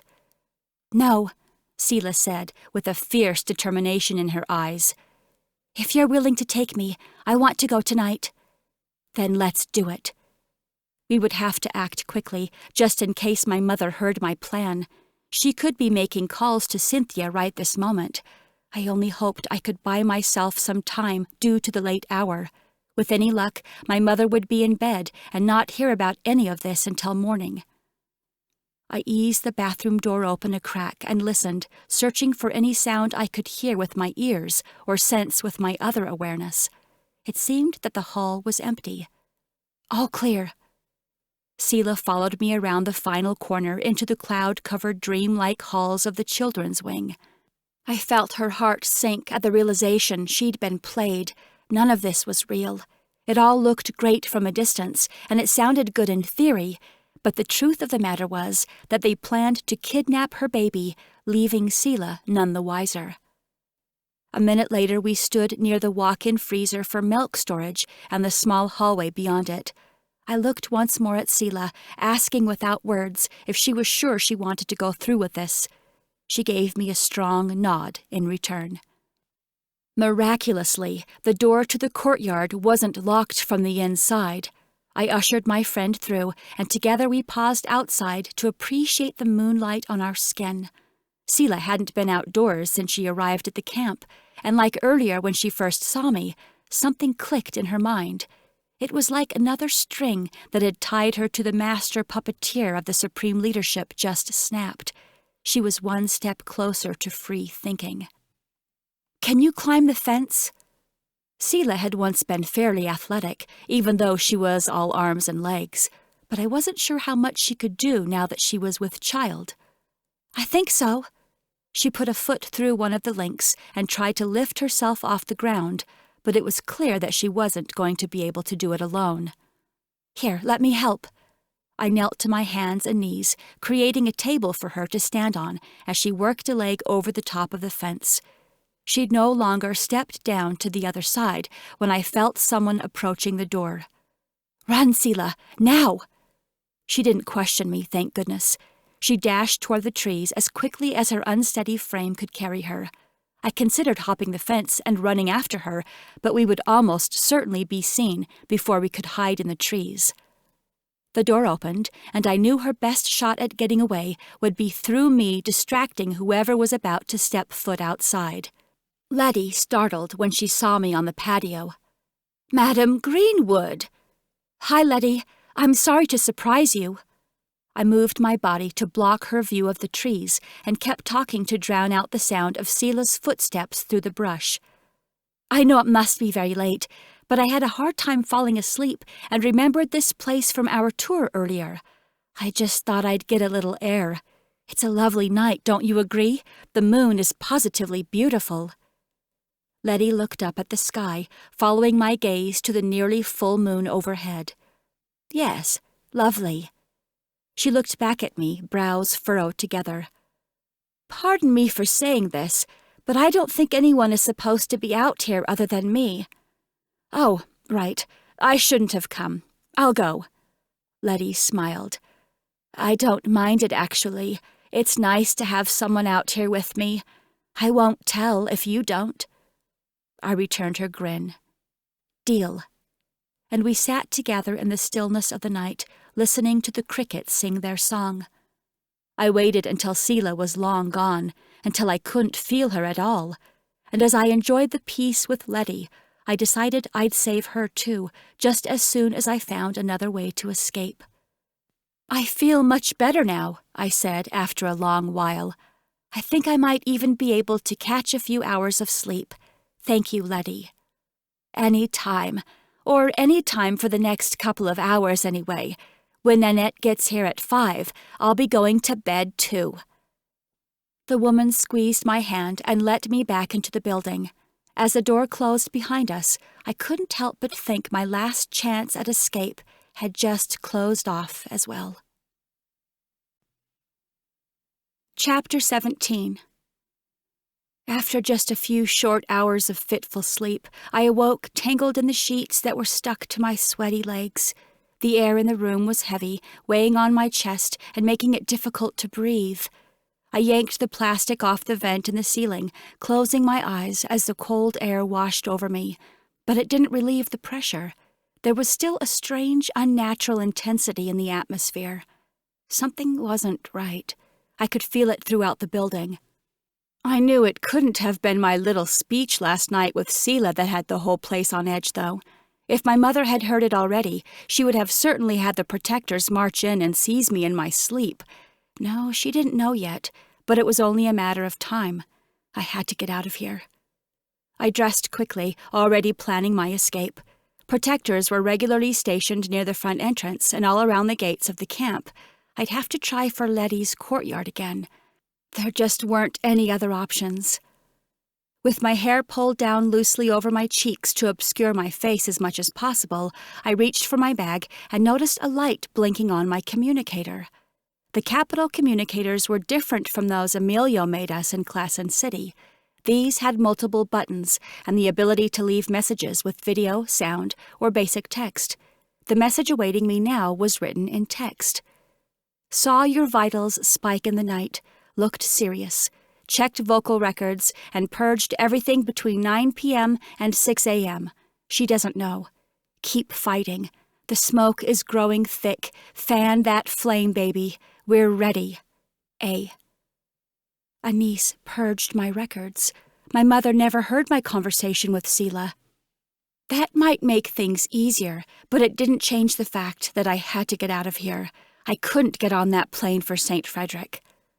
Deleting the message, I shoved the communicator into my bag and cracked open my door. The halls were bustling with workers. The camp was full of life, much more than I expected to see at this early morning hour. And the intensity in the air was thicker here. Nerves and anxiety twisted together, weaving between the workers as they went about their business. "Madam Greenwood, I'm glad to see you're awake. I've just been sent for you." A soft-spoken attendant stood a few feet from my door, just out of my line of sight when it was cracked. I opened the door fully and addressed her. "Is it already time to go? I haven't packed yet." She tilted her head. "I'm not sure I'm following. You're not leaving the camp. I've only been asked to bring you to the main office. Madame George needs to speak with you." Ah, that was only slightly better. I followed the young woman down the hall, confused even further by the vast array of emotions I picked up around us. "Is there something going on?" "I think it's best if you speak with Madame George." The woman gave a solemn dip of her chin as she pulled the door open for me, then quickly scurried off. Cynthia sat alone at the table inside, cold and hard as a wall of ice. "Sit." I did as she asked, watching carefully for any clues about what was happening. "There's been a change of plans. The St. Frederick trip has been postponed until tomorrow. We have an issue to address here before we leave." "What kind of issue?" "A serious one." Cynthia steepled her fingers, never taking those icy eyes off of me. "We have a traitor in our midst. One of the expectant mothers went missing sometime overnight. Her footsteps were found beyond a courtyard in the maternity wing, running off toward the woods. A worker named Nanette brought the issue to our attention this morning. We believe your new friend, Letty, may have been responsible. You wouldn't happen to know anything about this, would you?" Her lips pursed together as she leaned forward, awaiting my answer. "I can't imagine why Letty would help anyone escape. Does she even have a key to the door? She's just a worker." Cynthia's jaw tightened. The door was not locked. "Well, that's probably the issue then." I sat back in my chair, working to maintain a straight face. If the door wasn't locked, the woman likely walked right out and escaped on her own. That's how I had done it. "The woman wouldn't have thought to escape. It shouldn't have ever crossed her mind. She was perfectly happy here." "The evidence suggests otherwise," I shrugged. Though Cynthia maintained a strong block on her emotions, a redness crept into her cheeks, bringing me a smug satisfaction. She wasn't perfect at hiding how she felt, and I loved that I was able to get under her skin. "Those women are medicated, Claren. Letty knows to keep them hydrated with our formula. It keeps their minds at ease and their bodies comfortable while maximizing nutrition for the infants. Unless Letty purposely withheld the beverages we give them, the woman would not have had any desire to leave. Either way, we can't allow something like this to happen again. It's seen as an act of defiance against the systems our greatness has worked so hard to put into place. We have to use this as a teaching moment. We'll make a public statement with it." "Is that why everyone is so hard at work already this morning? We're preparing for a press release?" "Not just a press release." Cynthia's sneer reappeared. "A public execution, broadcasted live throughout all of the districts. We take treason very seriously, and we want the nation to know it.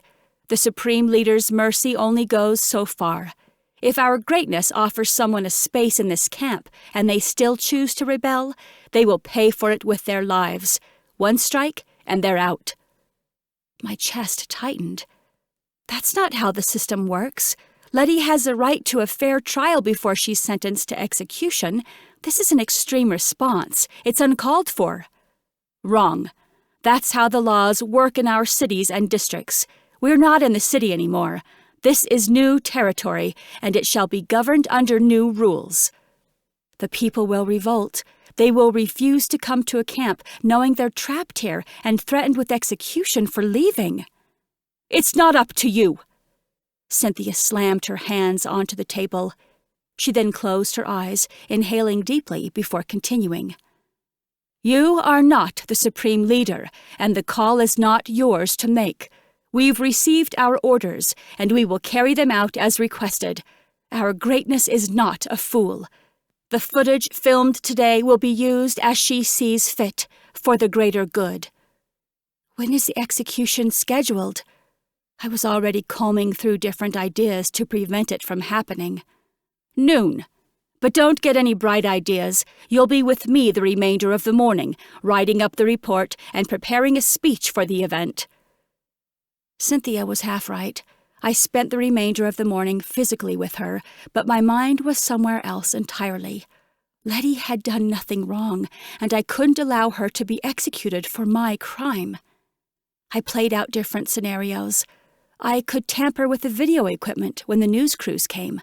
It was unlikely that Cynthia would carry out the execution without her audience. Or I could stage some kind of distraction, maybe a small explosion outside, similar to what my father did when we were at his camp. There was a time when he might have even helped me, but that time was gone. He wouldn't help me anymore. I couldn't even reach out to a niece without risking the chance of my mother finding the message. It was just me. Cynthia asked me to change into something more professional as we neared the lunch hour, and she was waiting in the hall for me when I finished.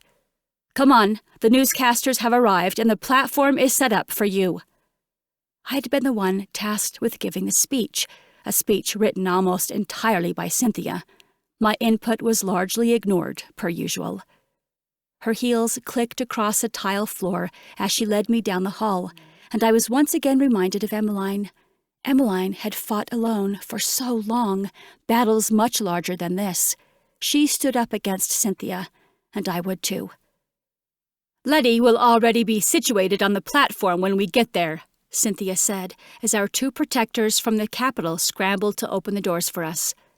"The chair has been brought in from Claren, and they bolted it securely to the stage. They've assured me that the restraints are solid, but just to be on the safe side, you should probably complete the injection quickly and move away. Every now and then the criminals will get a surge of energy just before the drugs kick in. A last hurrah, if you will." She chuckled. I stilled on the sidewalk in front of the metal building. "I'm not performing the injection." "Oh, but you are. Our greatness thinks the message will be much stronger with you as the face of justice. It will be your chance for retribution against the rebels for kidnapping you. The people will love it." No. Every plan I'd thought of this morning involved me standing off to the side, going unnoticed by the cameras that would be trained on the stage. I couldn't be the executioner. I had to save her. "Let me put it another way for you. You can perform the injection and eliminate Letitia Barnes for her crimes against the state, or I'll sit you down in the chair instead for the same crimes. And trust me, I won't hesitate to jab that needle into your neck." She was inches from my face as she finished her mini-tirade, and I knew Cynthia was about to crack. Her finely polished veneer had worn itself out. None of us were meant to hide our true feelings forever. That's not how the human brain worked. Too much blocking, too much projecting and reflecting the emotions of others, all while tiptoeing around every corner and forcing fake smiles. It was enough to drive anyone mad after so long, and I was tired of playing their games. So tired. The wisp of a new idea blew across my mind, and it may have been the best idea of them all, but it would take some very careful language and a whole lot of luck. Failure would likely mean death for me, but at least I'd die fighting. "Okay," I nodded. "I'll do it." Everyone in the camp waited on the lawn, hundreds of eyes watching Cynthia and me take our places on the platform before them. Cameramen bookended the metal and wood stand, both trained on the center of the makeshift stage, where Letty sat restrained by leather straps fastened to a smaller-than-expected chair bolted to the stage floor. We approached the woman slowly, Cynthia and I each taking a spot on opposite sides of her. A handful of protectors stood around us as well. I took deep breaths as I scanned the crowd, noting the familiar faces staring back at me. Otto scowled. My father watched thoughtfully, and the rest of the local embers observed through red-rimmed eyes. They thought I was a monster, just as bad as Cynthia. "Fan the flame. We're ready." Anissa's message played again through my mind, and I knew this was my shot. She said they would be waiting for my cue. I hoped she was right. The female newscaster who had been following me since my arrival to Claren City stood directly below the platform, a third cameraman beside her. They focused on me, waiting for my words. It was showtime. Gripping the microphone in my hand, I launched into the speech Cynthia had written, following her script at first. It began with lots of political rhetoric and praise for our Supreme Leader before launching into Letty's crime. I read the words, but all the while I was looking for ways to change them up ever so slightly. Instead of using Letty's name, I used the word enemy. Instead of describing her actions against the state, I said the enemy was attacking what we know to be right and true and good. It was subtle enough that I hoped Cynthia wouldn't notice, but maybe the Embers would. We won't take this kind of behavior anymore. We've stood by for too long, watching our enemies distort good and evil. I'm tired of it. My eyes scanned the crowd as I spoke, and I'd never seen such an attentive group of people. Even Otto's scowl had faded slightly, and that heavy feeling of dread was shifting into something new. Hope. I turned toward Letty, risking only a small glance in Cynthia's direction. Cynthia stood stone still, face completely unreadable. One of the protectors approached with a silver tray in his hands. The syringe with Letty's lethal drug cocktail lay on top, waiting for me. My hand was steady as I reached for it and held it in the air, turning back to face the crowd. The war against evil isn't pretty, and it always has a high cost. There will be people who lose their lives. I turned back to Letty. The old woman wouldn't even meet my eyes. She knew. She had to have known that it was me who helped Seela escape. And yet she sat here on this stage doing nothing, saying nothing, willing to die rather than expose my truth. I didn't know if she was a martyr for the Embers or so loyal to the state that she refused to make one of the Supreme Leaders look bad, or most likely, she'd been drugged into a silent submission, since that seemed to be the default mode of operation for these people. But she didn't deserve to die either way. You, Letitia Barnes, are walking a dangerous line. With more evidence pointing to your involvement with the enemy, I wouldn't hesitate to put you down. But as it stands, we have no solid proof of your actions. I made a big show of lowering the syringe back to the tray, letting my gaze linger straight into the cameras that filmed my every move, straight into the homes of New America. Let this be a warning to all of you, every person across our great nation. You can choose to be on the side of good, or you can choose to work with the enemy. It's not too late to make the right decision, but the time is now. This division in our world has gone on for long enough. It's time to burn the enemy down. Like a forgotten ember in the brush, the good in the world will flare up again and reclaim the country. So let us unite and ignite. I looked back briefly at Cynthia. The color had blanched from her face, but she somehow maintained her flat expression. For the greater good, I said, looking back into the camera. For the greater good, the audience chanted back, but it was different this time. I didn't salute, and half of the crowd didn't salute either. Protectors, please set this woman free. I put the lid back on the syringe and kept it in hand. I didn't want to have to use it, but I certainly wasn't handing it back over to Cynthia. A single tear spilled over the rim of Letty's eye as she finally met mine, and there was gratitude in her tears. But more than that, I could see that Letty had reached the realization that the people she worked for didn't always have her best interests at heart. I hoped Letty would choose the right side, because one thing was certain, whether the Supreme Leadership realized it or not, I had just openly declared war. Chapter 18. Cynthia and I walked wordlessly back to the main office. She kept a small distance between us, her eyes flicking down to the syringe I still held every now and then.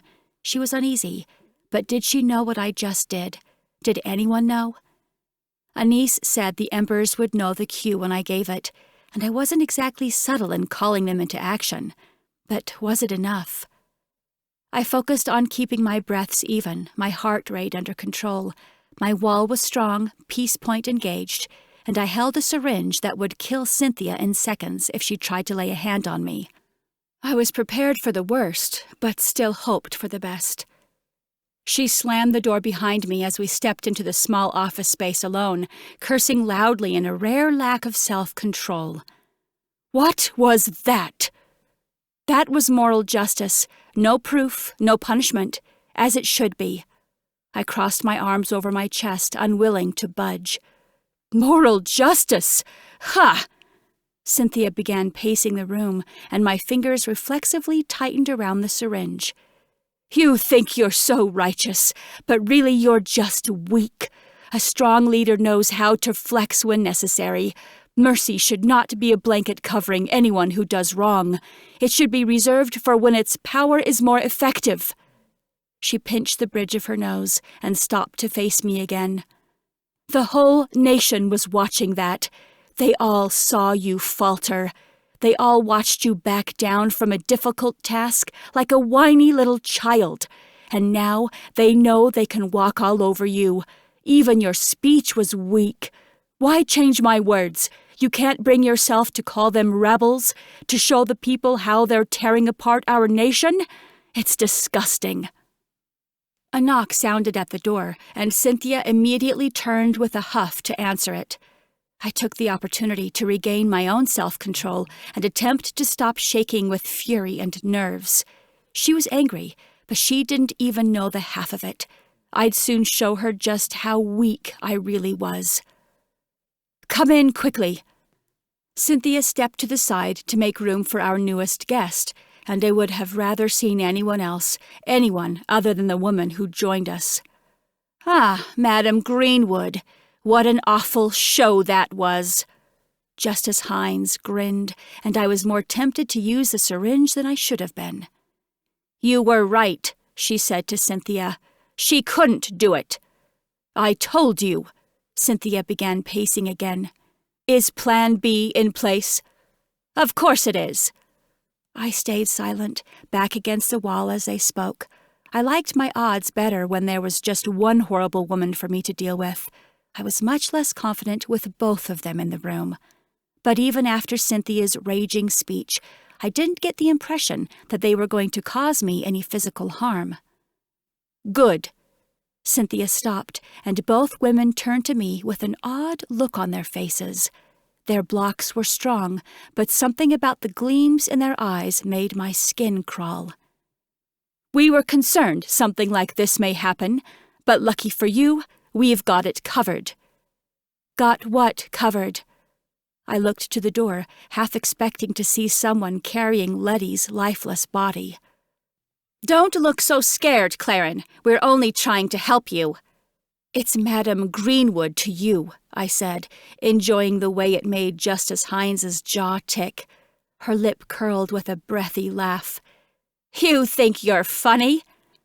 That's enough, Martha. Cynthia's scolding was soft but effective. Justice Hines grew quiet as Cynthia stalked over to me. You said in your speech that sometimes war is ugly and people die, but you've demonstrated that you're too weak to carry out those tasks on your own. So, like Martha said, we decided to help you. The people have gotten too comfortable again. It's only been a few weeks since we ended the war, and they've already forgotten. They've become lax without an enemy to unite against. Letty was a symbol, a reminder that we are in this together, that we need to stay vigilant against those who threaten to tear our systems apart. And you just set the enemy free. But I have to thank you for it, Justice Hines butted in, because now we get to eliminate many more of our enemies. Claren City is a disaster. Even through just a couple of days of interviews, we can see that most of the city sympathizes with the rebels. It's a shame it wasn't leveled along with Louisburg and the others, but it's not too late. What do you mean it's not too late? Surely you're not saying what I think you are. Justice Hines pulled a small screen from her bag. She pushed a couple of buttons and handed it to me. "Look familiar?" It didn't, not at first anyway, but slowly I began to understand what I was seeing. It was like a map, but without labels or clearly marked lines, and it moved ever so slightly, a video. I saw the tops of some very large buildings surrounding a small, wildly overgrown park. A wall wrapped around all of them, and outside of it were more buildings, smaller in size. The buildings grew smaller and smaller, and at the bottom of the image I saw a pond, the same pond I used to spend my afternoons beside back in Morton Borough. This was a bird's-eye view of Claren City. How? "There's a drone with a camera attached to it," Cynthia said. "And do you see that little timer in the bottom right-hand corner of the screen?" "Yes." It was slowly ticking down, second by second. There was just over a minute of time left before it would reach 0. "What is it?" "It's how much longer they have." "No." I looked first at Cynthia, then at Justice Hines. "No! There are good people in there. You can't just wipe them off the map." "We got the good ones out," Justice Hines said. "They're working here at the camp." "No!" I yelled louder. "This is not how you lead. You can't gain respect by murdering your own people." "The country won't believe that we dropped the bomb. They'll assume it was the outsiders, like all the other bombings." "But it was never the outsiders. It was the anarchists, and they're gone. Please, make it stop." "Can't. We would much rather lead a smaller nation of like-minded people than sprawling districts full of rebels. That's what started the Great War in the past. History has taught us not to allow the people to drift too far from us again." Justice Hines couldn't suppress her grin. Evil. The woman was pure evil. "What about Felix? Where is he?"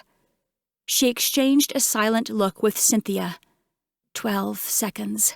11. 10. "Where is he?" I demanded.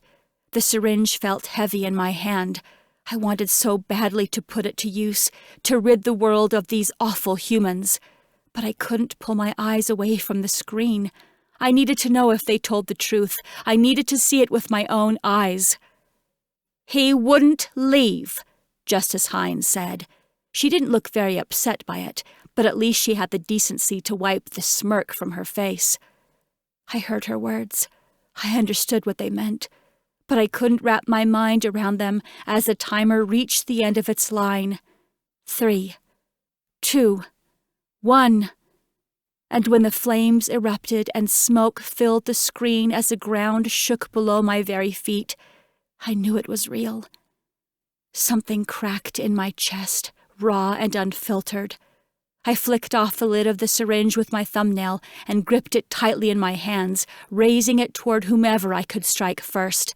I lunged forward, prepared to put up a fight if I had to, and then the lights went out.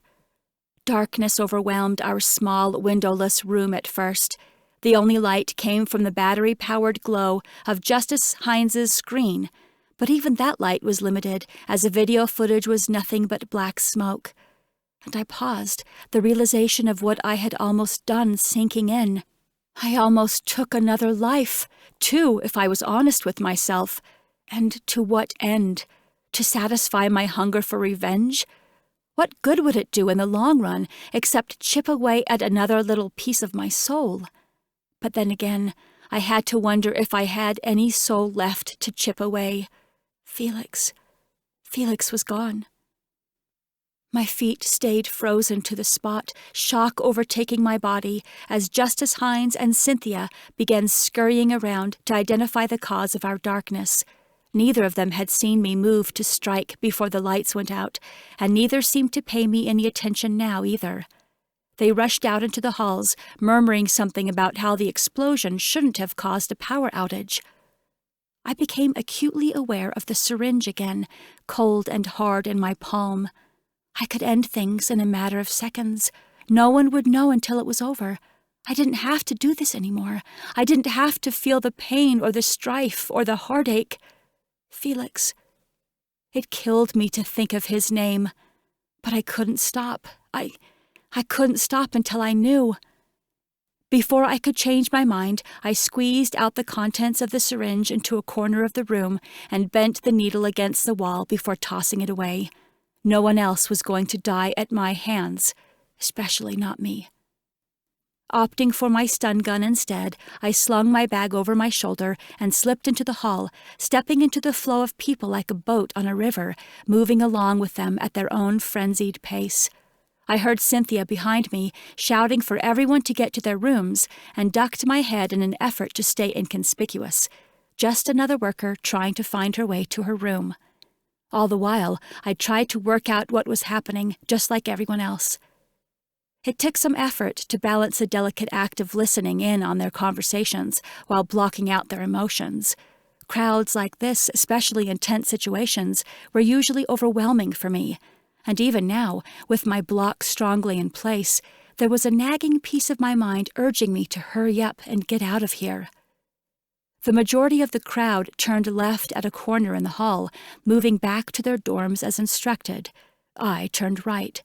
There weren't nearly as many people here, and it was harder to tell where I was going without the flow of the crowd through the darkness. My father's voice slowed me down. He was working to calm a frightened young woman just ahead, telling her that the Supreme Leadership wouldn't let anything happen to her. He said she was safe. I wanted to scream. They weren't safe. None of them were. If Cynthia was willing to let Justice Hines blow up an entire city, she wouldn't blink before doing the same to this camp. I wanted to grab my father by the shoulders and shake some sense into him, but there wasn't time for that now. I didn't know how much longer the lights would stay out, and I needed to leave before the chaos subsided. It pained me to leave him behind, but I had to remind myself that this man wasn't my dad. He was a machine, property of the Supreme Leadership now. The only way I'd be able to get him back would be to break into the capital island and destroy their systems. Destroy their systems the way they destroyed Felix. The thought gripped my heart, seizing it with an icy fist and squeezing until I wanted to fall into a heap on the ground. They killed him. They killed Felix. And I couldn't even find my peace point to push the emotions away. Felix was my peace point. Again, I wanted to scream, but I didn't. I channeled the anger and grief and rage and despair into my legs, willing them to keep moving just a few more feet, then a few more, until I finally made it through the children's wing. Expectant mothers cried out from their lounge, locked behind the door. No one was around. No one heard their cries but me, and I couldn't save them now. I wasted no time getting to the exterior door, still unlocked, and I squinted against the sunlight that pierced my ill-adjusted eyes. "Stop right there!" a man's voice yelled. I raised my gun and fired a hasty shot before ducking and leaping off to the side of the courtyard, and it was a good thing I moved, because my shot missed, but so did the protectors. Better situated now, I fired again, and my aim was true this time. The protector fell to the ground, stunned. I took his guns, both the stun gun and the pistol he had tucked into his waistband, and I jumped the fence, never once looking back. Chapter 19. I ran until my vision was too blurred with tears to see, finally falling face down onto the forest floor. I wept and yelled until I couldn't breathe, choking on my own saliva. And when my well was dry and my head throbbed with the aftermath, I rolled onto my back. I sensed them then, 4 or 5 of them some distance away. I pulled myself up into a crouch and located the nearest tree to press up against until I knew whether I was dealing with friend or foe. They were quiet, skilled as they crept silently through the woods looking for me. I would be nobody's prisoner. I pulled the stolen pistol from my bag and set it at my feet, ready for the worst. But as the small group neared, I didn't suspect I'd have to use deadly force. They weren't angry or vengeful, but more curious and eager, embers, most likely. I stood, shoving the pistol into my waistband, but keeping the stun gun at the ready, just in case. A flicker of movement snagged my attention just as I prepared to greet the group. It was a small black bug, no larger than a nut, and it sent my heart racing again. I swatted at it, trying to shoo it away, but it was a persistent little critter. They were watching. The Supreme Leadership was always watching. I ran a hand over the back of my neck where I knew the tracker lay buried under my skin. There would be no escaping them as long as they could track me. They would follow me every move until I was caught. My life was in danger, but it wasn't the only one. They would kill everyone who helped me as well. My jig was up. Game over. I knelt low against the tree again, hoping the bug's camera would stay trained on me and not the embers I knew were sneaking around to locate me. Shoes softly crunched on the leaves underfoot as someone drew near, and just before they stepped around the tree to where I hid, I lunged to the side, wrapping my arms around the thick calves of a very strong man and bringing him down to the ground. The goal was to keep the identities of the embers a secret from the Capitol camera buzzing around, but I'd attacked the wrong ember. Aiden rolled over to his back and kicked his legs out, bringing himself back up to his feet in a low crouch where he was better able to tackle me to the ground. We rolled for a minute with me struggling under his weight, but unwilling to inflict any physical harm before he realized who I was. "Claren?" He immediately backed off of me, pulling up onto his knees. I sat up and slapped a hand over his mouth, using the finger from my other hand to signal for him to be quiet. I couldn't see any of the other embers he was with, but I sensed them. They were nearby. With any luck, they'd stay hidden, at least until I could get rid of the camera. The forest was still. Even the beetle remained silent, sitting on the trunk of a tall, thin cedar beside us, watching. I scoured the forest floor, settling on a branch the size of a table leg, lying near a tangle of thorny briars. It wasn't ideal, but it would have to work. With my back to the bug, I silently mouthed, "Play along," to Aiden, who gave me the subtlest of nods in return. "If you think I'm going to come running back into the arms of the people who left me for dead, you've got another thing coming." I marched over to the branch as I scowled at Aiden. "We didn't mean to leave you," Aiden said. He was a much better actor than I would have guessed. "I should kill you." I swung the pistol lazily around my finger, making sure I was angled in a way that would be clear from the camera. "I should put an end to this right now, but I won't." I tucked the weapon back in and picked up the branch. "I'll just knock you out instead." I reared back and swung the branch with all my strength. Aiden ducked, and I hit the tree behind him so hard my bones rattled. The branch fell to the ground, and with it, to my great relief, was the mangled metal of the beetle. "Claren, stop! It doesn't have to be this way!" Aiden pleaded with me, still playing his part.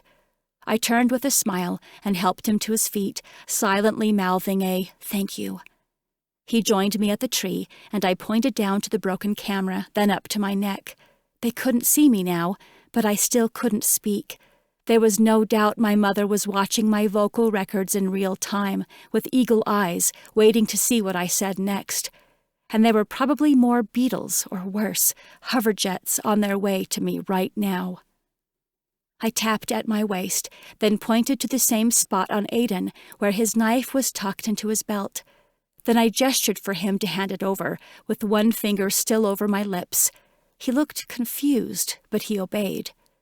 Hilt in hand, I said a silent prayer and raised the blade to my neck, just as I'd seen Emmeline do before. There was only one way to break my connection with the Supreme Leadership, and it was going to hurt. "Not a chance!" Rafe's voice was hard from the bushes behind me, and I turned just in time to see his raised weapon before pain shot through my body, and I hit the ground. Rafe was gone when I awoke a short while later, so was Aiden. I lay in a tent with a wet towel draped over my forehead and a tugging sensation pulling at my left thigh. "She's awake!"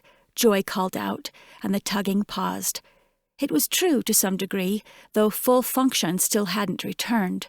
Rafe's power must have been turned up a little higher than normal when he stunned me. Joy's face appeared over me, along with Ryder's. Tears flooded my eyes again, and I tried to shake them off. I wasn't a crier. This was silly. But it was so good to see the familiar faces of people I knew would not hurt me. And I'd been shoving my feelings down, burying all of my emotion for so long now, the tears were just begging to escape. "Oh, Claren," Joy's face wrinkled with concern. "Does it hurt? I'm so sorry. I just need to put in a couple more stitches. You got cut pretty good." I didn't know of any cuts, but then again, I hadn't really been aware of much when I was running from the camp. It didn't surprise me. I wanted to thank her. I wanted to pull sweet Joy into a hug and tell her how much I appreciated them taking care of me, and how glad I was that they were able to keep themselves alive. But I couldn't say a word. I just shook my head. "I'll be quick," she said, and her face disappeared from my view again. I looked to Ryder, grabbed at his arm with my weak hand, the movement awkward and clumsy as my nerves were still trying to come back to life. "What is it?" he asked. "Are you not able to speak?" His eyes flicked down to my mark. I nodded and swiped my finger across my neck in a cutting motion. "Did they try to kill you?" I shook my head. Well, maybe they did, but that's not what I was trying to say. I tried to sit up, searching the small tent for a pen and paper. There was nothing like it around. Joy finished with my last stitch, and I leaned over, using my palm to swipe a clear spot on the hard ground where we sat. Using a finger to write in the dirt, I spelled tracker. Then I pointed to the spot on the back of my neck where it was hidden, and again swiped my finger across in a cutting motion. Ryder and Joy exchanged a worried look as their understanding clicked into place. "Is it necessary?" Joy asked him. I nodded emphatically, but they weren't including me in the conversation. "Probably not," Ryder said, shifting his gaze uneasily in my direction. "But I don't think she's gonna let it go without a fight." I nodded again, then pointed to myself before making the cutting motion again. If they wouldn't do it, I'd do it myself. Ryder seemed to understand. "Now's as good a time as any," he said to Joy after a moment. "You've already got the medical kit out." "I don't like this," Joy said with a frown. I took both of her hands into mine and pleaded with my eyes. "Okay," she conceded after a long minute. "I wish I had more of my tools, but we'll make it work with what we've got." I pulled out my own small first aid kit as well, handing Joy a small alcohol wipe and a roll of bandages. Then I popped a couple of the painkillers into my mouth, laid back, and closed my eyes. Ryder grabbed my hand. "Squeeze as hard as you need to. You won't hurt me." I squeezed, but my grip went limp a few minutes after Joy made the first shaky slice through my skin. "Grab that towel, Ryder. There's too much blood." Joy's voice sounded like it was coming at me from the end of a long tunnel. Darkness crept in around the edges of my vision, and then I was out. The sun was still up when I awoke again. Joy and Ryder were speaking quietly in the background, and I reached up to feel warm, sticky gauze wrapped around my throat. They must have heard me moving, because they both stepped into my line of sight, staring down at me with wide eyes. Joy's face was red and blotchy, and even Ryder couldn't hide his concern. "How are you feeling?" Joy asked. "Great." My voice was raspy, and the inside of my throat felt like it was coated in chalk. "Liar," Ryder grinned, satisfied that I was feeling well enough to lie about it. "Did you get it out?" I tried to sit up, and the tent spun around me. "Easy there." Joy dropped beside me and helped prop me up with her arm. Then she turned to face me, pulling a fist to her mouth as tears filled her eyes. I tried to keep the blade as shallow as I could, but when the blood started, I was so worried. I thought I'd cut too deep. "You didn't." I tried to smile, but the muscle movement stung. Ryder stepped over to the side of the tent and returned with a small metallic chip in his hand. "Here's the tracker." They'd cleaned off most of the blood, but they hadn't destroyed it yet, which meant the Supreme Leadership would be here for us at any minute. "Crush it," I rasped. "And hurry. We've got to get out of here." I tried to stand, but had nowhere near enough strength. "It's okay, Claren." Ryder knelt to my level on the ground. "Emilio hacked into the power grid and took the whole thing down nationwide. They couldn't track you anymore even if we'd left it in there." "We tried to tell you," Joy said, "but you were insistent." I shook my head. "No. Power or no power, I guarantee they'll be able to find me as long as that thing is intact. The Supreme Leadership is prepared for anything. Destroy it, please." "I have a better idea." Ryder grinned again. "We've got some chickens from the old campsite in the back of our vehicle. Let's relocate the tracker and keep those people searching for you." "Deal." I turned to Joy when Ryder left the tent. "How long was I out?" "Less than an hour. I'm so sorry again. I didn't mean for you to lose so much blood." "It's okay, Joy. No more apologies. I'm grateful for you. I definitely wouldn't have been able to do it alone. Did you cut through the entire mark?" She nodded. "Ryder said the whole thing reported back to the capital somehow, so I cut right across the flames." "Thank you. Ryder was right. And if it's been an hour already, I suspect they'll be here for me at any minute. How soon before we can get out of here?" Ryder stepped back into the tent. "Now sounds good. Throw your arm around my neck. I'll carry you to the vehicle." "I can walk." "No way," Joy said. "Not until you get your strength back." Ryder lifted me into his arms, Joy scurrying to pack up what she could from the tent as he loaded me into the vehicle. I actually laughed as he trapped one of the poor chickens inside the tent, and before I knew it, we were on our way, bouncing through the rough terrain through the woods. We'd driven probably 20 minutes or so before I noticed the black beetle sitting in the shadows of the floorboard. "Ryder, stop the vehicle." I averted my eyes, hoping the beetle, or the people behind it rather, hadn't noticed me, become aware of it. "What? Why?" "Is something wrong?" Joy asked. "Is your neck bothering you? Do you need fresh bandages?" "Just stop, now, and act calm." Ryder slowed the vehicle to a stop and slowly turned over his shoulder. "Don't look, but there's a black bug sitting down here near my feet." "I said don't look!" Ryder jerked his gaze back up to mine and mumbled an apology. "It's not a real beetle. It's actually a tiny camera designed by the Supreme Leadership to film parties of interest. They've got a live feed right now, and they can see everything we're doing, but they can't hear us, not anymore." My hand grazed lightly across my bandages, making me wince. The painkillers weren't designed for injuries like this. "I need you to kill it swiftly before it can fly away. I don't think I have the strength."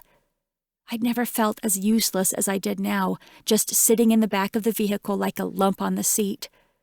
"I'll pretend to tend to your wounds," Joy said, turning around in her seat.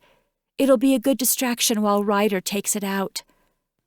I nodded and leaned forward so she could reach me better. Joy gently pulled the bandages away enough to sneak a peek underneath, and I could see in her eyes that it wasn't looking good. "How bad is it?" She frowned. "It could be worse." "But it could be better too, huh?" Whack! Even though I knew it was coming, the sound of Ryder slamming the end of his stick into the bug still made me jump an inch out of my seat. "Did you get it?" Joy and I both turned to find Ryder holding a tangle of metal parts and wires up in front of his face. He threw the mess into my lap. "He got it all right." I examined the pieces for just a moment before throwing the whole mess into the trunk of a nearby tree. "It probably followed me to your camp with my tracker and settled in here to keep an eye on us, and I bet this little thing was being tracked as well." "Are there more?" Ryder asked. "Probably." We spent the next half hour unpacking and repacking the vehicle, searching through every bag to make sure we were clear. 2 more beetles were found, one in my bag, crawling on the back of my communicator from the capital, and the other hitching a ride under the back of the rear bumper on our vehicle. "What about the communicator itself?" Ryder asked. It was a good question. My mother would definitely have considered adding trackers to the communicators, but I hated to destroy it. It was my only connection to a niece. Somehow, it seemed that destroying it would sever the last string holding her to the real world, beyond the walls of that island. I couldn't abandon her. And yet, I would never get the chance to save her if my mother found me through the communicator before we ever made it to the island. I briefly considered sending her a goodbye message, but it was too risky. Hopefully she understood. I'd never be able to thank her enough for all of her help. "Here." I handed Ryder the device and turned my back as he crushed it. But it wasn't the loss of a niece I mourned as it broke into tiny bits on the ground. The foolish little girl, who still dwelled somewhere deep inside me, was sad to snap that final tie with my mother, too. Chapter 20. We drove on for another couple of hours, bouncing across the rough forest trails. I never asked Ryder where he was going. I trusted that he would take me somewhere safe, and it felt good to not have to worry about how to keep myself out of harm's way for a change. The wound around my neck kept me distracted for most of the ride anyway. I focused on my breathing, on the way the light scattered through the leaves on the trees, on the forest animals that would scamper out of our way as we came barreling through their serene woodland homes. I focused on anything other than the pain I felt, because if I gave in to the pain around my throat, eventually I'd give in to the pain in my heart, too, and I just wasn't ready to face the truth about Felix. Ryder pulled over near the bank of the river. I hadn't been paying close enough attention to where he drove to know for sure, but I guessed we were probably just a couple of miles downstream from where my father's cabin had been.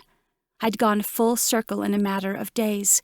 First, coming to this place to round the embers up, and returning now to hide from the very people I'd helped.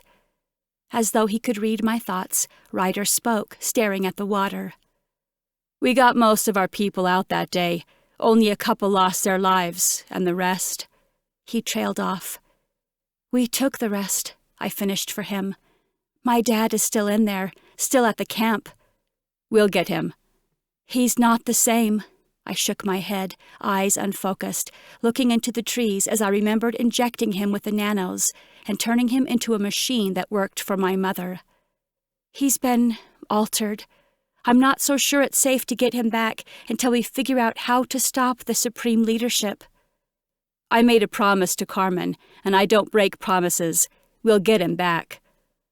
Ryder walked over to the river, shoulders tense even as he tried to play it cool. I couldn't blame him.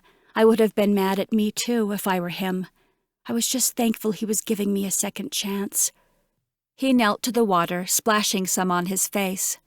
Joy was only a couple of steps behind. I gave them a moment alone to freshen up before climbing out of the vehicle. I tripped as I landed on the ground, still unsteady on my feet from the blood loss, but I felt a little stronger already, and though my neck hurt so badly I could hardly breathe, I knew I would be okay. "So where are the others?" I asked, finally joining my friends by the water's edge. "I know you were with Aiden and Rafe. I have to assume there are many more of you, too." "There are more." Ryder glanced at me from the corners of his eyes, then looked back to the river. "I already reached out to let them know where we were headed. They'll be here when they finish what they're working on." "That sounds cryptic." I knelt beside Joy and washed my hands in the river, trying to scrub the dried blood and dirt out from under my nails in the cool current. "It does," Joy agreed, raising her brows at Ryder. "You may as well tell her what they're doing. She might even be able to help." "All right." He seemed to brace himself before looking at me again. "They're staging an attack on the leadership's camp." "Well, what are we waiting for?" I tried to stand, but moved too quickly and wobbled on my feet. "Let's go!" "This is why I didn't want to say anything," Ryder said to Joy. "You're too weak, Claren. You've been stunned, stitched, and you have a flesh wound wrapping all the way around your neck. That's not even mentioning the torture they probably put you through in that camp. You're not in any condition to fight right now." "I'm fine." "You're not. That's not how this works. You don't get to keep information from me and then tell me what I can and cannot do to fight back. That's what the Supreme Leadership does. You're better than that. We're better than that." I picked up a stone at my feet and threw it out into the water. The tears came then, and it only made me angrier. Stupid, traitorous emotions. "I'm sorry," Joy said, jumping to her feet. "You're right. We need to be open about everything. But this has been in the works since before you came back from the capital. They've got a plan. They bombed Claren City." The words tumbled out with the emotion I'd had pent up for so long, neither one making sense in the current conversation. Joy and Ryder stilled, giving me room to process what I'd said and continue. "They killed them. All of those people." My cheeks were wet, salty tears running down into the blood-soaked cloth around my neck, a wet and disgusting mess of emotion I could no longer contain. "Felix is dead." "You don't know that," Joy said, taking my hand. "Maybe he got out." "I saw the explosion. I saw the smoke." She said nothing more, pulling me into a hug instead. Ryder joined us as well, wrapping his long arms around the both of us. They were right, of course. I wasn't strong enough to help with the attack. Maybe none of us were.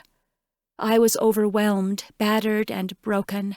I wanted to fight, but after seeing the capital and the control my mother had over the entire nation, I feared that nothing we could do would be enough. She knew no boundaries. They took lives as easily as they took sugar in their tea.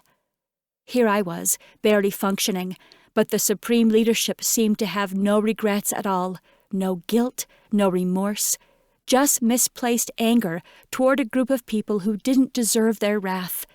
But standing here crying wouldn't change a thing. "Do we have any supper?" I asked at last. "I'm starving." "You bet," Joy laughed.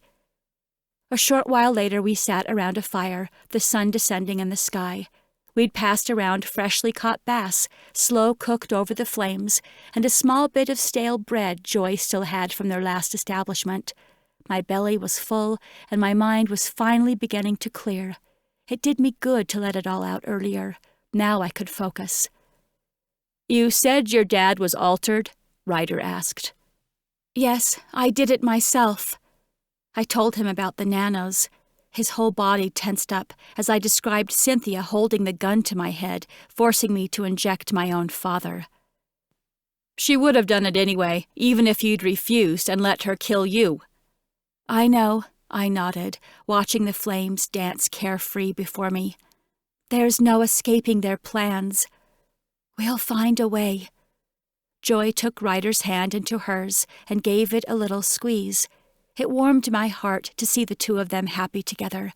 They deserved happiness, especially in this world where it was so hard to find. Felix flashed across my mind again, and I pushed the thought away. I'd had enough of feeling sorry for myself. "We probably shouldn't mention it to Carmen. They'll need her to stay focused out there, tending to any injuries," Ryder said. "How are you still in communication with them anyway? You said Emilio took out the power grid, right?" He tapped the side of his communicator. "Emilio knew what he was doing when he set us up to recharge our batteries with solar power. The Embers have lived without electricity for their whole lives. They've designed the outside society to operate just fine without it. Even our vehicles are solar charged. But the cities, they're going to have a hard time with it." "How long has Emilio been planning this?" Ryder shrugged. "I think they started considering it in the center as soon as talk of the mandates began." "So Felix knew about it, too." It wasn't a question, just a quiet observation. Hope threatened to come alive again inside me, but I squelched it. Hope was a letdown. "One more question." I stirred the fire, trying to keep it alive for just a little while longer. The night before the power went out, I helped a young woman escape the camp. She's my age with long red hair." "And a big pregnant belly?" Joy grinned. "Selah, right? We found her." I closed my eyes and released a breath, giving silent thanks up to whoever was listening. "She's with Carmen now. They're staying in an old farmhouse near the camp. Carmen didn't want her to go too far, since she's so close to the end of her term," Joy added. "She told us you set her free. It's the only reason we knew for sure you were still on our side. After you and Cynthia came to our camp, well, we weren't sure. We thought maybe they drugged you or something." "They definitely tried, and most of the people in that camp are drugged, too. It may be difficult to convince them to leave. They've been conditioned to fear you." "We'll find a way," Joy repeated her new catchphrase. "We always do." We slept in a makeshift shelter that night, since the tent was left behind at the previous campsite. A tattered tarp was strung from a low-hanging branch and stretched to the sides, held down by river stones. The three of us crowded together beneath it, Joy in the middle. I slipped in and out of sleep, finding it difficult to get comfortable with the re-wrapped wound on my neck and the millions of thoughts racing through my mind. So I was wide awake when Ryder's communicator went off in the early hours of the morning, long before the sun announced its arrival for the day. He sneaked out of our shelter, trying not to wake us. Joy slept peacefully beside me, but I lay awake and still, listening to his whispers near the riverbank. I couldn't make out his words, but I felt the surge in his adrenaline. He didn't come back right away, so after another few minutes I crawled out of the shelter as well. "What's going on?" I asked, approaching him down by the water. He was busy casting a net into the waves, and continued working as he answered. "The attack is over. They're on their way back now." "How did it go?" I ran my hands up and down over the chill bumps on my arms. "Were they successful?" "In a sense." A muscle ticked in his jaw. "They got about 30 people out." "And the rest? There were hundreds of people there." "The rest refused to come." I watched him work in the moonlight, thinking of all the faces of that camp, the pregnant mothers and the children, the workers and the Embers, Cynthia and Justice Hines. "What about the leadership that was running it?" "They didn't say." Ryder turned away from the net and moved toward the trees. "Well," I said, following him, "what can I do to help?" We gathered firewood and fish, boiled water over a fresh new flame, and tried to clear areas for the others to sleep in once they arrived. The first morning rays were peeking over the trees when I heard the first motor. Joy crawled out of the shelter at the sound. "Are they coming?" she asked, lazily rubbing her eyes. Ryder nodded, and the three of us stood together, watching and waiting. Finally, a white Claren city truck rounded the bend, followed by another and another. Two of the Ember's open-air vehicles came bumping in behind them. Aiden and Dusty hopped out of the first truck, followed by a small group of Embers. The bed was full of faces I vaguely recognized from the camp, most of them tear-streaked through the dirt on their cheeks. They were weary and afraid, and their collective trepidation weighed on me. I quickly erected a block, pushing their feelings out of my head so I could focus on Aiden's report. "I can't believe we made it," Aiden said with a grin. "Those city trucks were running on fumes, and Emilio says the gas pumps aren't working with the power outage."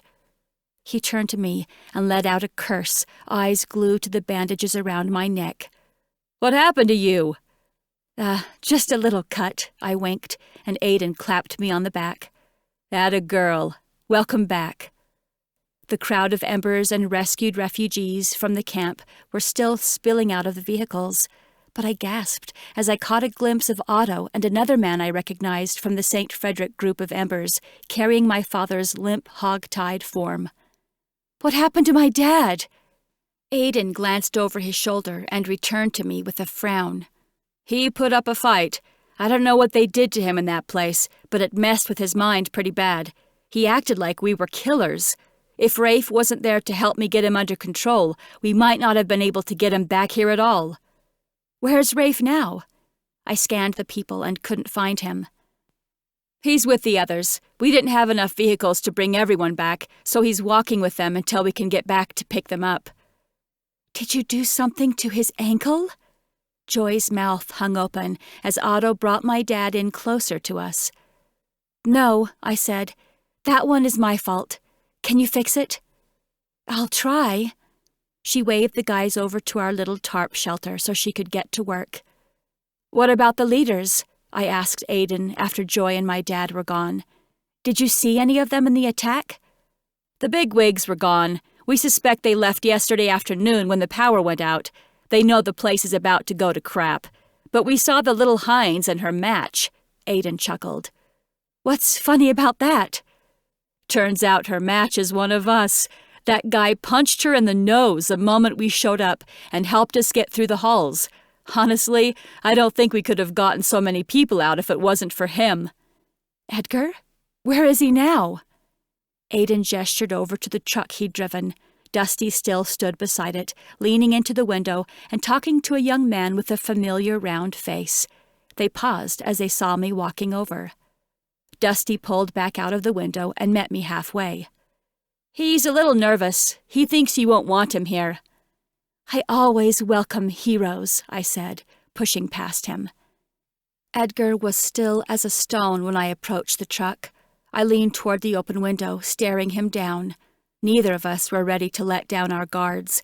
Our blocks stood tall and impenetrable, both of us well-trained to hide our real emotions at all times.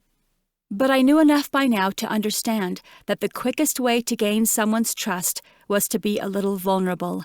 And as nervous as it made me to let go, I decided it was time to let Edgar in. Did you really punch Georgia? The corner of his mouth twitched. Yeah. I stared at him for a moment longer, trying to imagine the look on her face, and I couldn't contain myself anymore. My laughter bubbled up from somewhere deep in my chest, sneaking out of me at first. It was a surprise and a feeling I'd almost forgotten. But once I started, I couldn't stop. Maybe I was delirious from all of the stress and unbelievable things that had happened over the last few days, but my walls crashed down, and I couldn't reel the laughter back in. Edgar laughed too, and it was a glorious sound. I knew then that I was seeing my true friend, the shy boy from Mortonborough who had been by my side this whole time. He'd made just as many sacrifices as the rest of us, and he was finally freed from the grasp of the leadership. I tugged on the door handle and pulled him out of the truck, throwing my arms around him in a tight embrace. Welcome to the Embers, Edgar. There's no going back now. I wouldn't go back if you made me. Chapter 21. We got everyone situated and settled in for a bite to eat and some sleep, though the sleeping part was made more difficult by the bright mid-morning sun. Aiden, Rafe, and their crews had broken into the leadership's camp in the middle of the night while everyone there was sleeping. Their goal was to gather every person who wanted to leave and get them out unscathed. They were almost successful. Aside from a couple of bumps and bruises and stuns, no one was badly injured. They drove through the night to get everyone to safety. I learned that Rafe, Emilio, Carmen, and Sela were all a part of the second wave of Embers who would be coming in later in the day, once they were able to get more vehicles out. I asked about Letty and the expectant mothers, but Aiden wasn't sure about them. He said there were so many people running around, it was hard to know who was who until they were all settled back into the trucks. He didn't notice any children either. Edgar said they'd tuck the children away into a safe room once the camp was breached. I sat near the water with Aiden and Dusty that afternoon, just before Aiden left again for the remainder of the group. With the trucks out of gasoline and the Embers' open-air vehicles being so much smaller, the next groups coming in brought fewer people at a time. And as badly as I wanted to go out and help, they needed the empty seats more. Also, there was a small part of me still holding out hope that a certain golden-haired, blue-eyed senator might just find his way here, and I wanted to be here when, or if, it happened. It was foolish, and I knew it, but my hope refused to back down. "So let's talk about what happens next," I said to Aiden. "You'll have everyone back here by tonight, and they will need to rest. But what about tomorrow, and the day after? Breaking down the power grid was a genius move. Do you have any other plans stacked up?" "That's probably a better question for Rafe," Aiden said, exchanging a silent look with Dusty. "Well, I have some ideas. If Rafe will ever come back and speak to me, I'd love to talk them over with him." I couldn't hide the snark in my tone. Rafe had done an awfully good job of avoiding me ever since I came back from the capital. It couldn't have been coincidental. Aiden stood. "And that's my cue to get out of here." Dusty snickered as Aiden walked away. "I must have made Rafe pretty mad, huh?" "He'll get over it," Dusty said. "You're still one of the good guys." I was glad somebody thought so, because I sure didn't feel like it these days. "Speaking of good guys, have you all gone back to Claren since the explosion to see if there were any survivors?" Dusty sucked air through his teeth. "From what I heard, it's unlikely." "Unlikely, maybe, but not impossible. I'd like to get a group together to go check, just in case. It's only been a couple of days. There could be people stuck under debris or trapped with broken limbs. We owe it to them to go see at least." Dusty frowned. "I don't think you realize the power of that bomb.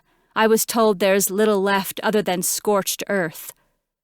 I was already shaking my head before he finished talking. "I don't care. It's worth a look. Even if we only save one life, it'll be worth it."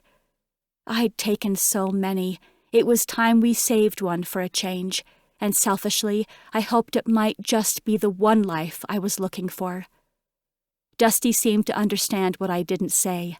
He nodded. "Okay.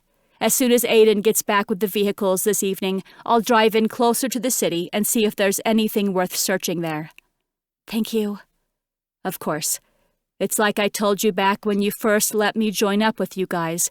I'm here with you for the long haul, at your service. Just let me know what you need. Anything at all." It was good to hear my old pilot say that, because there was a new plan already brewing in my mind, and I would definitely be needing his help to make it work. The campsite was humming with new life by the time Aiden and the other drivers returned with the last of the embers. Those from the first wave were awake and re-energized, the long-time embers teaching the newcomers our way of life out here. I tried to keep myself busy, helping where I could. It was better to work than to sit alone with my thoughts. Dusty hopped up to his feet the moment they returned, staying true to his promise to go and search the ruins of Claren City for survivors. He helped unload the first vehicle, and I felt a heavy gaze on my back as I joined him to help. I turned to see whose attention I'd caught, locking eyes only briefly with Rafe before he turned away. "Hey!" I called out to him. "Can we talk?" He didn't respond, but he didn't walk away either. I took that as a yes. I jogged over to his side and gestured for him to follow me a few more steps away from where everyone could hear us. "Thank you," I said quietly. "For what?" "For getting our people out when I tried to take them away." Rafe scoffed and looked away. "And for stunning me when I tried to slit my own throat? I can't imagine that would have ended well." He swallowed and glanced down at my neck. "Did Joy do it for you?" "Yeah." "She does a good job." "Yeah, she does." Things had been awkward between us even before my mother took me to the capital. If I was honest with myself, they'd been awkward since I chose Felix. Rafe and I had never discussed his confession to me, never talked about those feelings I wasn't able to return. Even now, we weren't able to maintain eye contact for longer than a second. The tension between us was too weighty. We stood there quietly for another minute before Rafe tried to walk away, not even saying goodbye. I touched his arm when he turned to leave. "Wait!" He flinched, looking down at my hand and meeting my eyes with an intensity I couldn't quite pin. I yanked my hand back. "I know you need to rest, but I'd like to talk to you about our plans when you wake up. For the camp, that is." "There's no time to rest," he said, walking away. You really should, I insisted, catching up to him. I can see the fatigue in your eyes. How many days has it been since you slept? He stopped abruptly and faced me. You don't get to worry about me and my sleep habits. You lost that right when you chose the supreme leadership over us. I didn't choose anything. I did what had to be done for our people. Like storming our camps and taking them away to be indoctrinated, teaching them to hate us. You picked the easy way out. Nothing I did was easy. The people around us tried to look busy, pretending we weren't shouting at each other in the middle of our camp. And I knew I shouldn't have allowed him to get under my skin. I should have been able to keep better control of my emotions, but there was something about Rafe that always tore my walls down in the worst of ways. He looked down at my neck again. I would have never allowed them to put their hands on me like that. I bit my tongue, fully aware now that this conversation was going nowhere. Rafe looked back to the vehicles. Dusty, you headed back out? Yeah. Dusty gave me an uneasy shrug. It's fine, I said, hands in the air as I walked away. You can sleep when you're dead, Rafe. Thankfully, I made it all the way back to our holy little tarp tent before the tears started again. There was some truth to what he said. Life was easy for me in the capital, while they'd continued fighting here for their lives. And I knew what we were doing was wrong long before I finally put my foot down. I should have broken away from Cynthia much earlier than I did. Maybe I could have even saved Felix. I dropped my face into the tops of my knees, closing my eyes and allowing myself to really think of him for the first time since Justice Hines showed me the bomb. With deep breaths, I found my awareness, swirling around in the center of my mind, the way Emmeline had taught me to do through her journal. Once I had a strong enough grasp on it, I flung it outward, searching desperately for some clue that might lead me to Felix, something to show me he was still alive. I refused to believe that he was dead, but try as I might, I could not find him. I didn't know how Emmeline had done it with Frank. Perhaps their love was stronger than ours, or perhaps she was simply a more skilled empath than I. But I wouldn't allow myself to believe that it could be because Felix was dead. I wouldn't believe it until I saw his body. Claren? I must have drifted off to sleep during my attempt to locate Felix through our connection. It took me just a second to reorient myself. Claren, are you awake? Supper's ready. I rolled over to find Emilio's tired-looking face grinning at me.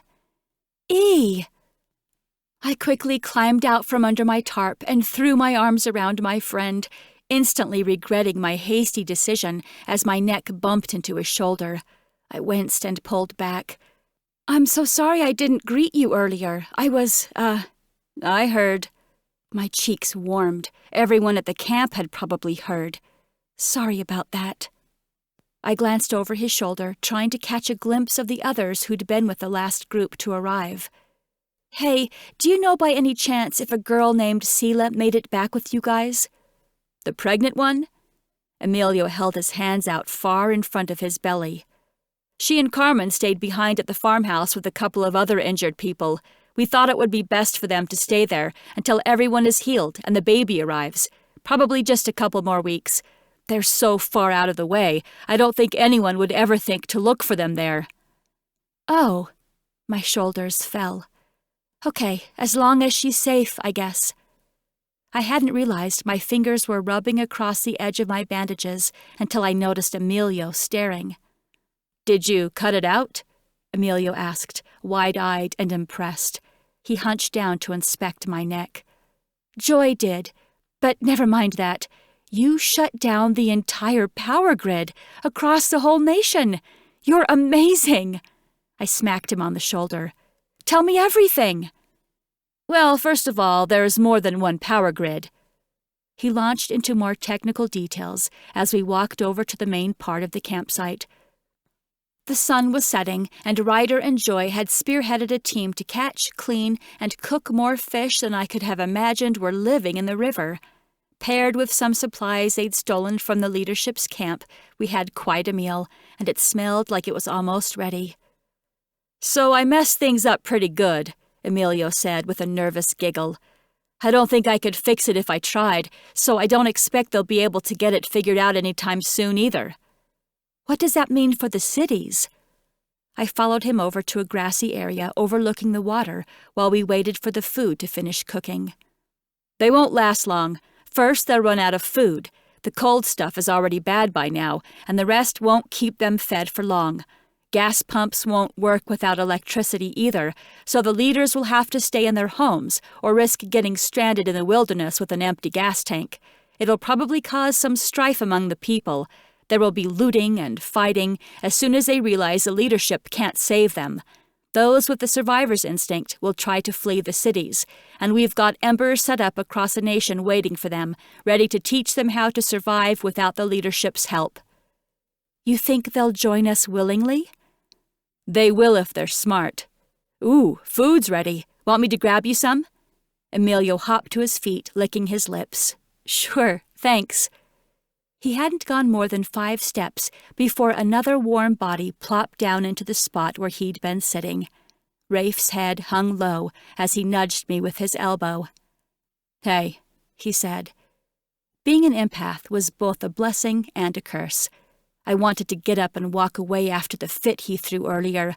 I wasn't interested in another fight with Rafe. But I could sense his remorse without him saying a single word, so I stayed. Everyone deserved a second chance. Hey. I'm sorry. Rafe shook his head, disappointed in himself as he turned to face the water. It reminded me of the time we'd sat together on the bank of the pond back in Morton. My life had seemed complicated at the time, but it was nothing compared to now. I know. I know you know, but let me say it anyway. His mouth pulled into a half a grin. It was the first time I'd seen him come close to smiling since I got back from the capital. Okay, I said. Go ahead. I was so mad that night they took you to the capital. It didn't seem fair. But when I watched you walk onto that hoverjet on your own accord, well, it felt personal. It wasn't. I know. But then you didn't come back, and the world turned over on its head. They came and took some of the Embers who joined us to fight against Frank and Milo, and we discovered the camps the Supreme Leadership had been working on. Ryder got in touch with Emilio to tell them about it, and I guess they were already working on a plan. That's why Aiden worked so hard to save him that day you showed up to haul everyone away. We needed Emilio's help. I understand, and I'm sorry, too, that I put you all in that situation to begin with. Rafe shrugged. It wasn't your fault. It would have happened with or without you, which is why I shouldn't have lashed out at you. So again, I'm sorry. Really. I forgive you. We locked eyes then, and Rafe's heart began to race.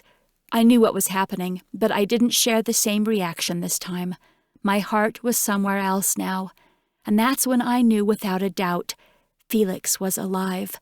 It was like the realization just clicked in my brain. I stood, unable to hide the grin stretching across my face, and dusted off my backside. I helped Rafe to his feet as well, my happiness threatening to burst out of me. Felix was alive. I could feel it in the marrow of my bones. Better get some food before it's gone, I said, casually trying to turn Rafe away. But the sound of an engine cut through the air before either of us could take a single step. The whole camp heard it. We froze, one collective crowd, as we turned toward the clearing where the path led out to the main road. A moment later, Dusty's vehicle came bouncing across the dirt, loaded full of new faces. Chapter 22. I rushed forward through the crowd, every thought gone from my mind except discovering who Dusty had found in Claren City. And when I saw the terror written across 6 unfamiliar faces, I fought to be welcoming and gracious rather than letting them see how disappointed I was. The face I really wanted to see wasn't in the vehicle. Hi, welcome to our camp. I reached out to help a couple of women climb down from the back seat. Claren Greenwood? I held both hands out to my sides. That's me. I can't believe it. You're a sympathizer too? Dusty and I led the newcomers over to where hot food was waiting. I suppose I am. Was there an organized group of you in Claren? Is that how you escaped before the explosion? While a little dirty, the people didn't appear to be injured at all, so I could only assume they'd gotten out before Justice Hines dropped the bomb. We weren't organized, no, not until after we all failed the interviews with Justice Hines anyway. What happened? A second woman piped in. She put us all behind bars in the basement of City Hall like a bunch of criminals, but Senator Walsh saved us. Felix? The woman touched my arm. I was hoping the match was real. I'm glad to see that you genuinely do care about him. She winked. Yes, it was a senator who helped us escape through some underground tunnels. We've been trying to find our way to the others ever since. So there are more? I hated to pepper the women with 100 questions after they'd been struggling in the woods for a couple of days, but I had to know. Did Felix get out too? He said there were more, but I'm sorry. She shook her head sadly. I haven't seen the senator since we left, or anyone else for that matter. We're hoping he got out in time. We were still in the tunnels when we felt the bomb hit. Okay, I said, immediately erecting the wall around my heart that I was beginning to hate. But I couldn't dwell on the what-ifs. I had to shove this down for now and remind myself of the certainty I'd felt just minutes earlier. He was alive, somewhere. I knew it. I just didn't know where. I helped keep watch with Ryder and some of the other guys at night. Our camp had grown from 3 of us to about 75 of us in a single day, and most of them were completely new to living outside of the city. We had to protect them and keep them safe as they relearned how to take care of themselves. As I kept watch, I thought about the next steps we would have to take. My mother probably had contingencies planned way before any of this started to go wrong. She would be worlds ahead of us now. But how could we cut her off? I had to find a way to stop her in her tracks before she could take any more lives. The time for gentle conversation and logical reasoning was over. As I'd said in my speech before I released Letty, it was time for us to take action. Time for us to take the offense instead of constantly defending ourselves. I needed to get back to the capital. With just a few fitful hours of sleep after my watch, the early gray sky of dawn stirred my senses enough to lure me out of the tent. Few others were awake in the early morning hour, but I was pleased to spot Rafe and Aiden down near the river. Hey guys, mind if I join you? We made small talk as we scrubbed our hands and faces, preparing for the day. I'd thought through plenty of ideas in the night, but I wanted to wait to discuss my plans with them until after everyone else was awake. New faces slowly emerged from makeshift shelters as we walked back up to the main part of camp. Joy stuck her head out of a real tent and called out to me, "Psst, Claren, come here." "What is it, Joy?" I left the guys for a moment to see what she needed. "It's your dad. I got the swelling to come down a bit, but I'm worried his ankle is still in really bad shape. I wish they could have left him with Carmen, but I know she would have had a difficult time working on him in this state. I just don't know what I can do anymore with the limited supplies I've got here." "Thank you. You're right. Carmen shouldn't see him like this, but I know you're doing your best." "He wants to come out." She glanced around nervously. "Do you think that's okay? Ryder said he heard there was some violence when they found him at that other camp." "I think it should be all right. I didn't see him act violently at all while I was there with him. Maybe seeing some of his old people will jog his memory and help him come around again. I can only hope it will help, anyway. I miss him." Joy frowned. "Me too. The old him," she added quietly. She ducked back into the tent, and my father was with her when she emerged a few minutes later. "Good morning, Dad." "Good morning, sweetheart. Did you hurt yourself?" He looked down at the bandages around my neck, concern knotting his brows. "Oh, it's just a little cut. It'll be fine." "Good," he said with a small smile. "Looks like it's going to be a beautiful day. Luck is on our side once again. We'll need the good weather for the long walk back to camp." "This is your camp, Dad?" His eyes locked onto something over my shoulder, and his face contorted from a mild-mannered smile to that of an enraged warrior. He took off running before it clicked that something bad was happening, his ankle twisting once again in the wrong direction with every step he took. I whipped my head around in time to see him lunge for a very unsuspecting Rafe. "Rebel!" Rafe turned and rolled mid-tackle, flinging my father's older body over his. And though he had a couple of decades on Rafe, my dad was still surprisingly strong. He landed a hard punch on Rafe's nose, flooding his face with blood. Aidan squared himself up behind the men and somehow managed to peel my father off of Rafe before any more damage could be done. "Come on, Glenn, calm down. Rafe didn't do anything. He's on our side."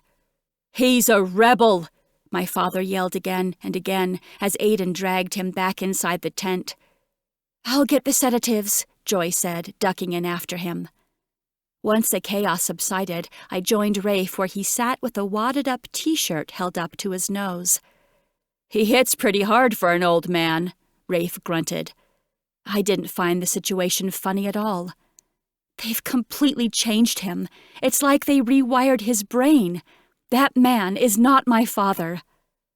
I thought about it all morning, and as soon as everyone set off to do their tasks for the day, I called over a small group of my friends for an impromptu planning session. Seeing my dad so unstable was the push I needed to make something happen. We couldn't wait around anymore. Dusty and Emilio sat on large rocks across from Joy and Ryder, while Rafe and Aidan paced alongside me a half a mile or so down the river from the rest of our camp. "I need to get back to the capital," I said, once they were all settled. "What?" Rafe spun to face me. "No way! They'll kill you without a second thought." "I don't think they will." "You've lost your mind." He ran a hand through his hair and began pacing again. "Hear me out." I took a seat on one of the oversized rocks. "No matter what we do, the Supreme Leadership is always one step ahead. Their people were gone before you attacked their camp. They knew you were coming. They've got cameras everywhere, little spies reporting back to them at all times." I glanced around nervously, but didn't notice any of the little black beetles. "We can keep pulling survivors out of the cities, and we can build up our numbers and change their minds. But to what end? Just so we can build new cities for the Supreme Leadership to bomb again? They won't stop." I took a deep breath, trying to overcome my reluctance to admit the truth to them. Was I afraid of what they might think of me if they knew my real relationship with the Supreme Leader? Or was a part of me still so loyal to my mother that I couldn't betray her trust by revealing her true identity? Neither excuse was a good one. "I have a special connection with the Supreme Leader." Rafe's jaw hardened. "What did he do to you?" "He didn't do anything. But she is my mother." I waited just a moment for that to sink in before continuing. "I thought she was dead. I had no idea she'd gone off to the capital until she showed up in that hoverjet after Frank and Milo were killed. And she's powerful," I chuckled humorlessly. "So powerful. The entire nation bends at her command. But when I was there, I think her intentions were good. She's just going about it the wrong way. I'd like to talk to her." "You can't just talk to a person like that, trust me," Aidan said. "I've known plenty of psychopaths in the leadership." "Maybe not, but isn't it worth a try? I'd much rather end this with a simple conversation than a full-blown war. We've had enough death." "You have, but she hasn't," Rafe scoffed. "Exactly. And if we choose to fight, she'll continue to overpower us at every turn. The death and destruction will never stop. Their weapons are too sophisticated. Their numbers are too large. We can't win a physical war against her, and I don't want any more of our people to die trying. I've got to talk to her." "I'll take you," Dusty chimed in. "I've got a plane full of fuel from before the power went out. I can't promise that it's enough to get you back home when you're done, but it should get you to the capital at least." "This is crazy," Rafe shouted. You may as well just fly her straight into the executioner's office." "I'll go with you," Ryder said. "Me too," Emilio added. Joy's lip trembled. "I support you, and you know I would go with you if I could, but—" "It's okay, Joy. The people need you here. With Carmen gone, you're the only one who can tend to their injuries and keep everyone well. You should stay." She nodded tearfully, and we all turned to Rafe and Aiden. "I think one of us should stay here and help the newcomers adjust to life outside. Plus, if Dusty found a group of sympathizers who'd escaped the city before the bomb, there may be more," Aiden said. "I can keep searching for them, and I'll be around to help protect them if we're discovered out here before you get to talk to your mom." He shook his head, lifting his brows. "I still can't believe the Supreme Leader is your mom." "Me either," I admitted. Then, turning to Rafe, I said, "That just leaves you." "I'm not going." I'd figured as much, but it still stung to hear him say it. "Why?" "Someone has to build the army. Aiden can keep bringing people in, and I'll train them up to be soldiers. We're gonna need as many as we can get." Rafe's tone was hard and unrelenting. "There won't be a war, Rafe. Not one that I want our people to fight in anyway." "Well, you won't be around anymore to make that call, not if you go to the capital." He turned back to the camp, shouting over his shoulder one last time. "I'm staying." I watched him go, trying not to let his reaction affect me. This was the right decision, and I had to stick to it. No one else would know how to get into the capital or where to find my mother once inside. It was up to me. And Rafe was wrong. She wouldn't kill me. She may be a monster to most, but there was no way she'd kill her own daughter. "When can you be ready?" I asked Dusty, turning back to my friends. "The hangar is a 30-minute drive from here. If the capital is near the coast, like you say, then it should be about a 4-hour flight. If you want to go today, we'd better get moving." I pulled Aiden off to the side as we made the short trek back to the campsite to gather our things. "The sympathizers from Claren said Felix got them out. I know this is a lot to ask, but while we're gone—" "I'll find him," Aiden said. "If he's alive, I'll find him, I promise." "Thank you." It hurt to leave without seeing first that he was safe, but I had to trust my own intuition and know that Aiden would stay true to his word. Felix was out there, and once this was all over, I would finally be able to let him know how I really felt about him. But if I didn't go now and put an end to this, I may never have the chance. Chapter 23. There was just one other loose end that had to be tied up before we could leave. I popped my head into Joy's tent to check on my dad. "How's he doing?" "Good, as long as he's sedated." Joy pulled up his pant leg to show me the swelling that had blown up again around his ankle. "Other than this, of course.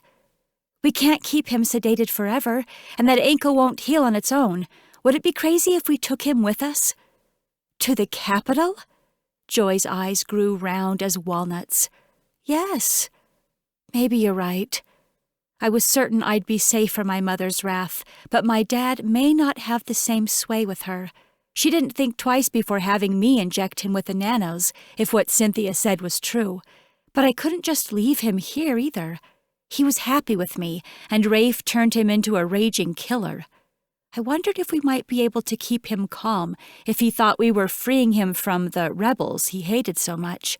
And maybe a niece could fix him, after I smoothed things over with my mother, that is. "I'll leave him with Dusty and Emilio on the plane." "Claren, I really don't think that's a great idea." "You'd rather keep him here with Rafe?" Joy sighed. "All right, I'll pack some things for him."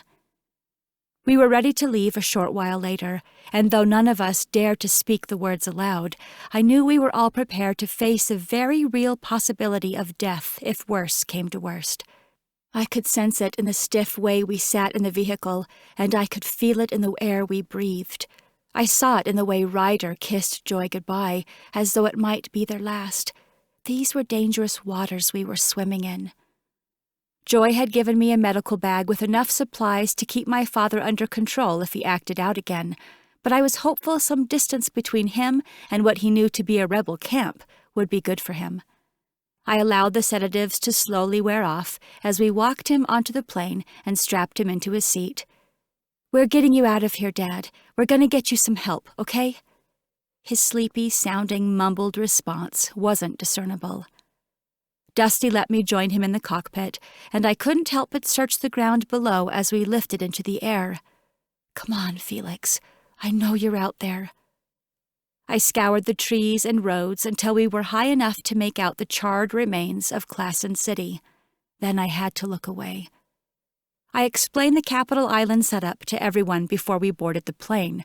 Dusty knew he wouldn't be able to land directly on the island, and we determined it would be best to avoid the aircraft carrier just off its coast as well. They would most definitely shoot us out of the sky if they sensed an incoming threat. We decided to find a coastal settlement of Embers instead. Ryder was fairly certain word had spread that way when we were still hunting Frank and Milo. The city nearest the capital island would be Cheston, and Dusty thought he could possibly find an airstrip or other safe place to land in that area. We were betting our lives on it, in fact. The tension thickened over the course of those 4 hours in the air. Ryder sat silently, staring out the window, while Emilio sketched something out in a notepad he'd brought along. I'd learned it was best not to interrupt him when he was lost in thought like that. He'd share whatever he was working on when the time was right. My father drifted in and out of sleep, and I ran through a million different scenarios, trying to prepare myself for any possibility and praying my optimism wouldn't be the death of me. I still wasn't sure what to expect when Dusty announced that he'd found a place to land. "How does it look?" I slid into the seat next to him in the small cockpit, watching the ground grow closer as he made the descent. "I haven't seen a single soul." "I'm not sure if that's a good thing or a bad thing," I admitted. "Hopefully my mother hasn't already cleared this area." Half of our plan was hinged upon finding the local Embers here to see if they could help us get out to the capital island, and if they couldn't, we at least needed food and shelter until we could find a way to breach the island ourselves. Dusty brought us down with more bumps and a rockier landing than I would have preferred, but we squealed to a stop without any major issues. For that, I was thankful. He sat for a moment, glancing around through the windows. "Looks like the Cheston Airport for the leadership," he said. "That hangar is in too good condition for it to be a leftover airstrip from before the Great War. They've definitely been taking care of this place, but they're not here now." "How do you know?" "Because if there were any workers here, they'd be standing on this airstrip with guns, trying to figure out who had landed without any advance notice. I know the radars aren't working, so that would have bought us a little time, but there's no way they wouldn't have heard us land." "Maybe they went back to Cheston when the power went out. Let's go see." We gathered our things with the rest of our small crew, and I took a minute to make sure my father was coherent enough to walk down the ramp on his own. The air felt heavier outside the plane, with a tinge of salt. It was obvious that we were near the coast, and my heart raced at the thought of seeing that island again. There were so many things that could go wrong between now and then. The air grew heavier still as we made our way down the ramp, and once we stepped foot on solid ground, I finally understood what my racing heart and the weight on my chest were trying to tell me, but it was too late. "Drop your weapons," a gruff voice yelled from the opposite side of the plane. I had no idea where they'd been hiding when we landed, but it was clear that we weren't alone here. In fact, we were outnumbered 2-1. I did as they asked, lowering my stun gun to the ground as I took in their weary faces. They were outsiders for sure, and hopefully they were Embers. "Put your hands in the air." I lifted my arms above my head, keeping an eye on the man who spoke. He circled around us, inspecting what we'd carried off of the plane. He paused in front of my father, who stared lazily at nothing through half-lidded eyes. I was grateful in that moment that my dad was still partially sedated. Otherwise, we might have had a major fight on our hands. "He's sick," I said, my voice clear and confident. "Look at his ankle. We're not here to hurt you. We need your help." "What's under the bandage?" the man asked, turning a hard eye toward me. "It's the remains of my mark," I answered honestly. "My name is Claren Greenwood. I was a part of the Supreme Leadership, and now I'm working to take them down." I met the stranger's eyes. "Will you help me?" Our hands were bound behind our backs as the outsiders marched us through tall marshy grasses and low green trees. Sweat clung to every inch of my skin in the wet air, and my body thirsted for fresh water, but I wouldn't dare ask for any now. Emotions were running high as we walked. I knew as soon as I admitted that I wanted to destroy the Supreme Leadership that these people wouldn't hurt me, but I hadn't yet deciphered what their intentions were. They spoke privately after my confession, and it seemed as though they were taking us back to their camp, though they wouldn't say for sure when I asked. They wouldn't say anything. Ryder shot me warning looks from the corners of his eyes every so often. He was never one to enjoy being tied down. But I had a hunch this was exactly what we were looking for, especially when I asked them if they'd heard of the Embers. They didn't answer with words, but the shift in their body language was enough to tell me we were on the right track. So we marched along obediently. It wasn't long before we reached a sandy clearing. Old, half-destroyed cottages lined the sand, and I imagined they might have been beautiful once. Now there were 2 strong storms away from decimation. It was obvious that people inhabited them, however. The evidence was everywhere, from laundry strung up on nearby trees to charred wood piles from old campfires in the sand. "Wait here," the man with the gruff voice said as he jogged off toward one of the small buildings. The rest of his crew stayed circled around us, weapons at the ready. A moment later, a woman with sun-bleached blonde hair and harsh features exited the cottage with the man. She was older than me, maybe closer to my mother's age, and she commanded almost the same amount of respect as my mom. This was their leader, no doubt about it. "Who are you?" she asked, approaching me. Ryder tensed beside me, itching for his weapon. Even Dusty and Emilio seemed on edge. "My name is Claren Greenwood." I repeated what I'd told the rest of her group at the hangar, asking once again if they would help me take down the Supreme Leadership. "Pull off her bandages." One of the men nearest me obeyed the woman's orders, slowly unwrapping the gauze from my neck. I ignored the fear and anxiety I felt rolling off of my friends as the man worked. This was one instance where emotion would do me no good.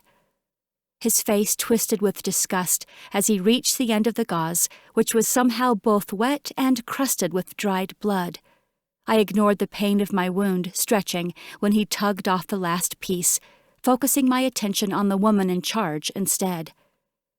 "It's real, Tabitha," the man said, stepping back so she could see for herself. "There's still pigment in the flesh, but the mark has been destroyed." Everyone silenced as we awaited her response, both the local outsiders as well as my people. She turned away, thinking it over to herself before finally responding. "I don't believe it." "Please," I said. "Tabitha, right? I'm telling you the truth. The Supreme Leadership is angry right now. They're lashing out.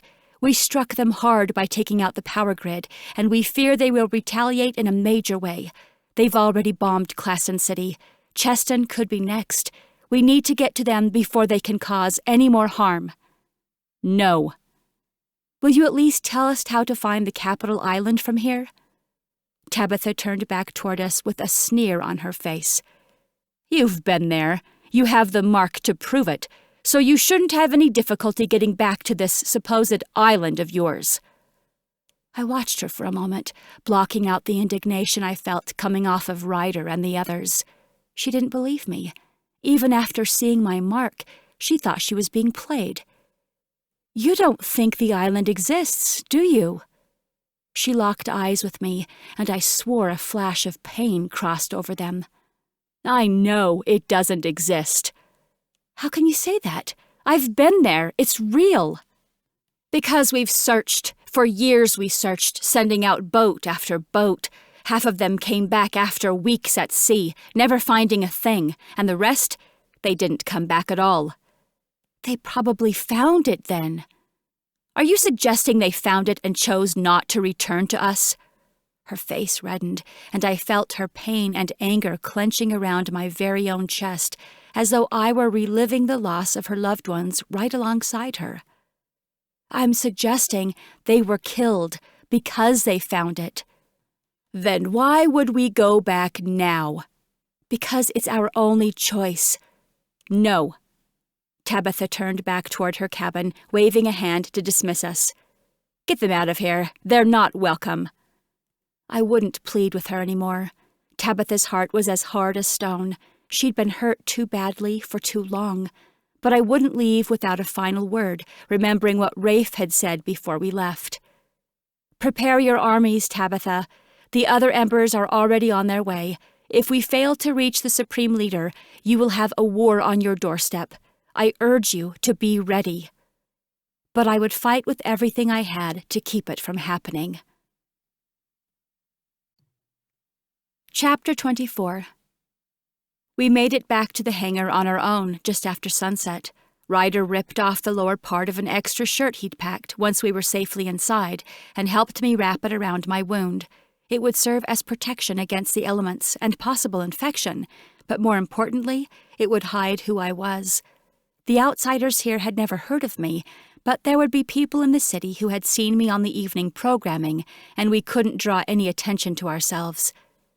We ate a few bites of the small rations we'd packed before our flight and slept huddled up in corners of the hangar that night, trying to get enough rest for what would probably be a long day ahead.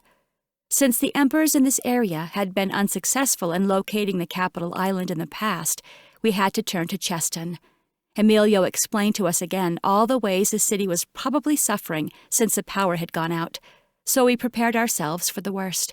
Hopefully the people hadn't gotten too angry yet, and we would be able to make it into the center to find some help.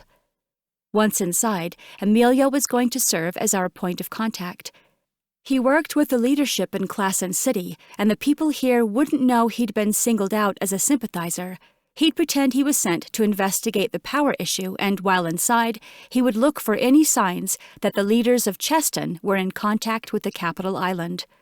It was unlikely that he'd find anything useful, so Ryder and I would be ready to jump in if Emilio needed some backup. With Ryder's protection and my empathic skills, we tried to find someone willing to help us get out to the island. Every city had its secrets. I was counting on Cheston to be hiding something good. The morning air was just as muggy the next day as it had been when we landed. It seemed to affect my father the most, slowing him down even more than normal on his bad ankle. He carried a large stick that he used as a makeshift cane to help him get around a little more quickly, but we weren't going to make it anywhere fast with him. I'd hoped the local Embers might have seen his injury and had some compassion, but that obviously wasn't going to happen. We kept him moving, though. We told him we were escaping the outside in search of the Supreme Leadership. It wasn't a lie exactly, and it was great motivation for him. My father wanted nothing more than to run right back into their arms, so he limped on through a painkiller-induced haze. The walk to Cheston took most of the next day. We left at dawn, but with frequent stops from my dad and plenty of water breaks in the thick, humid air, we weren't making good time. We weren't rationing our food and water very well either, so I knew we had to hurry and get to the city so we could replenish. We saw the smoke first, rising above the tree line like an ominous black arrow pointing down to the destruction that awaited us. By dusk, we'd gone far enough to confirm that the smoke was coming from the city, its skyline silhouetted by the setting sun. "This doesn't look good," I said, turning back to the others. "If what you suspected is true, Emilio, I'm going to guess the fighting and violence is worse after sundown. How would you guys feel about finding shelter for the night and waiting until morning to go in?" "I think that would be best," Ryder said. He glanced at my dad's ankle before meeting my eyes again. Ryder was a master at wordless communication, and he was right. My dad wasn't going to make it through the city, but that would be a problem for the next day. First, we had to find a safe place to rest. Like the outside of Claren City, old dilapidated buildings still standing from before the Great War grew in number the closer we got to city limits. Most of them were too destroyed to even consider, but a small concrete building up ahead caught my eye. The paint on the outside of the building was peeling, but faded red letters spelled the word bait. I pointed it out to the rest of my group. Ryder quirked a brow. "Seems a bit on the nose, doesn't it, labeling ourselves like that?" I nudged him with my elbow. "Come on." The place had been cleared out long ago.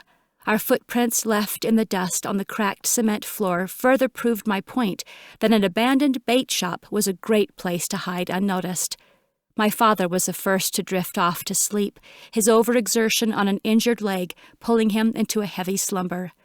The rest of us gathered around the opposite wall of the shop, planning the next day in hushed whispers. "He's not going to make it through the city." I spoke the words we all knew. "I'll stay here with him." Dusty lifted his hand. "You guys all have roles to play in the center. We're just extra baggage. I'll do more good staying here and helping your dad recover with a day of rest." I was sad to leave Dusty behind, but he was right, and knowing my dad would be safe lifted a weight from my shoulders. I lay on the hard floor that night thinking through our plan, and it was probably just my imagination, or maybe it was the culmination of emotions I could feel emanating from the city. But all night I swore I could practically hear the raucous laughter and shouts of the people who would stand in our way the next day. Emilio put on a brave face as we crossed over into city limits the next morning, but he was terrified. We were all nervous to some extent, and the deeper we got into the city, the worse our situation looked. No one was around in the outer boroughs. It was a ghost town, complete with busted-out windows and streets lined with trash. It was astonishing how much damage had been done already, considering they'd only been without power for a few days. But without any way to communicate, the people probably thought the world was ending, and in many ways, the world they knew was coming to an end. "Where is everyone?" I wondered aloud. "Half of them probably went to the center looking for help, and half of them probably ran for the hills," Emilio answered. Moving deeper toward the center, it was clear we weren't going to find any civilized discussion or leaders going about their work as usual. Shop windows were broken wide open, swaths of jagged glass framing rows of empty shelves. Restaurant doors swung on broken hinges, and small fires sent black puffs of smoke high into the sky. We saw the first people late in the morning, moving together in small groups and scattering like roaches when they saw us coming. They knew what they were doing was wrong, but not a single person tried to stop them. The closer we got to the center, the more people we saw, until finally we stepped over the pile of rubble that once served as a wall dividing the leaders from the rest of the city. There were no guards, no protectors, no leaders in sight, just angry, half-drunk workers stumbling and yelling as they held up empty bottles of wine stolen from the abandoned houses of leaders within the center. "We might have to go ahead and skip to Plan B. I don't think there's any real work going on in there." I looked to Emilio and Ryder, who both solemnly nodded their agreement. I wasn't sure if there would be any leaders willing to talk to us with the city in this state, but we'd come this far. We had to look. Ryder took the lead, a pistol in his waistband and a stun gun in his hand. I had a similar setup, so I stayed in the back so we could keep Emilio protected in the middle. He hadn't received the same kind of training as Ryder and me, so he was perfectly content between the two of us. "What are we looking for exactly?" Ryder asked. "Any signs that the leadership is still here? They may have holed up in the senator's house or the basement of City Hall. They can't all have left. There's nowhere else for them to go." But even as I spoke the words, I realized how foolish they sounded.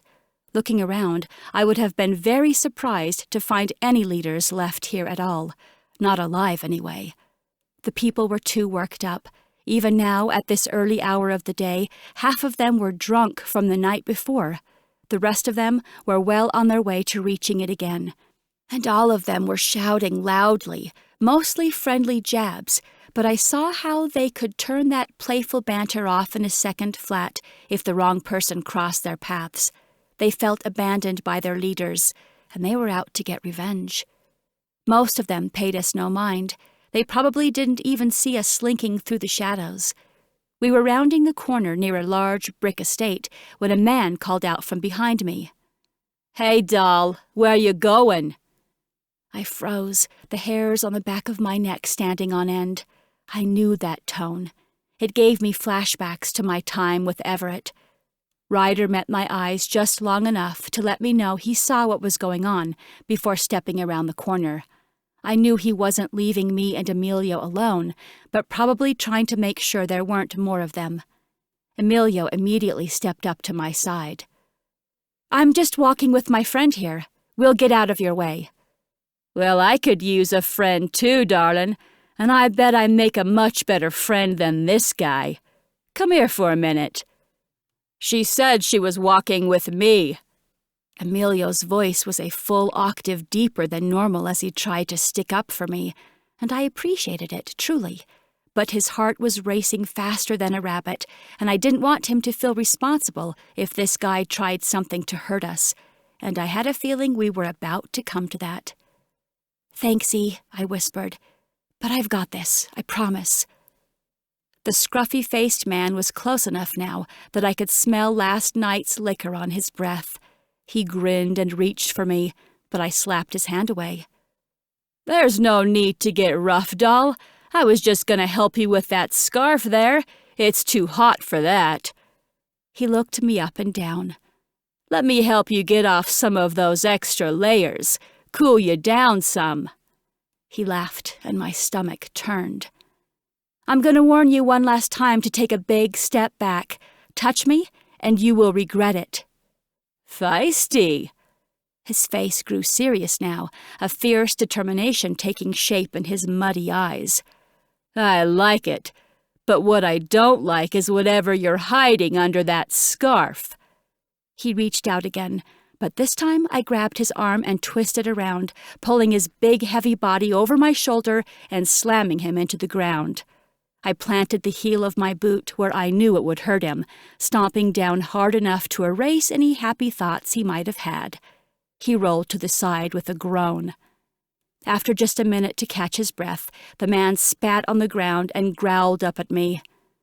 "With moves like that, I know you're one of them. Your little scarf ain't foolin' no one." He cupped a hand around his mouth and called out down the street. "Fellas, I got us a Supremie over here." Emilio gave the man one more strong kick to the gut, and we ran. Ryder came into view as soon as we rounded the corner, surrounded by a pile of what I guessed to be Scruffy Man's fellas. "They're stunned," Ryder said, "but we've got to get out of here. That guy was loud enough to draw attention from all across the center." He was right. Not a second later, another small group of men came running out from the opposite side of the estate we stood in front of. I got one with a stun before they reached us, but the rest were looking for a fight before my gun had time to recharge. Ryder faced a similar problem. Shots fired from the pistols would only make matters worse, so we worked together to fight them off the old-fashioned way instead, brawling like a bunch of schoolboys on the playground.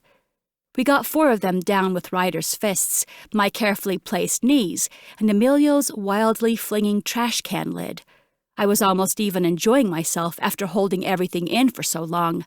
A little physical release felt good. But things took a serious turn when I looked over to find a man with a knife out, blade swinging toward Emilio. "Drop your blade," Ryder warned. The man cursed and turned his weapon on Ryder instead. "Who's gonna make me, pretty boy? Your little Supremie here? She can't do nothin' without the rest of them. When the lights go out, we have the power." "He said drop it." I held out my pistol, hands shaking visibly as my muscle memory kicked into gear. I knew what to do. My trigger finger was ready. But mentally, I couldn't. I couldn't kill anyone else. I couldn't take another life. 2 more men and a woman came running to join their friend, and for the first time since we'd entered the city, it felt like too much. We were being overwhelmed by what were probably once good people. They were just too far out of their right minds and too angry at the leadership to make the right decisions anymore. A shot rang out through the air, and I had to check my gun to be sure it wasn't my finger that fired it. Ryder and Emilio were still on their feet, but the man with the knife fell to the ground, clutching a bloodied thigh. His friends turned and ran the other direction, quick to abandon their buddy once the situation turned deadly. "Did you?" I looked at Ryder, but another shot fired toward the alley where the friends had run. "No," he shook his head.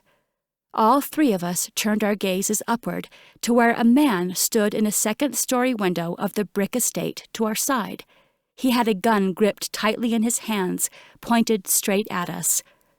I lowered my weapon to the ground and joined Emilio and Ryder with our hands in the air, ignoring the cries of pain from the man with a bullet in his leg. "Please don't shoot," I called out.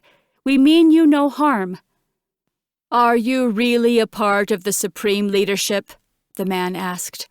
I got the sense that he hoped I wasn't. He was a strange bundle of emotions, but under his fear and immediate need for self-preservation, he seemed good. He was likely a leader, based on his speech and his comfort inside that estate. It probably belonged to him.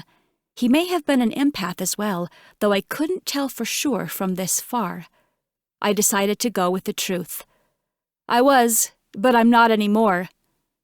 He stared silently for another long minute before finally lowering his gun. "I'll meet you at the front door." Chapter 25. The outside of the estate was in such disarray, I had to double-check that we were at the right door. Boards had been hammered over the windows, and broken glass lay in the grass. The metal door was dented but intact, and the lawn was littered with empty bottles. This home had been a point of interest for the angry citizens of Cheston, it seemed.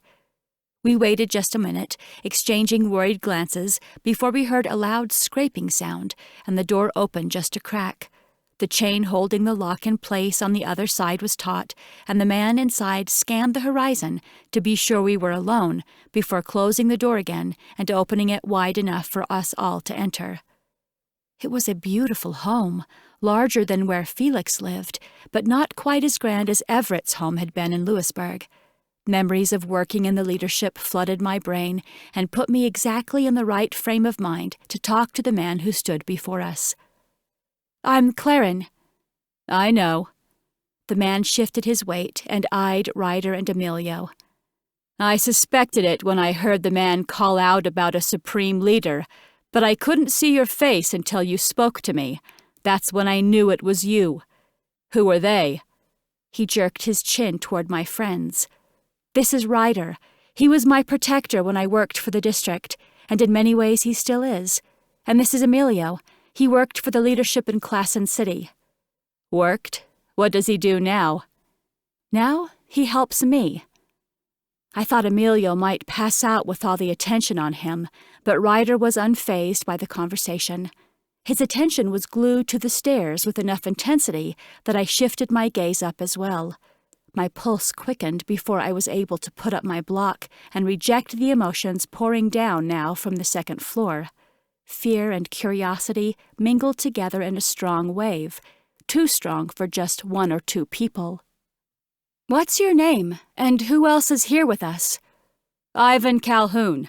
I'm the Director of Defense for the city of Cheston," he snorted. "And not a very good one, apparently. Why did you leave the Supreme Leadership, and how did you survive, if you don't mind me asking?" He ignored my second question, but I would let it slide for now. He was protecting those nameless strangers on the second floor, and I began to understand more clearly with every word he spoke that Ivan was one of the good guys. I pulled the shirt from my neck, noting the tension rolling off of Ryder and Emilio as I did. Ivan's eyes were glued to me, and he swallowed nervously as my wound was revealed. I cut my ties and left before they could find me. "So you're untraceable?" "Yes." "And why are you so openly telling me all of this?" "Because you asked, and I think we can trust you, and because I think you might want the same outcome when this is all over as we do." Ivan met my eyes and held them for a long time. "You're an empath." "Just like you." Emilio's jaw dropped and Ryder smirked. I wasn't foolish enough to spill my guts to any stranger who asked. I'd been feeling out Ivan's reaction since his first shot, and with a little projection, I could alter his emotions just enough to know that he was picking up on mine as well. And standing here in his house made it all the more clear that he had good intentions. He was a genuine man, trying to do the right thing. "Well, now that we've got that out of the way," Ivan grinned, but it took some work. The man was fatigued, and I wondered how long he'd been awake here, standing guard and defending his own home. "You wanted to know about who else is here?" "Yes. Are they leaders, like you?" "No. Citizens from other boroughs in the city. They came to us when the power went out, looking for answers." He glanced back at the closed door behind us. "Actually, come in. There's no need to stand around in the foyer. You look like you could use some water, and I'd like to hear how you ended up here in Cheston. We'll talk more in the kitchen." Ivan shoved a settee in front of the door, causing that loud scraping noise again, and locked it in 3 different places before leading us down a long hall toward the back of the house. He explained that the city had remained mostly civil up until the last 24 hours. The people had waited patiently, even when the leadership couldn't provide any answers.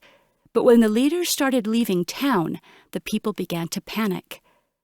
"I told them not to go. I warned them that we were probably not the only city affected by the outages, but they wouldn't listen. They're trying to make it to Bishop to see if they can get some answers." "They'll never make it," Emilio shook his head. "Even if they've got enough fuel in their tanks, Bishop is going to look just like Cheston. The whole nation has been upended." He dropped his chin, and I placed a hand on his back. Emilio was crushed under his guilt for the chaos erupting due to the power grid failure. I knew what it was like to bear the responsibility of violence and destruction. I'd started a war, twice now. But he couldn't let it get him down. We needed major action if we wanted any hope for major change. "That's what I figured." Ivan nodded sadly. "Are the power outages intentional?" I met his gaze, but didn't respond. He knew the answer before he asked the question. "How many citizens are here with you? And what is your plan?" He took a long drink of water, then shrugged. "There are about 20 of us, and I don't know what we'll do." It was a lie. He did know, but he was reluctant to tell us. We were nearing the tipping point here. It was time to make a decision. Either reveal our plans to take down the supreme leadership and ask Ivan for his help, or let them go on their way and continue trying to reach the island on our own. Exposing the truth would be risky. This man was the director of defense. He likely had some deep loyalties to the state. But based on his actions here and the way he looked at me, knowing my history and my mark, I suspected he would be easier to sway than most other leaders. He knew more than he was letting on, but I would have to pay for his trust with my own vulnerabilities. "Can you guys give us just a minute?" I waited until Ryder and Emilio left the room before turning back to Ivan. "I know you want to help your people. I can respect that you're not giving us the whole story. But I promise we're not here to cause any more damage. I risked my life to get away from the supreme leadership.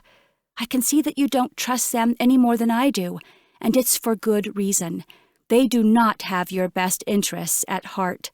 I spent time on that capital island talking with the leadership. I saw their plans, and I believe they will tear our nation apart. After a war we just barely survived, I think it's time we learned from our previous mistakes and unite our people." I paused for a moment to gauge his thoughts. It was time to let the truth fly. "And I mean all of our people, not just those residing within the cities, but the outsiders too. I assume you were made aware of the mandates to evaluate the loyalty of your citizens?" "Yes. Our interviews are set to begin next month." "These re-education camps they set up are far less helpful than they sound. The leadership will drug your people and indoctrinate them with false information. They don't want unity. They want a loyalist army, where neighbors report each other for sedition and fight against one another in honor of the supreme leader. It's tyranny." "How do you propose we stop it?" Ivan's jaw hardened. His lack of surprise told me he'd suspected this all along. "I need to get back to the capital, but with all the protections they have around the island, I need help. Do you know how to get in?" He paused for 3 long breaths before answering with a whisper. "I have an idea." Ivan had 3 separate vehicles in his garage behind the estate. He took one, and Ryder and I each drove the others. Each one was loaded to the max and beyond with terrified citizens of Cheston who took turns plastering their faces to the windows as we sped through the city toward the old bait shop outside. Every other citizen we passed on the city streets let it be known that they were not happy with another caravan of leaders' vehicles leaving town. My heart hurt for them, even as we dodged rocks and sticks and all the obscenities they could throw at us as we passed them. They felt abandoned, and I was no stranger to abandonment by the people who were supposed to take care of me. I knew the pain they felt. Ivan agreed to pick up my father and Dusty before we went to whatever secret location he had in mind. He hadn't given me too many details, but he seemed confident that he would be able to keep us safe at the very least. At best, he might know a way for us to breach the capital island, but I was trying not to get my hopes up. We pulled around to the backside of the old concrete building where we'd left Dusty and my dad. No one had followed us out of the city as far as we could see, but it didn't hurt to be cautious and hide out of plain sight. Ryder stood outside of the vehicles with a gun at the ready just in case someone with a chip on his shoulder stumbled upon us while Ivan and I were inside. Amelia waited in the car with some of the other citizens. I knocked on the door of the old bait shop and peeked inside. Dusty sat alone on the floor. "Where's my dad?" "He's in the bathroom." Dusty stepped hesitantly forward. "Who's this?" "This is Ivan. He's a leader from Cheston, and he's agreed to help us. We've got a bunch of citizens outside in the cars who are looking for a safe place to escape. Once we get them situated, Ivan thinks he may be able to help us breach the capital." My father emerged from the back room, expression hard, eyes like lasers on Ivan. "A leader turning against the supreme leadership? Didn't anyone ever warn you not to bite the hand that feeds you?" He moved forward, ignoring the awkward way his bad ankle left him limping across the floor. Ivan raised his hands. "I'm just trying to help as many people as I can. They're in danger in there." "You're a traitor!" My father lunged, and his body fell to the ground just before he made contact with Ivan. "What was that?" Ivan turned an accusatory glare in my direction. "Sorry," Dusty said, tucking a stun gun back into his waistband. "I've had to keep this thing ready the whole time you were gone. He's been on edge ever since you left, paranoid that you're really out to get him. He probably thought you got Ivan to join you." "He's sick." I knelt by my father's side, checking his pulse and stroking the hair back off of his forehead. "The Supreme Leader forced me to inject him with nanotechnology, little machines that settled into his brain matter. They seem to have reprogrammed him somehow. He hasn't always been this way. It's just one more reason we need to take the Supreme Leadership down before they turn us all into machines, killing on their behalf." Ivan watched silently as I ensured my dad was okay, and when I rose, he looked at me with a new sense of resolve. "I'm sorry about your dad, but I don't think it would be wise to bring him with us. Those citizens are terrified. They've seen enough violence over the last few days. I don't want them to fear for their lives. We don't have room for someone like him where we're going." "Please, he's a good man. He's just in a bad spot right now. I can't leave him here. He won't survive." Ivan's jaw ticked as he took another look at my dad's body curled up on the floor. "You'll have to keep him bound." "If that's what it takes, I'll do it. Anything. I just want to see him healthy again." "Okay then. Load him up in your vehicle separate from the others. We've got about an hour's drive from here." "Where are we going?" Dusty asked. "It's a safe place from before the war." Ivan met my eyes again. "I think you'll find what you're looking for there."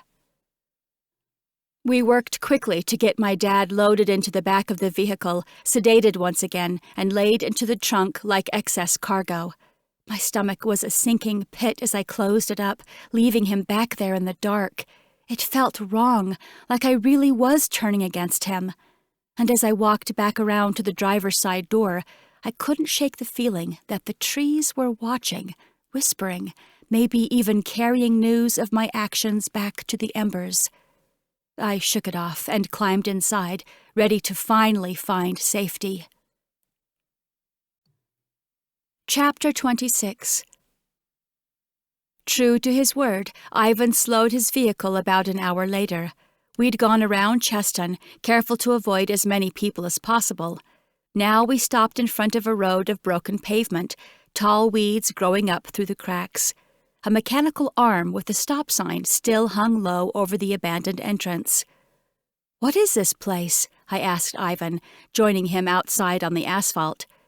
He shielded his eyes from the sun, squinting down the road to where I could make out some large square buildings. "It's an old Navy base, from the military before the Great War.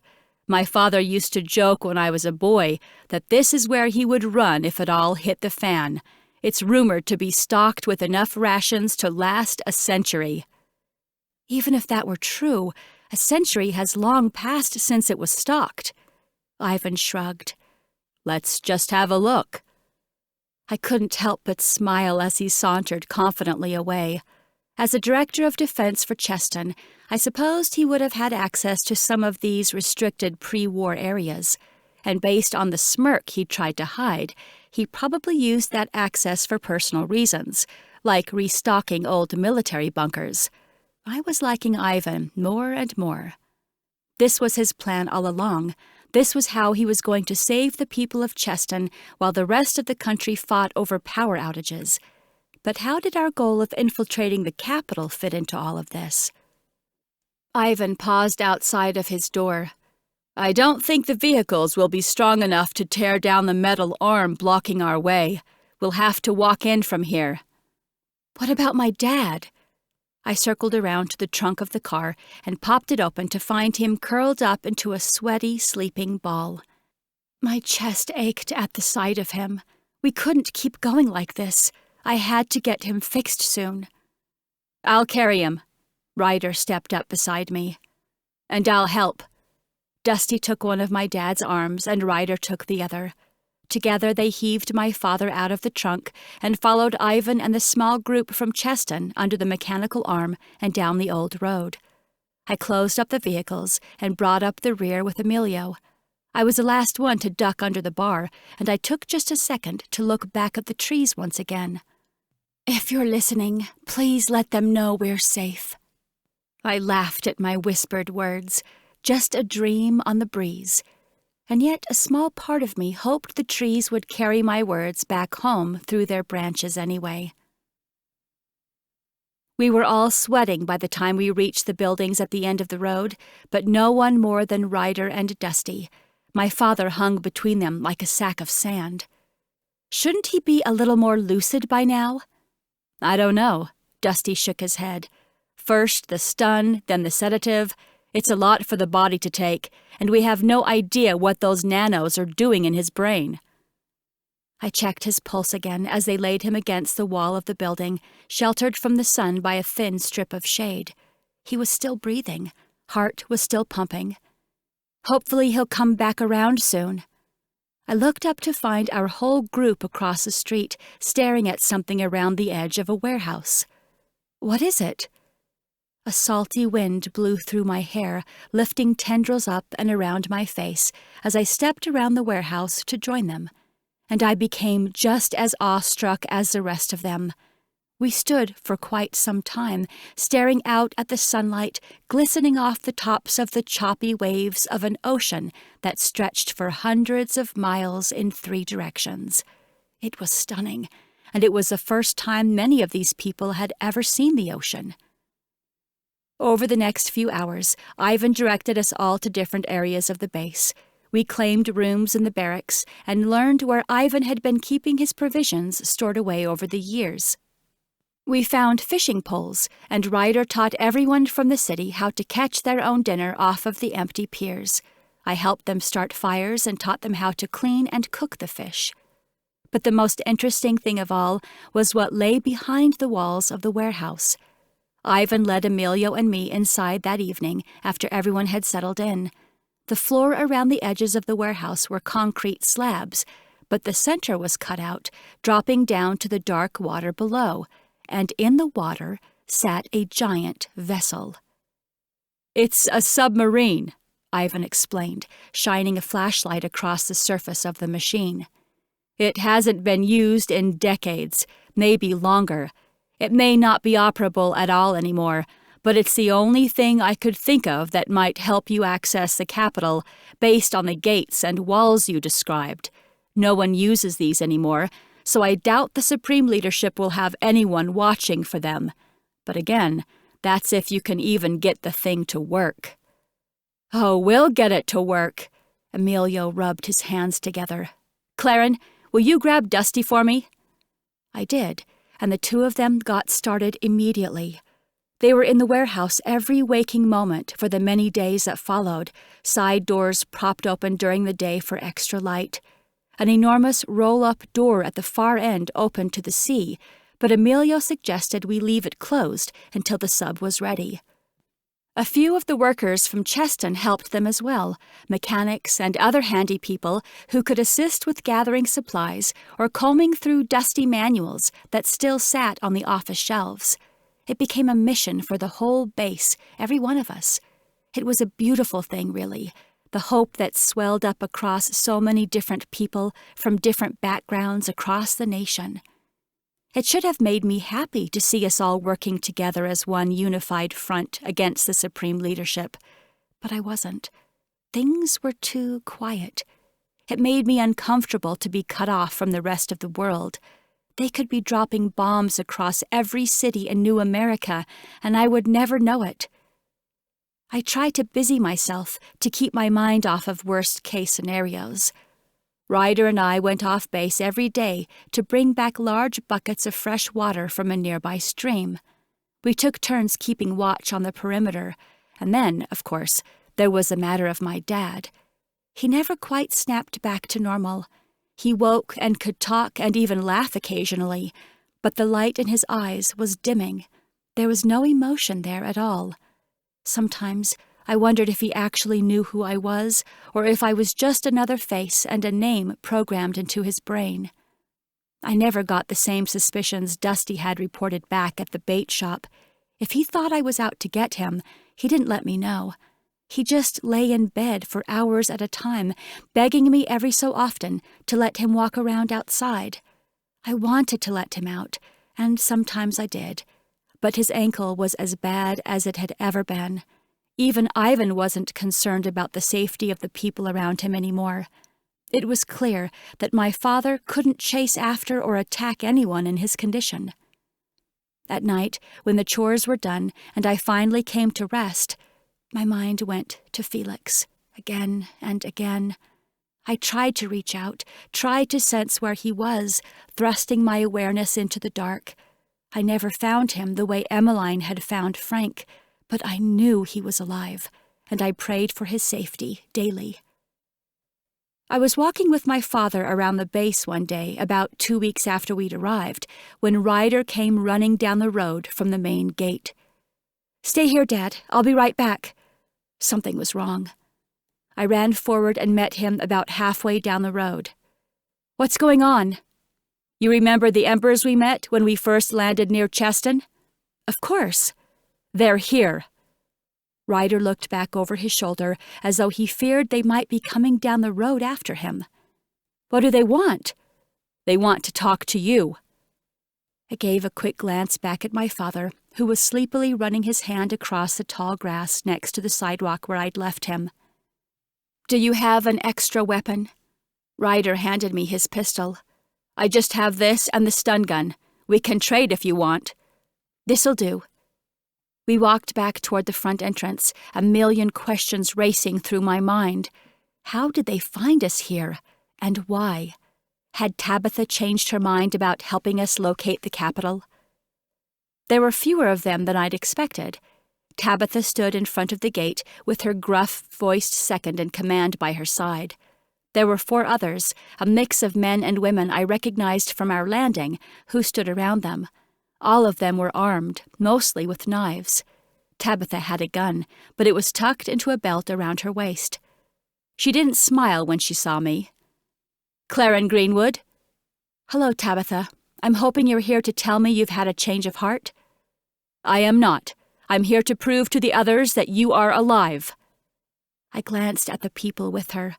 This shouldn't have been new information for them. "Who are the others?" "The Embers.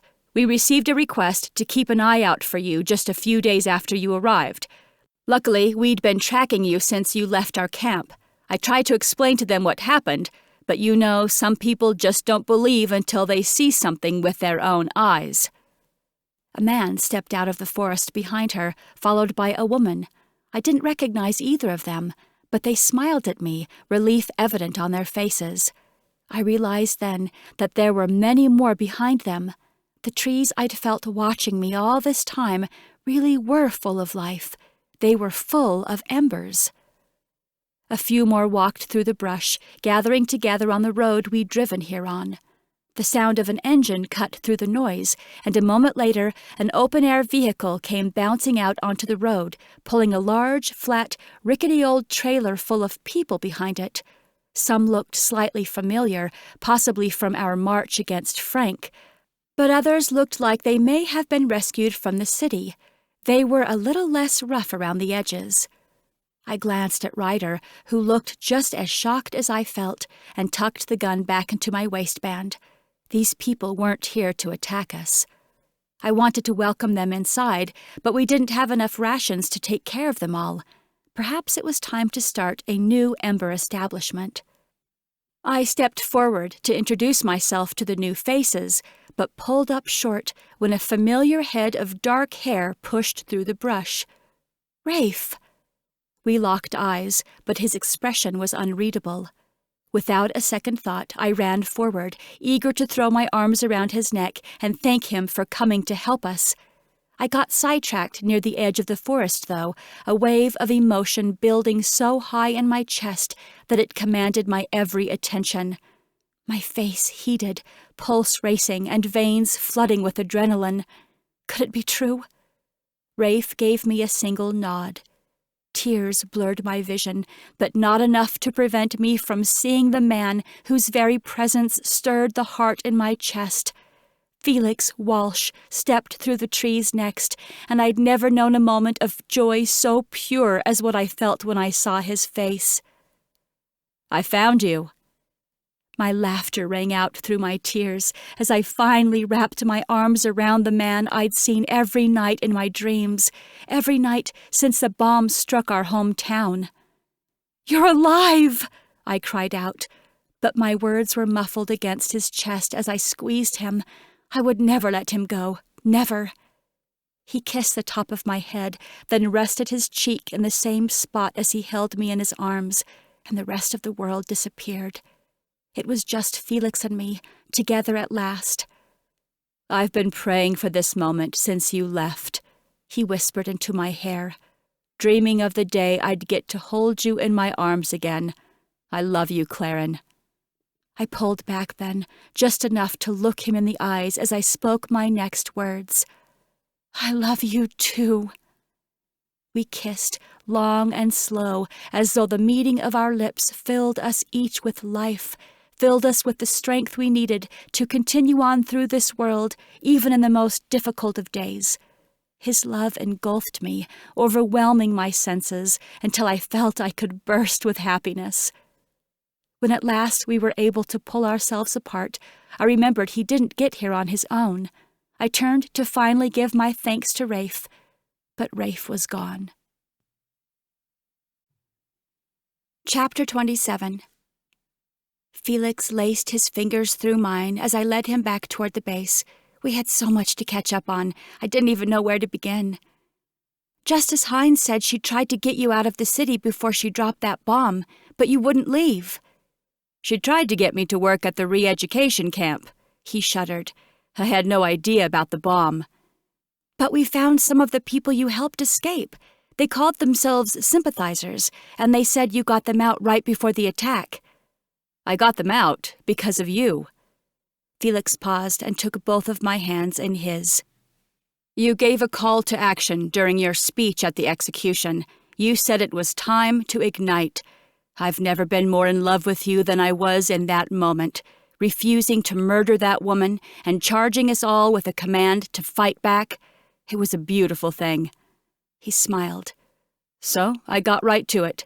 I knew what Justice Hines's plans were for the sympathizers, so I sent them out through the tunnels. I never intended to leave them stranded out there. I was going to lead them to the Embers, but then that bomb dropped and everything changed. Why didn't you go through the tunnels with them? I had other people to set free. I got out as many as I could, everyone I knew or suspected to be on the right side. I jumped into the tunnels with James back at his house just minutes before the bomb struck. Unfortunately, we got trapped by some debris as we were fleeing the city. Is he okay? I couldn't bear to think of James suffering in some dark and dusty tunnel underground. He is, yeah. He's a master at navigating those tunnels. He found us a different way out, but it took us to another side of the city. We walked for a couple of days, trying to find our way back to the Embers, but the Embers found us first. By the time Rafe picked us up, James was too exhausted to continue much further. We took him to a farmhouse where Carmen was tending to the sick and wounded. Then we began our trip to you. We thought you might need some help out here. It was Rafe. Rafe drove Felix halfway across the country to me, even after refusing to come with us on his own. I wouldn't be able to thank him enough. We might need help soon, but for now we're just waiting. How are the other Embers doing? What was it like traveling here? Things are bad out there, Claren. Everyone is fighting for their lives. Citizens, Embers, leaders. They've all turned against each other. They're all struggling to survive. They don't know how to live without the government's help, and the Supreme Leadership has gone completely silent since the outages began. It's almost like they're using it against us, trying to prove how much we need them. We do need them. What? Felix turned to me, brows knitted together. You can't mean that. Rafe mentioned that you were trying to get back to the capital, but I couldn't believe it, not after what they tried to get you to do to that poor woman on national programming. And I heard about your dad, too. Are you sure you really want to go back? I do. There's something I couldn't tell you back in Claren, not while I was being recorded. Felix's gaze flitted down to my neck and the hot pink line of new skin stretching across where it was healing. He swallowed and nodded for me to go ahead. I met the Supreme Leader. I was inducted into the inner circle even. I think I can get a listening ear and maybe even get some cooperation. How? It shouldn't have been so difficult for me to admit the truth, especially not to Felix. But telling him who was really at the head of our nation made me feel partially responsible for the atrocities we'd seen. She was my own flesh and blood. I was a product of her. I knew we weren't the same person, and yet I still felt some ownership in her decisions. The thought made me sick with myself. The Supreme Leader is my mom. After his initial shock wore off, I explained everything that had happened in my time on the capital island. Felix hated her more with every line I spoke. I thought he might punch a tree when I told him about her drugging me, and speaking the words aloud left me feeling even more foolish. Why had I allowed her to get into my head? Why had I given her any grace at all? I should have known better. And yet my heart still urged me forward. I needed to talk to her. I may have been just a foolish little girl, but I wanted to give my mom a second chance. I never actually heard her give any of the commands that caused so much damage. They all came from Cynthia, or Justice Hines, or Corey. What if my mother wasn't actually calling all the shots? What if she was just the anonymous face behind the supreme leadership, serving as a way for them to ease their own consciences? She could have been drugged as well. It was a stretch, but I couldn't let go of the memories I had of her from when I was a child. She was loving, a caretaker, a woman who literally dedicated her life to saving the lives of others. And even when I'd failed my psych evaluation at the Capitol, she'd been there to pick me back up and keep me moving along. It just didn't mesh with her role as supreme leader. I'd like to believe there is some good inside everyone in the world if we'll only open our eyes and see it. And I wanted to believe it more than anything when it came to my mom. Felix disagreed. It was written all over his face, but he gave me room to do what I thought was best, and I knew he would be there to support me along every step of the way, even if it got us both killed. We took our time walking back onto the base and came upon a large crowd when we ducked under the gate. The new Embers and those they'd picked up along the way were slowly making their way into our facilities, and I realized I'd better find Ivan and explain to him what was going on. I pushed through the crowd, expecting to find him near the front. What I found instead was a whole lot of shouting and Rafe. "What's going on?" I shoved my way up through tense bodies toward a clearing where Ryder was lowered into a squat, straining to keep my father's arms held securely behind his back. Oh no. "The rebels are here!" my father shouted. He writhed against Ryder's grip, fighting to get away. He turned in my direction, and the look in his eyes left me choking. His brows were pulled low, his pupils the size of pinpoints. His nostrils were flared, and he panted heavily like a wild animal. He couldn't see me. He couldn't see anything but red. "They're not rebels, Dad. It's fine. Give us some space, please." The people slowly began to disperse, but Rafe didn't move. His hand hung loosely at his side, fingers twitching in front of the stun gun tucked away there. My father jerked his head frantically from side to side, watching the people move away with increasing tension in his muscles. He was ready to pounce on any one of them who tried something foolish. Felix stepped up behind me, resting a hand on my back to let me know he was there. I built my wall around us, blocking out every emotion that threatened to tear me apart. If I let them in, I would be crushed under their weight. "Dad!" He whipped around to face me again. "It's me, Claren. I'm your daughter, and I love you." I took a hesitant step toward him, and the movement lost him. His eyes moved from me to Felix, and a hideous growl escaped his snarled lips. "Traitor!" He yanked violently against Ryder. "You're even worse than the rebels!" He twisted his shoulder hard, pulling it out of its socket, and lunged. The sudden change in movement threw Ryder off balance, and my dad was rushing toward Felix and me in a flash. My mental wall wouldn't protect us from the crazed fury in his eyes. The last thought that crossed my mind was to throw myself in front of Felix, protecting him at all costs. Maybe my father would stop before he hurt me, or maybe he'd kill me first. But I wouldn't let him hurt Felix, and I wouldn't be the one to hurt him. Not again. But I didn't have to. My father's body hit the ground 3 feet in front of us. Rafe, Ryder, Felix, and I created a shield around him, surrounding his lifeless body on the ground in an instant. "I'm sorry," Rafe said, his hand shaking as he dropped the stun gun to his feet. "It's okay." I reached for my dad's wrist. "It's just a stun."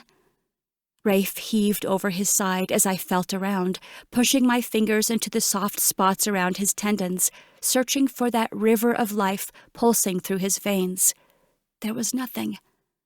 I moved my hand to his neck, then rested my ear against his chest, ignoring the pressure mounting my own lungs. This couldn't be it. This couldn't be the end. "I'm sorry," Rafe said again, wiping his mouth on his shoulder. He stood, staring up at the sky as he paced beside us. I sat back, trembling, as Ryder and Felix began breathing life into my father's mouth, taking turns pushing on his chest, trying everything they could to bring him back. I just reacted, Rafe said to no one in particular. It was a stun, but the power, I didn't have time to turn it down. I didn't... He came back to my side, but I couldn't bring myself to look at him. Claren, I'm so sorry. He was going to kill you. You don't know that. I stood, staring down at my father's body. It felt like I was watching through someone else's eyes, living someone else's story. My father couldn't be dead. He couldn't be. He'd survived too much to go out like this. I didn't mean to kill him. Rafe's face twisted with sorrow. You didn't.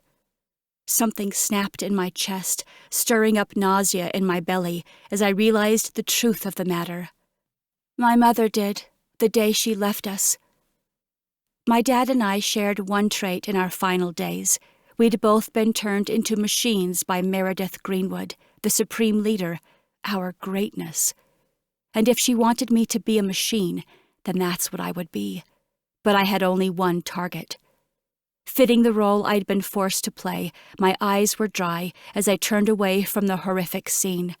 My ears were closed, barely registering the sound of my name being called somewhere behind me.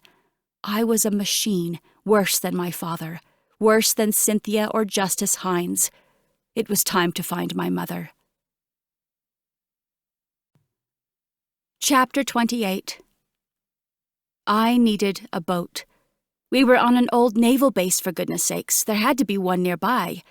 But staring out the window of my room in the barracks, I saw nothing but water. No boat, no land.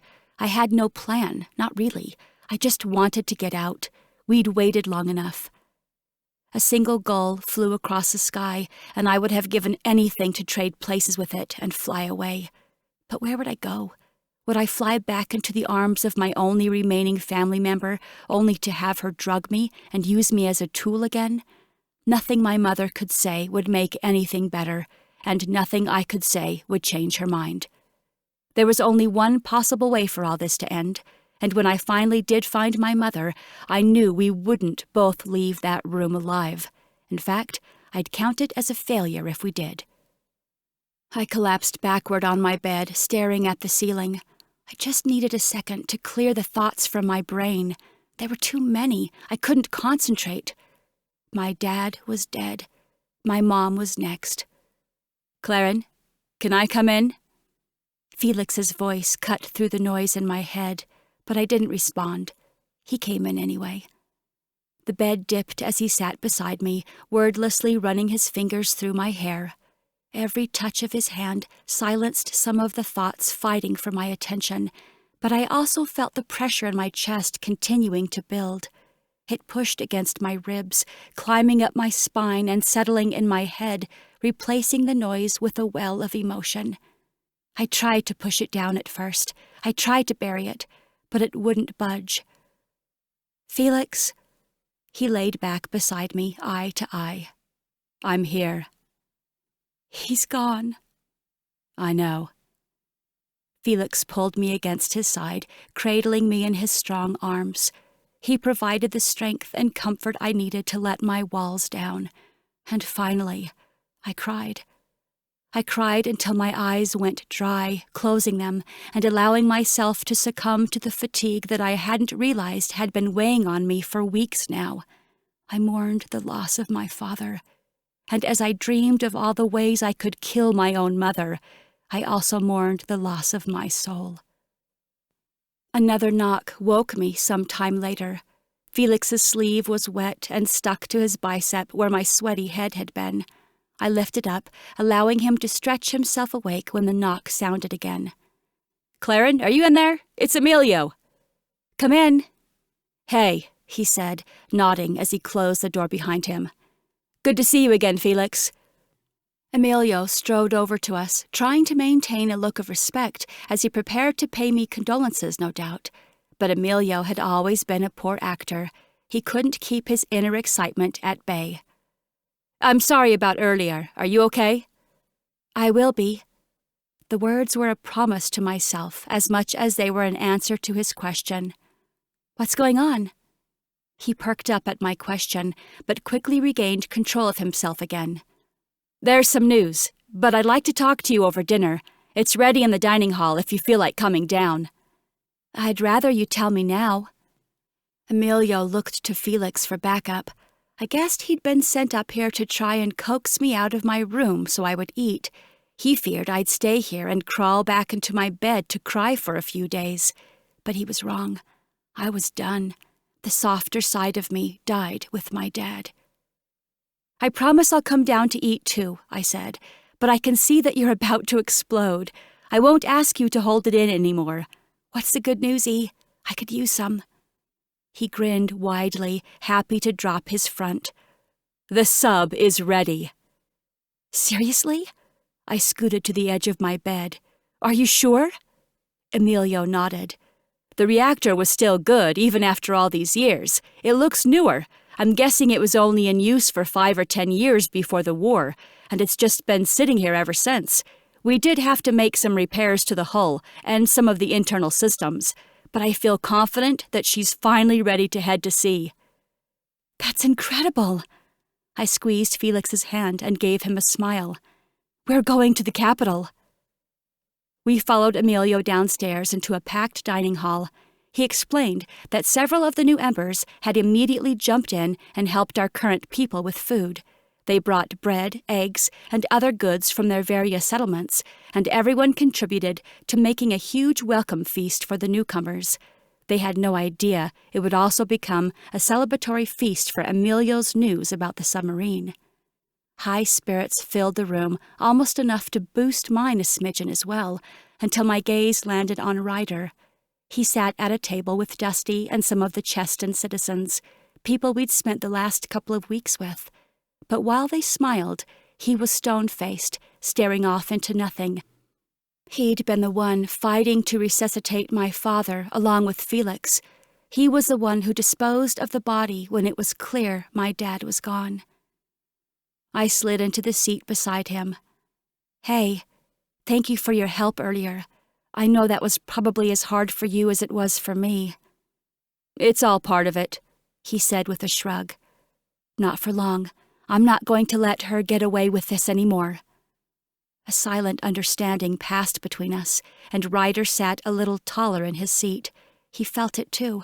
Retribution was coming. I searched the dining hall for Rafe, but couldn't find him anywhere. It was probably just as well.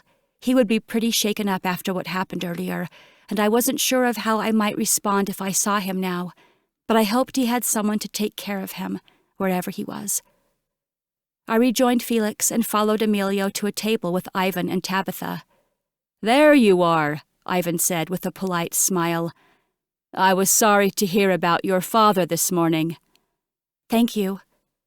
I took the seat across from him, eager to move on to the next topic. I hear we've got some exciting news to discuss. Tabitha snorted.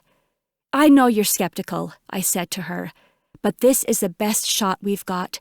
It's better than I could have imagined, really. Sailing under the water or over it makes no difference. You can't find an island that doesn't exist. This was not the day to mess with me. Look, I know how hard it is to lose someone. I'm an expert at losing people, but you've got to let go of that. Say goodbye to whoever you lost while searching before and admit that the capital is real. The supreme leadership is real, and their one goal in this world is to destroy you. If we don't get to that island and put a stop to them soon, you're going to be in trouble sooner rather than later. Everyone shifted their attention over my shoulder, and I felt Rafe before I turned to see him there. That's why we've got to kill them all, he said flatly. Something about his words sent a chill down my spine. Rafe was hungry for revenge. He was out of his mind with remorse over killing my dad, and in his mind there was only one way to make up for it. Blood for blood, life for life. My mother had taken so many of ours. He was ready to return the favor. His bloodlust was contagious. I felt it too, and it took everything in my power to shake it off. The people at the capital weren't all bad. In fact, most of them were common workers, just like those of us in the cities. They didn't know what the Supreme Leadership was planning any more than we did. They didn't deserve to die. Rafe, I told you we don't have to resort to a full war. Not yet. I like that idea, actually, Tabitha said. She stood and introduced herself to Rafe, shaking his hand. You're the one who reached out via the Bishop group of Embers, aren't you? We've been waiting. My people are ready for a fight. Good, Rafe said. Mine are too. We've been training for weeks, even as we traveled here. Just stop it. I stood placing myself between them before they could conspire anymore. There is a plan in place. There will be no more attacks. I spat sharply at Rafe. My words cut him like a knife. I felt his embarrassment red and hot. He'd been called down like a dog in front of his people, but he wasn't in charge anymore. I was, and maybe that's what he needed to snap out of this. I looked back to Ivan. How quickly can we get a crew ready for the sub? We've been piecing one together since we arrived, studying and testing people's strengths. We've got food stores packed and everything. Great. Then we'll sail for the capital first thing in the morning, and if I hear of any attacks or battles started by you while I'm gone, so help me, Rafe, I will never forgive you for any of it. With gritted teeth, Rafe turned and sulked out of the dining hall. This time, I was happy to see him go. Rafe didn't join us on the submarine, neither did Tabitha or any of her people. We took the smallest crew we could get away with, which was still much larger than I would have preferred. There were about 45 of us in total, all of us running on a tiny fraction of the knowledge we should have had before operating the massive ship, and each of us with a specific set of duties to keep things running smoothly. I spent most of my time in the control room with Felix and Dusty. Emilio managed the reactor and made sure the rest of us kept our distance from the entire back half of the ship. Despite the vessel's size, the interior was surprisingly cramped, and we all got to know each other very quickly. We didn't know exactly where the capital island was located, only the general vicinity. We cruised through the water for 2 full days, with Ryder watching the sonar like a hawk and using what Emilio called a photonics mast to peek above the water's surface every so often. By day 3, the people were getting antsy. We all were. There was a discernible shift in the atmosphere, and even I couldn't help but wonder if Tabitha had been right. Had I imagined the island? Was it all part of being drugged? I stood with Felix in the galley that afternoon, cooking a can of beans over the stovetop while he got some water and dishes ready for us. He'd been nothing but encouraging the entire time we'd been at sea, despite my sour mood. And while we generally avoided the topic of my mother, I'd sensed his curiosity growing all morning. Unlike some of the others on the boat who had been tainted by Tabitha, he believed that I really was on an island with a supreme leader. "What are you going to say to her?" he asked. "Who?" "Your mother, when we find her." When, not if. I loved his optimism. I suppose I should give her one more chance to do the right thing. I should, but I still hadn't decided whether or not I would. "What if she doesn't?" He tensed, knowing my answer before I said the words aloud. "We'll just cross that bridge when we get there." The conversation shifted back to more casual topics as we finished our hot but bland lunch. We were washing up our bowls when Dusty came running into the galley. "Claren, come look at what we found. I think this might be it."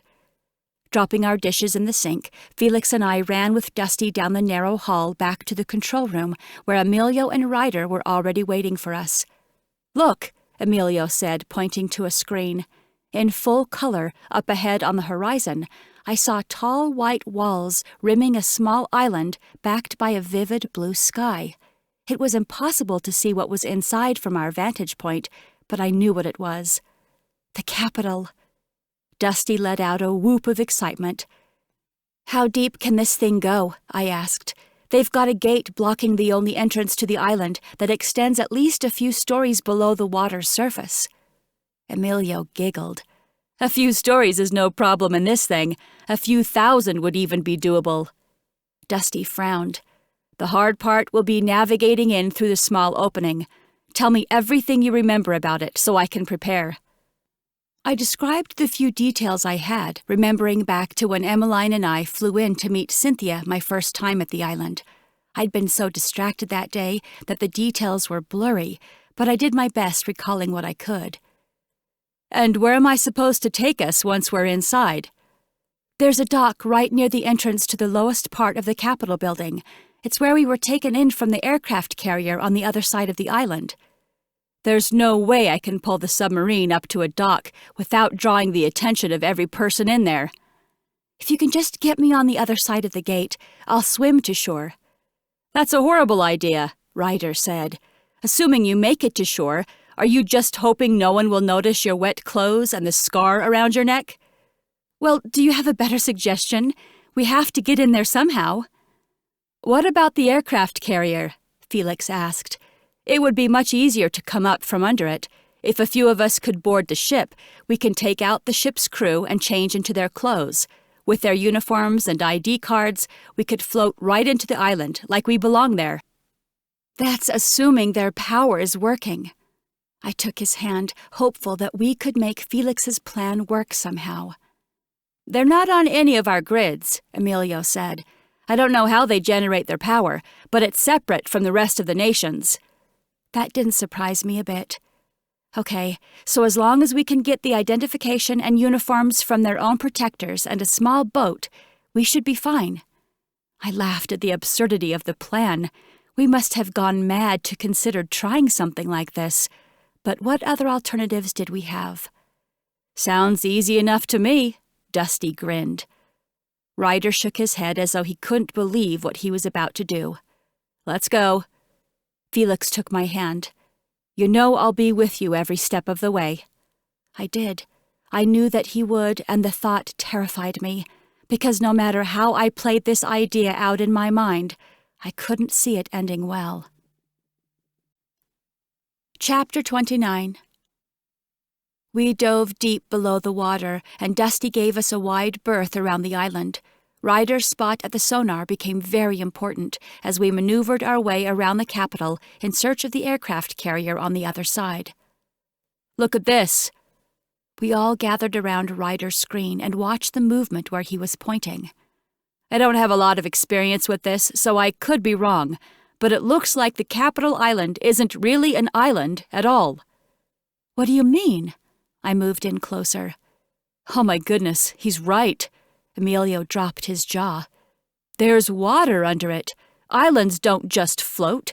They're the tops of mountains, extensions of the ocean floor. The Capitol Island isn't attached. And look at this. He pointed over to the passive sonar screen. I'm positive those are rudders on it. Ryder blew air through his lips and sat back. The Capitol is a giant ship of some kind, and they can steer it. That explained why Tabitha's people were never able to find it, and why it took us so long to locate it today. It was genius. Keep the Supreme Leader moving to prevent attacks. But the manpower and money required to build something like this was mind-boggling. What other secrets were they hiding? Felix had a look on his face that suggested he was thinking the same thing. I'm sure they know we're here. It would be foolish for us to think otherwise. Maybe they do, I agreed, but it's too late to turn back now, and if they haven't shot us out of the ocean yet, I've got to hope that maybe they're willing to talk to us. While Emilio went on and on about the engineering feat they called an island, Dusty took us on around to where the aircraft carrier was clearly visible on the sonar. I'm going up. We waited, barely breathing, as he took us closer to the surface and raised the photonics mast to give us a clear image of the carrier. It was difficult to see much from our initial distance, but as he closed in, I noticed people standing at the edge of the flight deck, watching us approach. Can you zoom in on them?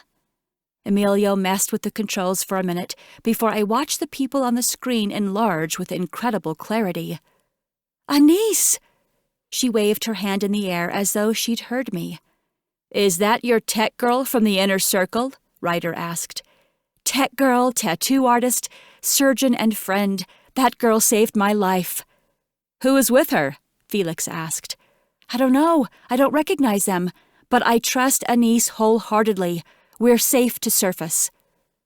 We kept our eyes glued to the screen as Dusty broke the surface of the water. Anise moved away from the edge of the carrier, preparing a small dinghy that she dropped into the water around the same time we'd stopped near the ship, careful to keep it between us and any prying eyes that may be looking out from the island itself. Anise sailed in the dinghy alone, which was the only reason Ryder and Felix felt comfortable with me going outside to meet her. "We'll wait with you on top of the sub," Ryder said. "And we'll be armed, just in case," Felix added. With life jackets strapped to our chests, we made our way up the steep, narrow ladder and out into the sunshine. We hadn't seen sunlight in 3 days, and I welcomed its warmth on my skin and the salt in the air as the wind whipped around me. The sub had seemed like such an enormous machine back at the base, but it paled in comparison to the aircraft carrier, which floated like its own island in the middle of the sea. And on a small bouncing boat in between the two was Anise. Her guard was down, and even as far away as she was, her relief was evident. I couldn't help but get excited as she neared us. Her anticipation was contagious. She must have known why we were here, and I suspected she was ready to help. "Can I board?" she called out as her boat approached our ship. Dusty was ready. He tossed a rope to Anise and pulled her small rubber boat up against the side of the sub. She secured it there, then kept a strong grip on the rope as she walked up the slope of the sub to greet us at the top. Felix and Rafe were ready to grab her arms and help her up to the flat topside. "Hi!" She was a little out of breath, but otherwise well. She looked down at my neck, and a wide smile spread across her face. "You look good!" The guys gave us some space to talk privately. There was a healthy distance between us, but not so much that they couldn't incapacitate Anise at a moment's notice if things took a turn for the worse. "Did you see us coming in?" I asked. "Of course I did," Anise grinned. "I told you, I have eyes everywhere." "Did she see us?" "No, but I can't guarantee she's not watching now."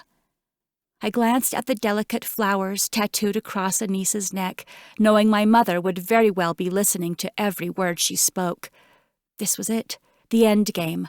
Anise was cashing in her chips. There wouldn't be any coming back from this.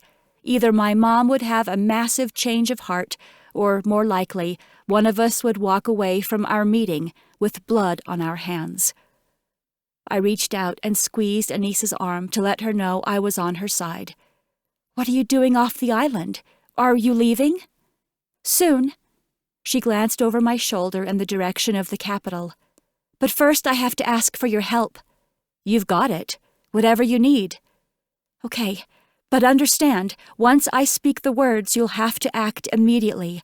I've disabled the equipment in my lab for now, but it will only be a matter of time before Corey and the others find some way to get it working again. We're on borrowed time here." I nodded. "Hey guys," I shouted to where Felix and Ryder were watching and waiting with Dusty. "You can come here. I think you'll need to hear this." I turned back to Anise. "We will help you, but I need your help as well." I laid out Felix's plan, ending with my biggest request of all, one that could potentially put us both in a deadly situation. I asked Anise to get me back on the island. Her expression was hard as she considered my words. "I don't think that's wise." "I know it's not, but there's no other way. My mother will either hear me out and make sweeping changes, or she'll refuse. You know which way that's gonna go." Anise pressed her lips into a thin line and glanced at Dusty, Felix, and Ryder, looking for backup. "Yes, I do." "So what then?" It was the same question Felix had asked me on the sub, and I was more certain of my answer now than I had ever been before. "Then I'll remove her from her position." Anise nodded, her expression grim. "That's the only way this can end. But you should know she won't go down easily. She is a master at manipulation. You'll have to be ready. Protect your mind." She looked at Felix. "And maybe take some backup in case you find you can't do what it takes." "I can do it." She held my gaze for a long while before turning to the guys. We have a little over 100 innocent people on that island who want nothing more than to be set free. Can you take them back with you?" Dusty tensed. "We can probably fit them on the sub if they don't mind some cramped quarters, but I don't know if I can get the ship inside the walls to pick them up." "You don't have to. I'm bringing them to you. I've been funneling them into a safe zone on the island for the last 2 weeks, ever since we saw Claren's dad in Cheston." "What? You were tracking him?" "I should have guessed, but no one had ever mentioned it to me before." Anise nodded. "There was a tracking chip with the nanos. It's smaller than any we've used before, so I wasn't entirely sure it would work, but it did. And as soon as I saw you move him to the naval base, I knew what you were planning. I sent a virus to the ship's network that day, one that would prevent anyone off the ship from being able to access its programs, and I've been using it as an excuse to sail out to the carrier nearly every day since then, pretending to work on a fix for it. The ship is where we keep our sonar, so I've been watching and waiting for your arrival." "And you're sure she doesn't know we're here?" I asked again. Anise shook her head. "She's distracted with the outlash on the mainland right now. I think you're safe. She hasn't even noticed the families who have suddenly gone missing over the last 2 weeks." "Where did you take them?" Felix asked. "There's a hole in the wall at the back of an old bakery at the edge of the island. It's an area where the Supreme Leadership never goes. I know because it's where I grew up. I used to go and help my grandmother with her bread when I was a child, and I would always find a way to sneak out and stare at the water. Truthfully, I've done it more than once as an adult as well." She smiled sadly. "When I suspected you were coming, I started rounding up the other families who I knew were ready to leave. They're hiding in the old building now, waiting for you." "What if we can't get them all?" I asked. "Or if we get caught? What will she do to them if she catches them trying to leave?" "The same thing she'll do if they stay," Anise shrugged. "The island was never meant to last forever. There's always an exit plan. As soon as she discovers someone is trying to eliminate her, she'll destroy it." "The whole island? Surely she wouldn't." "To protect her secrets, she would do that and more." "Then we better hurry," Dusty said. "I'll get your people. You just show me where to go." "Thank you," Anise said. "And as for your plan, are you sure you don't want to wait until she inevitably lands on the mainland?" "I don't want to wait another minute. There's no telling where she'll go after this. I want to get her while we have her here." "So be it." Anise dipped her chin. "Come on, I'll have them lower some uniforms down off the big ship. We'll give your plan a try, Senator.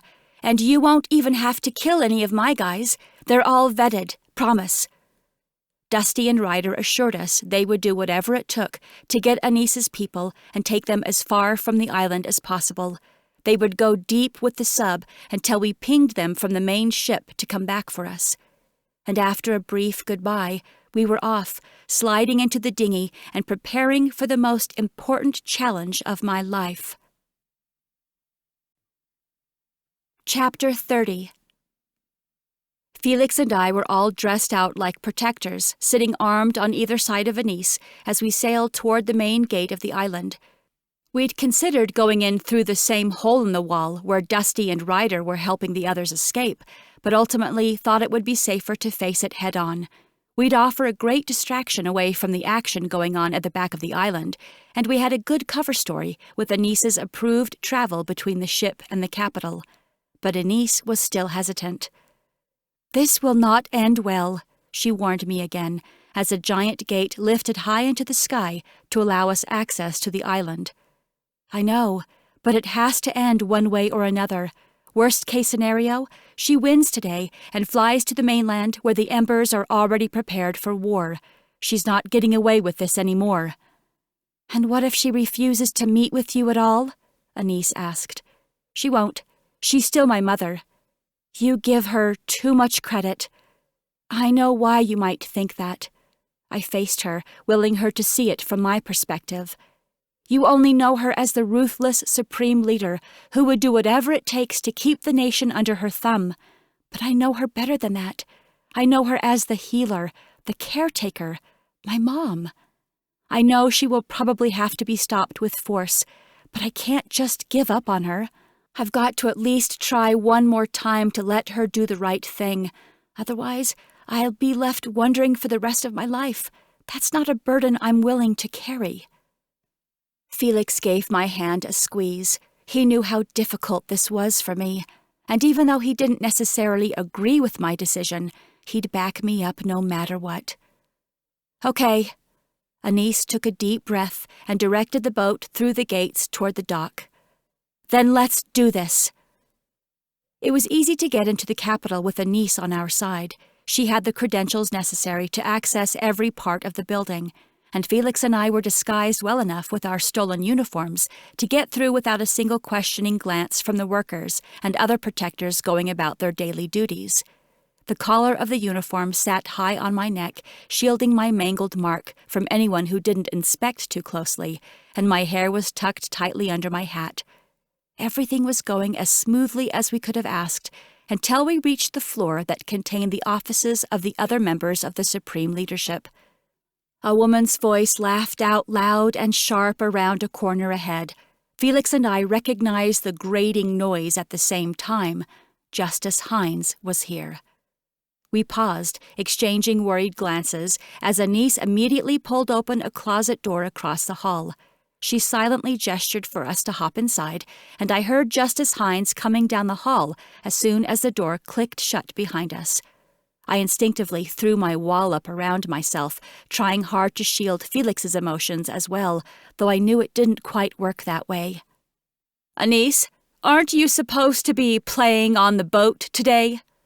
It was Cynthia's voice taunting my friend now, not Justice Hines. I reached out with my awareness, trying to get a sense of just how many people were standing on the other side of the door. It was a difficult task when working with other empaths. They were all perfectly shielded against one another, and perfectly shielded against me. "I need to speak with Our Greatness. It's a private matter." "You know she doesn't have time for private meetings today," Cynthia said, her tone dripping with condescension. But that wasn't what stood out the most. She referred to Our Greatness as a she in front of Justice Hines, which meant Cynthia had either broken the first major rule of the inner circle, or Justice Hines was now a part of it. I suppose there was an empty seat after I left, but I was surprised at how quickly she'd replaced me. Did my mother think I was dead, or had I simply become an enemy? "I think I'll allow her to decide that for herself," Anise said. "Now, if you'll excuse me—" "Wait!" The sound of footsteps neared our closet, and Cynthia's voice was much louder when she spoke again. "I can't help but get the sense you're hiding something." I knew from the sneer in her tone that she'd felt Felix's presence, and there was nothing I could do to prevent what happened next. The knob twisted, and my hand was on my stun gun before the first crack of light entered our dark space. I didn't hesitate to pull the trigger. "Cynthia!" Justice Hines was before us a half a second later. My gun was still recharging, but Felix gladly took the honor of bringing her to the ground beside her comrade. My stomach turned as I noticed the navy blue barbed wire tattoo looping around her neck. She'd been marked, just as I suspected. My mother chose Justice Hines to replace me. It hurt my feelings more than it should have. I didn't bother stepping around the woman's hand as I exited the closet, a childish smile tugging at my lips as her fingers rolled under the heel of my boot. But my grin quickly faded when I realized Anise wasn't waiting for us alone out in the hall. She had Georgia Hines pressed against the wall with her forearm mashed into Georgia's own swirly blue mark. My mother must have been desperate if she had Georgia involved as well. "Claren?" she rasped as she struggled under Anise's strength. Her block had cracked, and she trembled with fear at the sight of Felix and me in our protector's gear. I could understand why. She'd watched us take down her mother with ease, and she was outnumbered in a foreign place where she had no real power. I almost felt sorry for her. She wasn't strong enough for this. "You can let her go," I said to Anise. My gun was ready to fire again, and I kept it aimed at Georgia's newly crooked nose, just in case she tried something dumb. "You sure?" Anise lifted a brow. "I'm sure."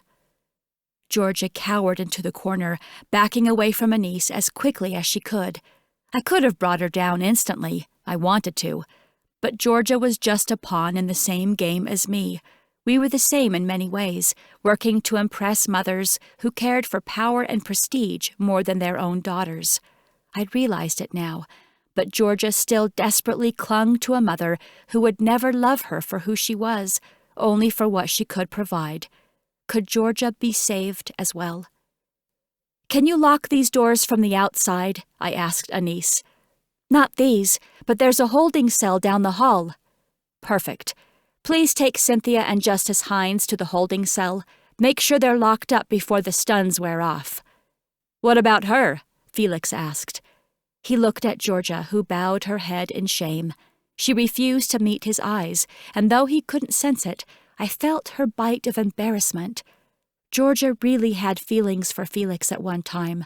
Seeing him here with me made this whole situation 10 times worse for her. "I want to talk to her first," I said. She lifted her head at that, hope flickering for just a moment before she realized how vulnerable she'd become. Her walls were back up in an instant, and she maintained a fairly even expression as Anise and Felix dragged Cynthia and her mother down the hall. I approached her once we were alone. "Georgia, I know the last year has been as much of a whirlwind for you as it has been for me. You've been pushed and pulled along without anyone asking what it is you actually want. But I'm here to tell you that's all coming to an end. The leadership is no more. This," I gestured around us with my gun, "is going away. Your mother is gone now. She's locked up where she can't hurt you anymore, and I want to offer you a choice. Do you want to be a part of the revolution and help us turn this country around?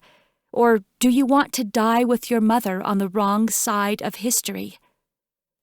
Georgia considered my words for less than a minute before her expression grew hard and cold. She spat in my face. "I'd rather die than work with you." I pulled the trigger, but it was with some sadness that I dragged her limp, stunned body down the hall with the others. I felt her hope and the way she craved freedom deep inside in those last moments. But she'd made her choice, and I wouldn't fight to keep her around. Once the 3 of them were piled into the holding cell, we locked the door and hurried to the elevator shaft in the back part of the building. It was the only elevator that took us to the private quarters of the Supreme Leader, and it was a direct route to my mother. Anise stepped up to the eye scanner on the wall, and I had to shove my hands into my pockets to keep them steady as we stepped onto the elevator. I pressed my back to the wall, trying to regulate my pulse. I was afraid to speak a single word in here, so close to my mother's presence. And as the elevator lifted up and my stomach dropped, I realized how foolish that kind of thinking was. First things first, I was not going to see my mom. I was going to see Meredith, the woman who abandoned our family for power, the woman who allowed her son to be shot, who drugged her daughter, and who turned her husband into a machine. I was going to face the woman who ordered entire cities to be destroyed for the sake of unity against a non-existent enemy, and floor by floor my fear melted into a molten pit of red-hot rage. "You okay?" Anise asked. Even Felix must have picked up on my change in demeanor. He stroked my back gently and whispered encouragement into my ear. But I didn't need encouragement. I needed revenge. The elevator dinged. Such a simple, normal sound, and it shook me back to the present. The doors opened. It was showtime. Chapter 31. I read a quote once that said, "Even the most thoughtful man's plans can be thwarted by a set of long lashes." It didn't make much sense to me at the time. Seela and I giggled at the thought that a pretty lady could rule a man simply by batting her eyes. But now I knew that it had nothing to do with beauty. It was all about the emotion. If we weren't careful, hasty emotional reactions would wipe away logic every time. Emmeline knew that. It's why she taught me to bury my emotions down deep, to take note of what I felt, but then file it away. She taught me to focus on the facts. I tried to remind myself of that now as I stepped out of the elevator to find my mother crying in a heap on the floor outside of her apartment door. I felt her pain as raw and real as my own, like a wedge had been driven between my ribs, stretching and cracking them apart. It was a visceral, powerful pain. It was the feeling of abandonment and betrayal and grief all rolled together in one. It knocked the breath out of me. My first instinct was to run forward and fall to my knees by her side. I wanted to hold her and rock her and tell her everything would be okay. But it wouldn't. It was Felix's hand on my back that reminded me of where I was, of who I was, and of what I was here to do. "Meredith?" My voice sounded stronger than I felt. She lifted her bloodshot eyes to mine, as though she hadn't heard the elevator or noticed the group of people standing in her hall before I spoke. "Claren!" Her voice cracked on my name. "Oh, honey, I'm so happy you're here!" I moved forward, but Anise reached out to stop me. I turned to find her tense, nervous stare, her determined expression. It was a warning. "Where are Corey and Mateo?" Anise asked my mother, the accusation clear in her tone. "They left me." A sob escaped her lips. She sniffed and turned back to me. "They all left. But not you, my darling. You wouldn't leave your mother, would you?" The hairs on the back of my neck stood at attention. This wasn't right. "What's going on here?" "The country is at war, and my inner circle has betrayed me. They left, like I said, and I'm just too tired to fight back anymore." I thought back to Justice Hines and Cynthia laughing together downstairs. Was it true? Had they turned their backs on my mother? No. Take her words and file them away. "You're lying," Anise said. "They wouldn't betray you." "You did." My mother rose to her feet. "You betrayed me, or do you deny it?"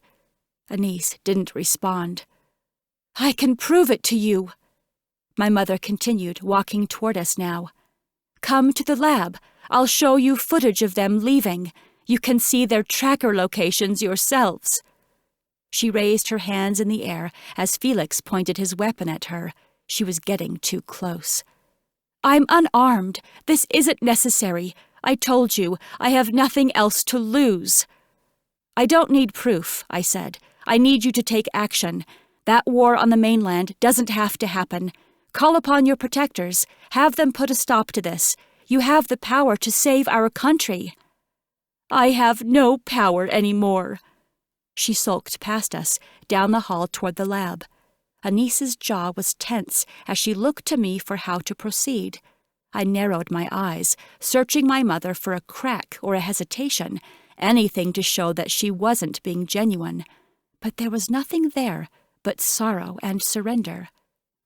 I motioned for us to follow the bedraggled woman, not seeing how it could harm us to do so. The eye scanner outside of Anise's lab still worked for my mom. If the inner circle really staged a coup, it had to have been in the last few hours, or else they surely would have cut her access by now. I didn't follow her in right away, waiting instead at the door to make sure we weren't walking into a trap of some kind. But the room was empty and quiet, except for the sound of my mother's sniffles. She pointed at the screens on the wall. "They're somewhere over Bishop already." I entered the room cautiously, and she was right. I saw their trackers blinking on the screen, moving slowly over the area between Cheston and Bishop. "Where are they going?" I asked. Felix and Anise stepped up behind me, and the door swung shut behind them. "Who knows?" My mother waved a hand carelessly through the air. "It's not my business anymore. But maybe you could stop them." She perked up, pointing back at the screen again. "It's just a short trip to—" "No!" Anise yelled. I jerked my attention away from the screen to find my mother with a gas mask on her face.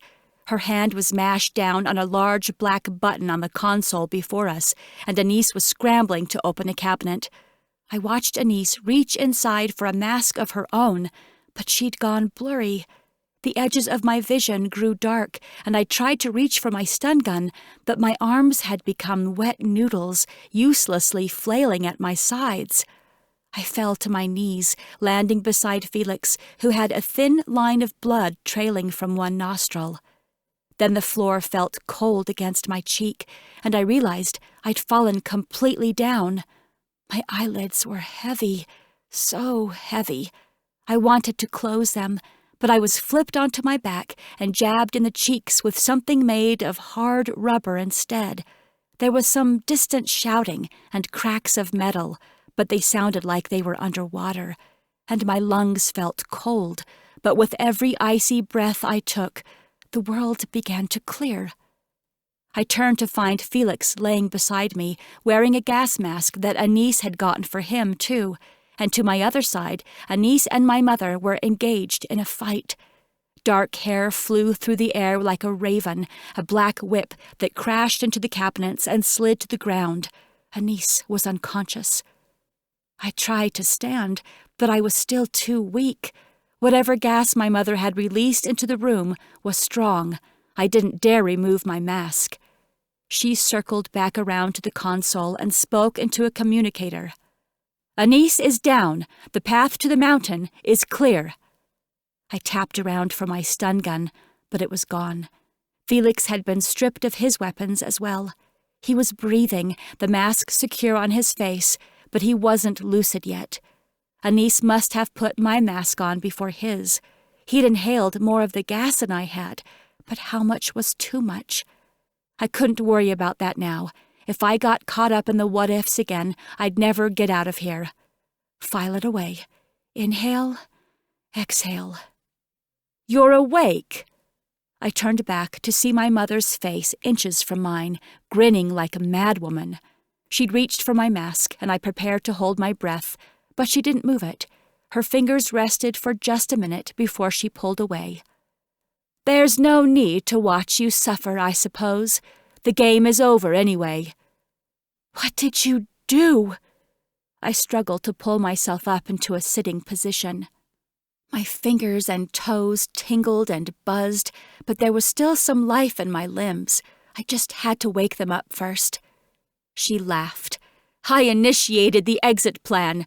My position has been compromised. The capital isn't safe anymore, so it was time to pass the torch." "To who? Who's taking charge now?" "Corey, of course, my second in command. You think the capital is the only stronghold we have? Foolish girl." She shook her head. "I really thought you were smarter than that." "And I thought you were smart enough not to leave someone like Corey in charge. He's a lost puppy without you.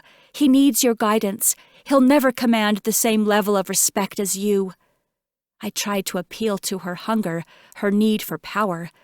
But it seemed my mother had also mastered the ability to ignore emotions and focus on logic. "The Supreme Leader is more than a person, more than a title. It's a legacy, and it will live on no matter who is at the helm. I put systems in place to make sure of it. We will never fall to the power of the people again. There will never be another war for us to lose. Let them fight. Let the dead eat the dead. When the world is ridded of the filth, the Supreme Leader will emerge from our stronghold and rule the nation once again." "That's where you've got it all backwards." I wiggled my toes in my boot, testing to see how quickly my nerves were snapping back into action. I wasn't strong enough to stand just yet, but I was getting closer. "There is no filth outside. With you gone and Corey hidden away in some mountain, the world will experience peace again. They'll know freedom. They will love and prosper and celebrate the day this all came to an end." She snorted and shook her head at me. "I was optimistic once, too. I let your father get to me. I almost believed the outsiders could be good. But then I was attacked by one, and Henrik was murdered by them. I swore I would never forget it, and I would never allow them to harm our people again. It was surprisingly easy to climb the ranks once Henrik got me into the capital. Those fools had no idea what kind of skills I possessed. You're welcome for that, by the way." She stood and began pacing. I used the opportunity to stretch my legs and roll my shoulders. I was capable of standing now, but I had to time it just right. I had to wait for the perfect opportunity.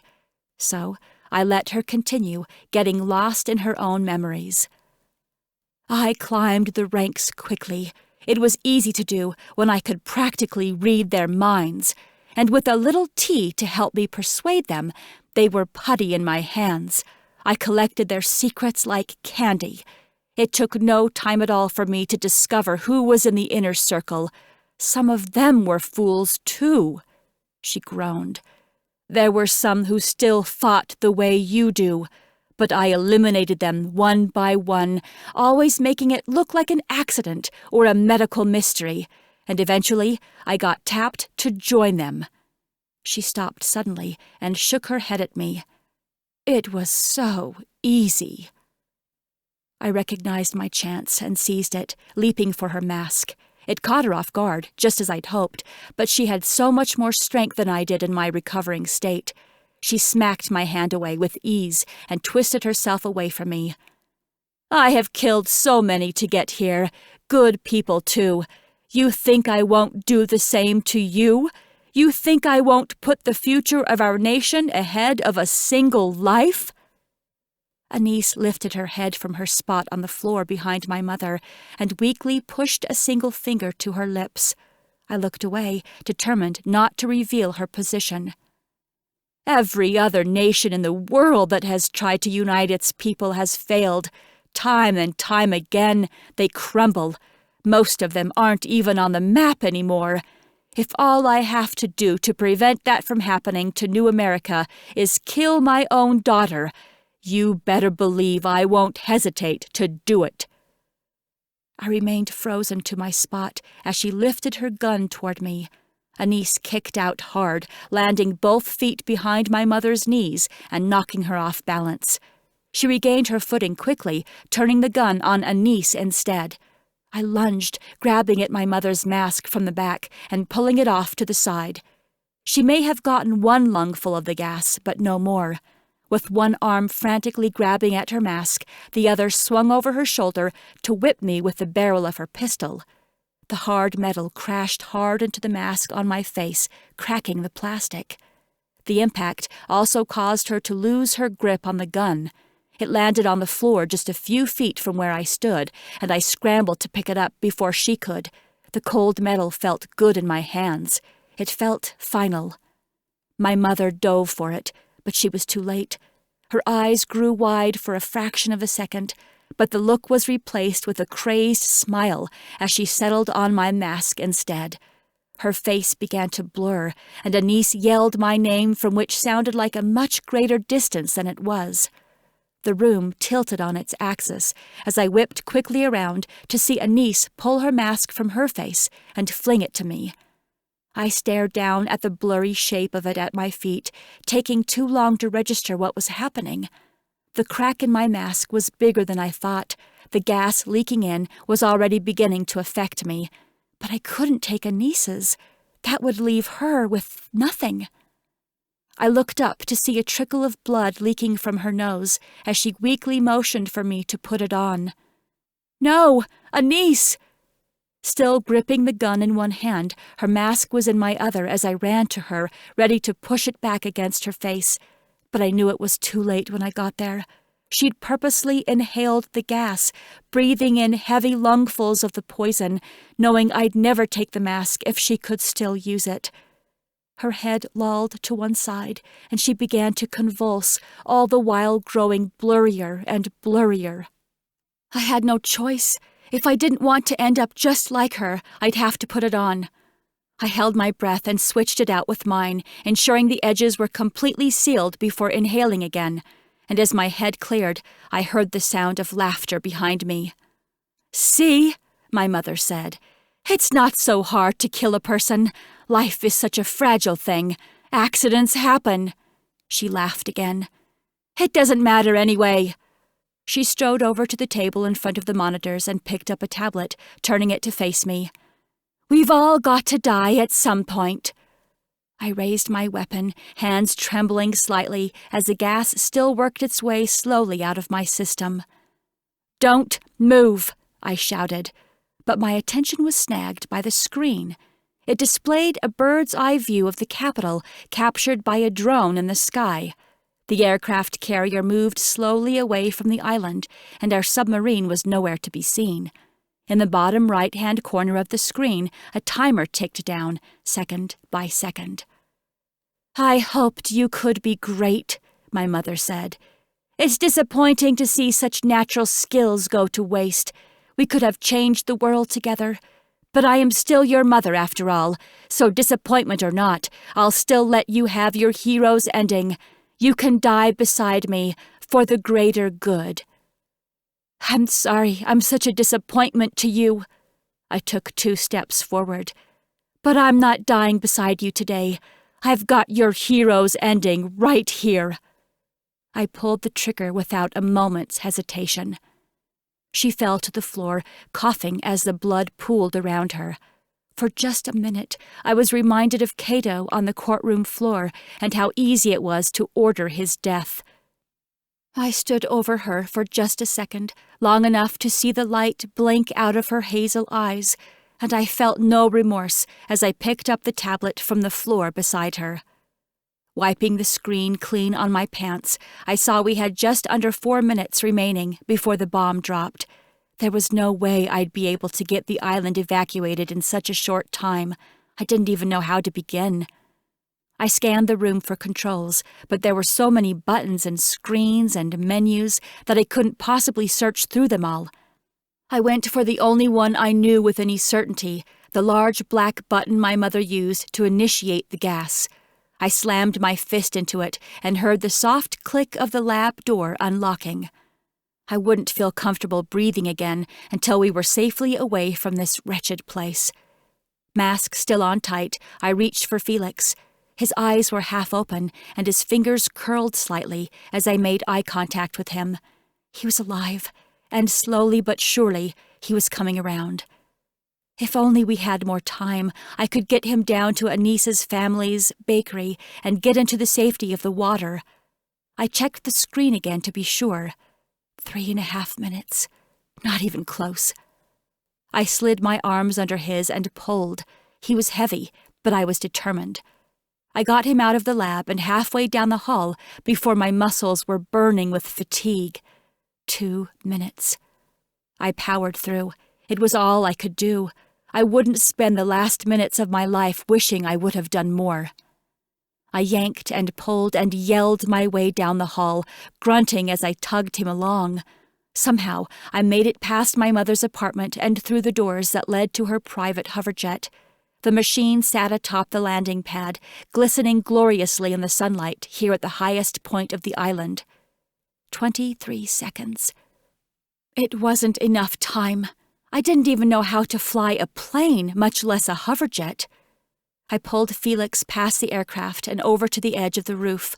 Squinting up into the sky, I tried to locate the drone that was supposedly about to end our lives, but I couldn't see anything. Perhaps this was all an elaborate trick, and my mother would get the last laugh, even from her grave. But if that was the case, I wouldn't be around to see it. 3. I wrapped both arms around Felix's torso and hoisted him up onto the edge with me. 2. I leaned forward, ignoring the distance between us and water far below, and positioned my feet to keep us steady. 1. I jumped. Chapter 32. The impact of the explosion caught us at some point mid-air. My arms and legs were wrapped as far around Felix as I could get them, and the force of the bomb slammed into my back, sending us both flying forward. An enormous wave of water rose up from the ocean, spraying my face and stinging as it shot tiny droplets against my skin like liquid darts. I closed my eyes against them, blocking out the terror that gripped me by the throat. I imagined we were back in Claren instead, by Felix's fountain in his secret garden. The wave was from the conch shell of the garden's mermaid, and it wasn't delivering us to our death, but to freedom. We hit the water like a brick wall, sinking fast into its murky depths, but still I held on to Felix. I would never let him go, never. I kicked hard, propelling us back to the water's surface, dodging debris as I went. My lungs burned, crying out for air. Every muscle in my body begged me to stop. I was too used up, too weak. But the light was close. Just a few more kicks. We broke through the water's surface, and I ripped the mask from my face, gasping for air. I took Felix's off as well, though I couldn't be sure if he was breathing. I wasn't sure how much longer I'd be able to sustain this. I could barely keep myself afloat. The smell of smoke stung at the back of my throat, and hot, charred pieces of wood floated in the water around us. I found one large enough to support Felix's weight and heaved him up onto it. His legs still dangled in the water, and I feared that if I let him go, he'd slip back into its depths, so I didn't. I held on until I was able to find another piece of wood, one strong enough to support me, and climbed on top. Yanking the protector's shirt up over my head, I tied the sleeves around us, nodding my left arm to Felix's right so he wouldn't drift away. The shirt was stained bright red, and I realized the blood came from an active, throbbing wound on my head. As I lay on the wood, the hot sun beating down on my back and the smoke burning in my throat, I watched crimson drops of my own blood fall drip by drip into the salty water below. A persistent beep woke me. Bodies moved past in my periphery, but I couldn't make out their faces.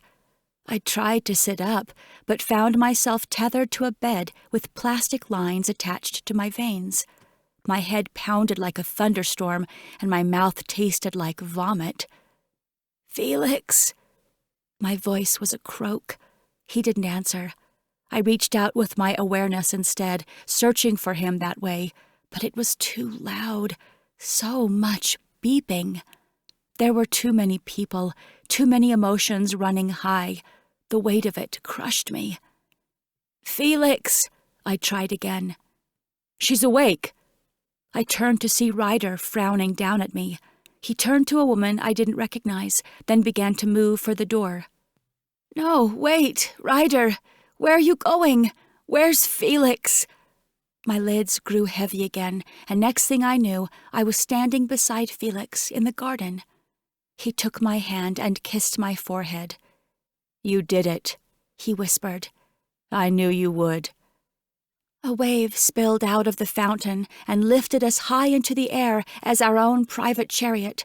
It carried us off into a golden sunset, cradled lovingly in the spot where the sky met the sea. The sun was too bright. I squinted, pulling my gaze away from it, but something held my lids open, forcing me to look into the light. Then it blinked out.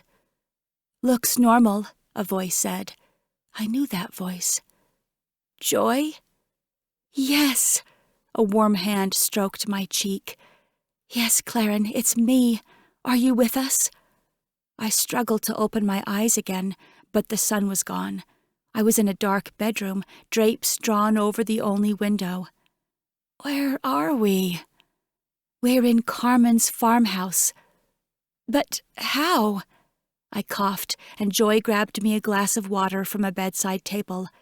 I swallowed it gratefully, allowing the moisture to soothe the rawness in my dry throat.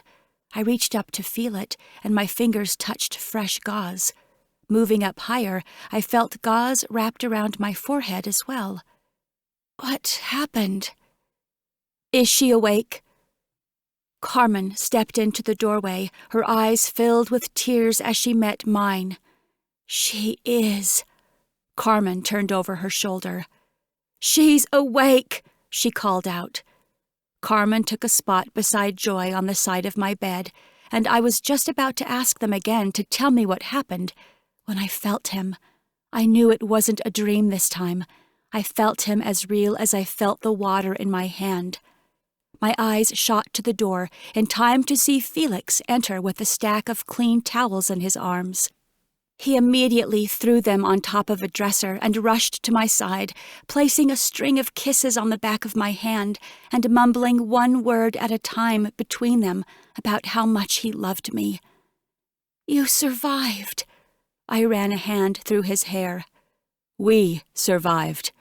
He kissed me again. After a shower and some warm broth, I found myself at a downstairs table with Felix, Ryder, and Joy. They explained that it had been 2 weeks since the capital island blew up. Ryder said they'd found Felix and me floating in the water about a mile away from where the explosion happened. Who knows how long we'd been there. Felix was awake when the dinghy came by. He'd fully awoken some time after I'd passed out. I'd apparently sustained a severe concussion, slipping in and out of consciousness for several days after the explosion. That, paired with multiple burns, scrapes, and bruises, left me in pretty bad shape. They'd kept me in a medically induced coma on the aircraft carrier until the swelling in my head had come back down. Meanwhile, Emilio and Dusty had gotten all of Anissa's people safely back to the mainland and established with Ivan. The old military base had become a growing city in itself, welcoming refugees from all across the area. Emilio set immediately to work on restoring the power grids, and he'd had success with 2 of them already. It was enough to get us the fuel we needed to return home, and we'd been here with Carmen tending to our injuries ever since. "Any word from the new Supreme Leader?" I asked. Ryder shook his head. "There is no Supreme Leader. The leadership is gone. The cities that are left are undergoing some major changes right now as the people adapt to life without a ruling class. The people fought back when the power went out, and the Embers were ready. They've been opening their arms to anyone and everyone who wants help all across the country." "There's no way the entire leadership just disappeared." I shook my head. "And my mom said they had another stronghold in the mountains. It's not over yet." "There's no stronghold as far as we can tell, and there's still no power in the mountains. That's what Emilio is working on now. You don't have to worry about the Supreme Leadership. There's nothing left of the capital at all." Felix took my hand. "You did it. You stopped her. And we can finally hit reset on our nation and right the wrongs of the past. This is our chance to create the kind of world everyone can be proud to live in." I chuckled. That almost sounded rehearsed. See, not all the leaders disappeared. Felix grinned. "I'm no leader. In fact, if anyone is slated to take the reins of our new nation, the people are hoping it will be you. Word of your actions traveled fast. You're the only person in history to successfully breach the island. I think the people are ready to follow your lead." "That's the last thing I want to do.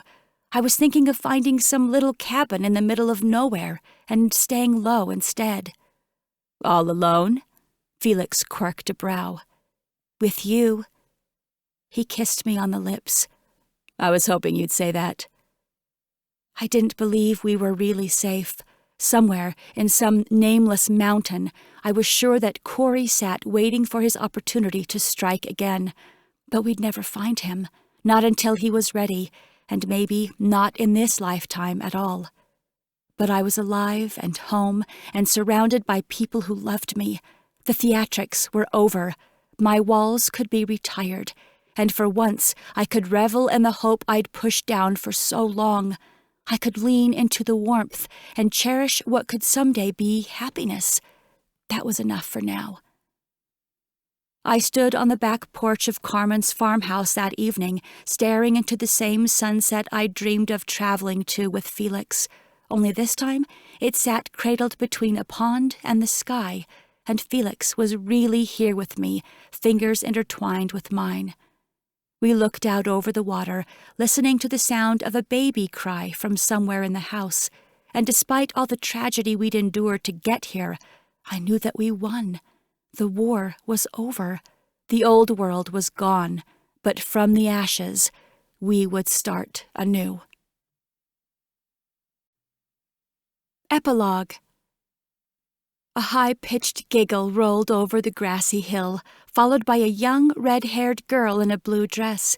She grinned from ear to ear, tugging along a chubby little boy who could barely stay up on his own feet.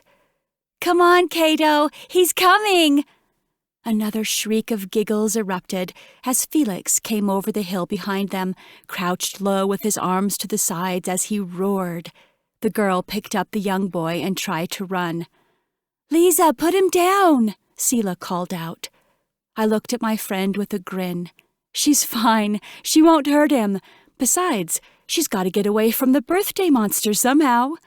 Selah laughed. "Right, because this celebration is for her. I always forget." We joined the children on the hill, and I lifted my blonde-haired, hazel-eyed boy into my arms, nuzzling my nose against his soft cheek. "Let's go, Cato!" Felix slid an arm around my waist. "Looks like we're about to begin." While it was Selah's daughter's birthday, we weren't really gathered here to celebrate Lisa's big day, as she liked to pretend. No, we stood together on the Claren lawn for a much greater reason. Today marked 5 years since we'd ended the regime of the Supreme Leadership, 5 years of freedom. Today was Ember Day. Together, Felix and I strode over to the waiting crowd, joining them to listen to the man who had helped us rebuild from the ground up. Felix lifted Cato up onto his shoulders to get a better look as Rafe stepped onto the stage, Marissa at his side. She looked proudly at her husband, ever the picture of poise. She'd been just as instrumental in rebuilding our broken world as he had. Her compassion for others was unmatched, and the people adored her. Rafe led with logic, but Marissa led with love. Rafe loved her too, and seeing them together made my heart sing. In the end, we'd all landed exactly where we were meant to be. The United Republic of America needed a strong leader. They needed someone who wasn't afraid to make hard decisions, someone with a clear compass for right and wrong, and the passion required to keep our people going even when things got tough. "He always knows just what to say," a man said beside me. I turned to find James and Letty, hand in hand, listening to Rafe's speech with tear-filled eyes. "I never thought I'd live to see this day, but I'm so glad I did," James added.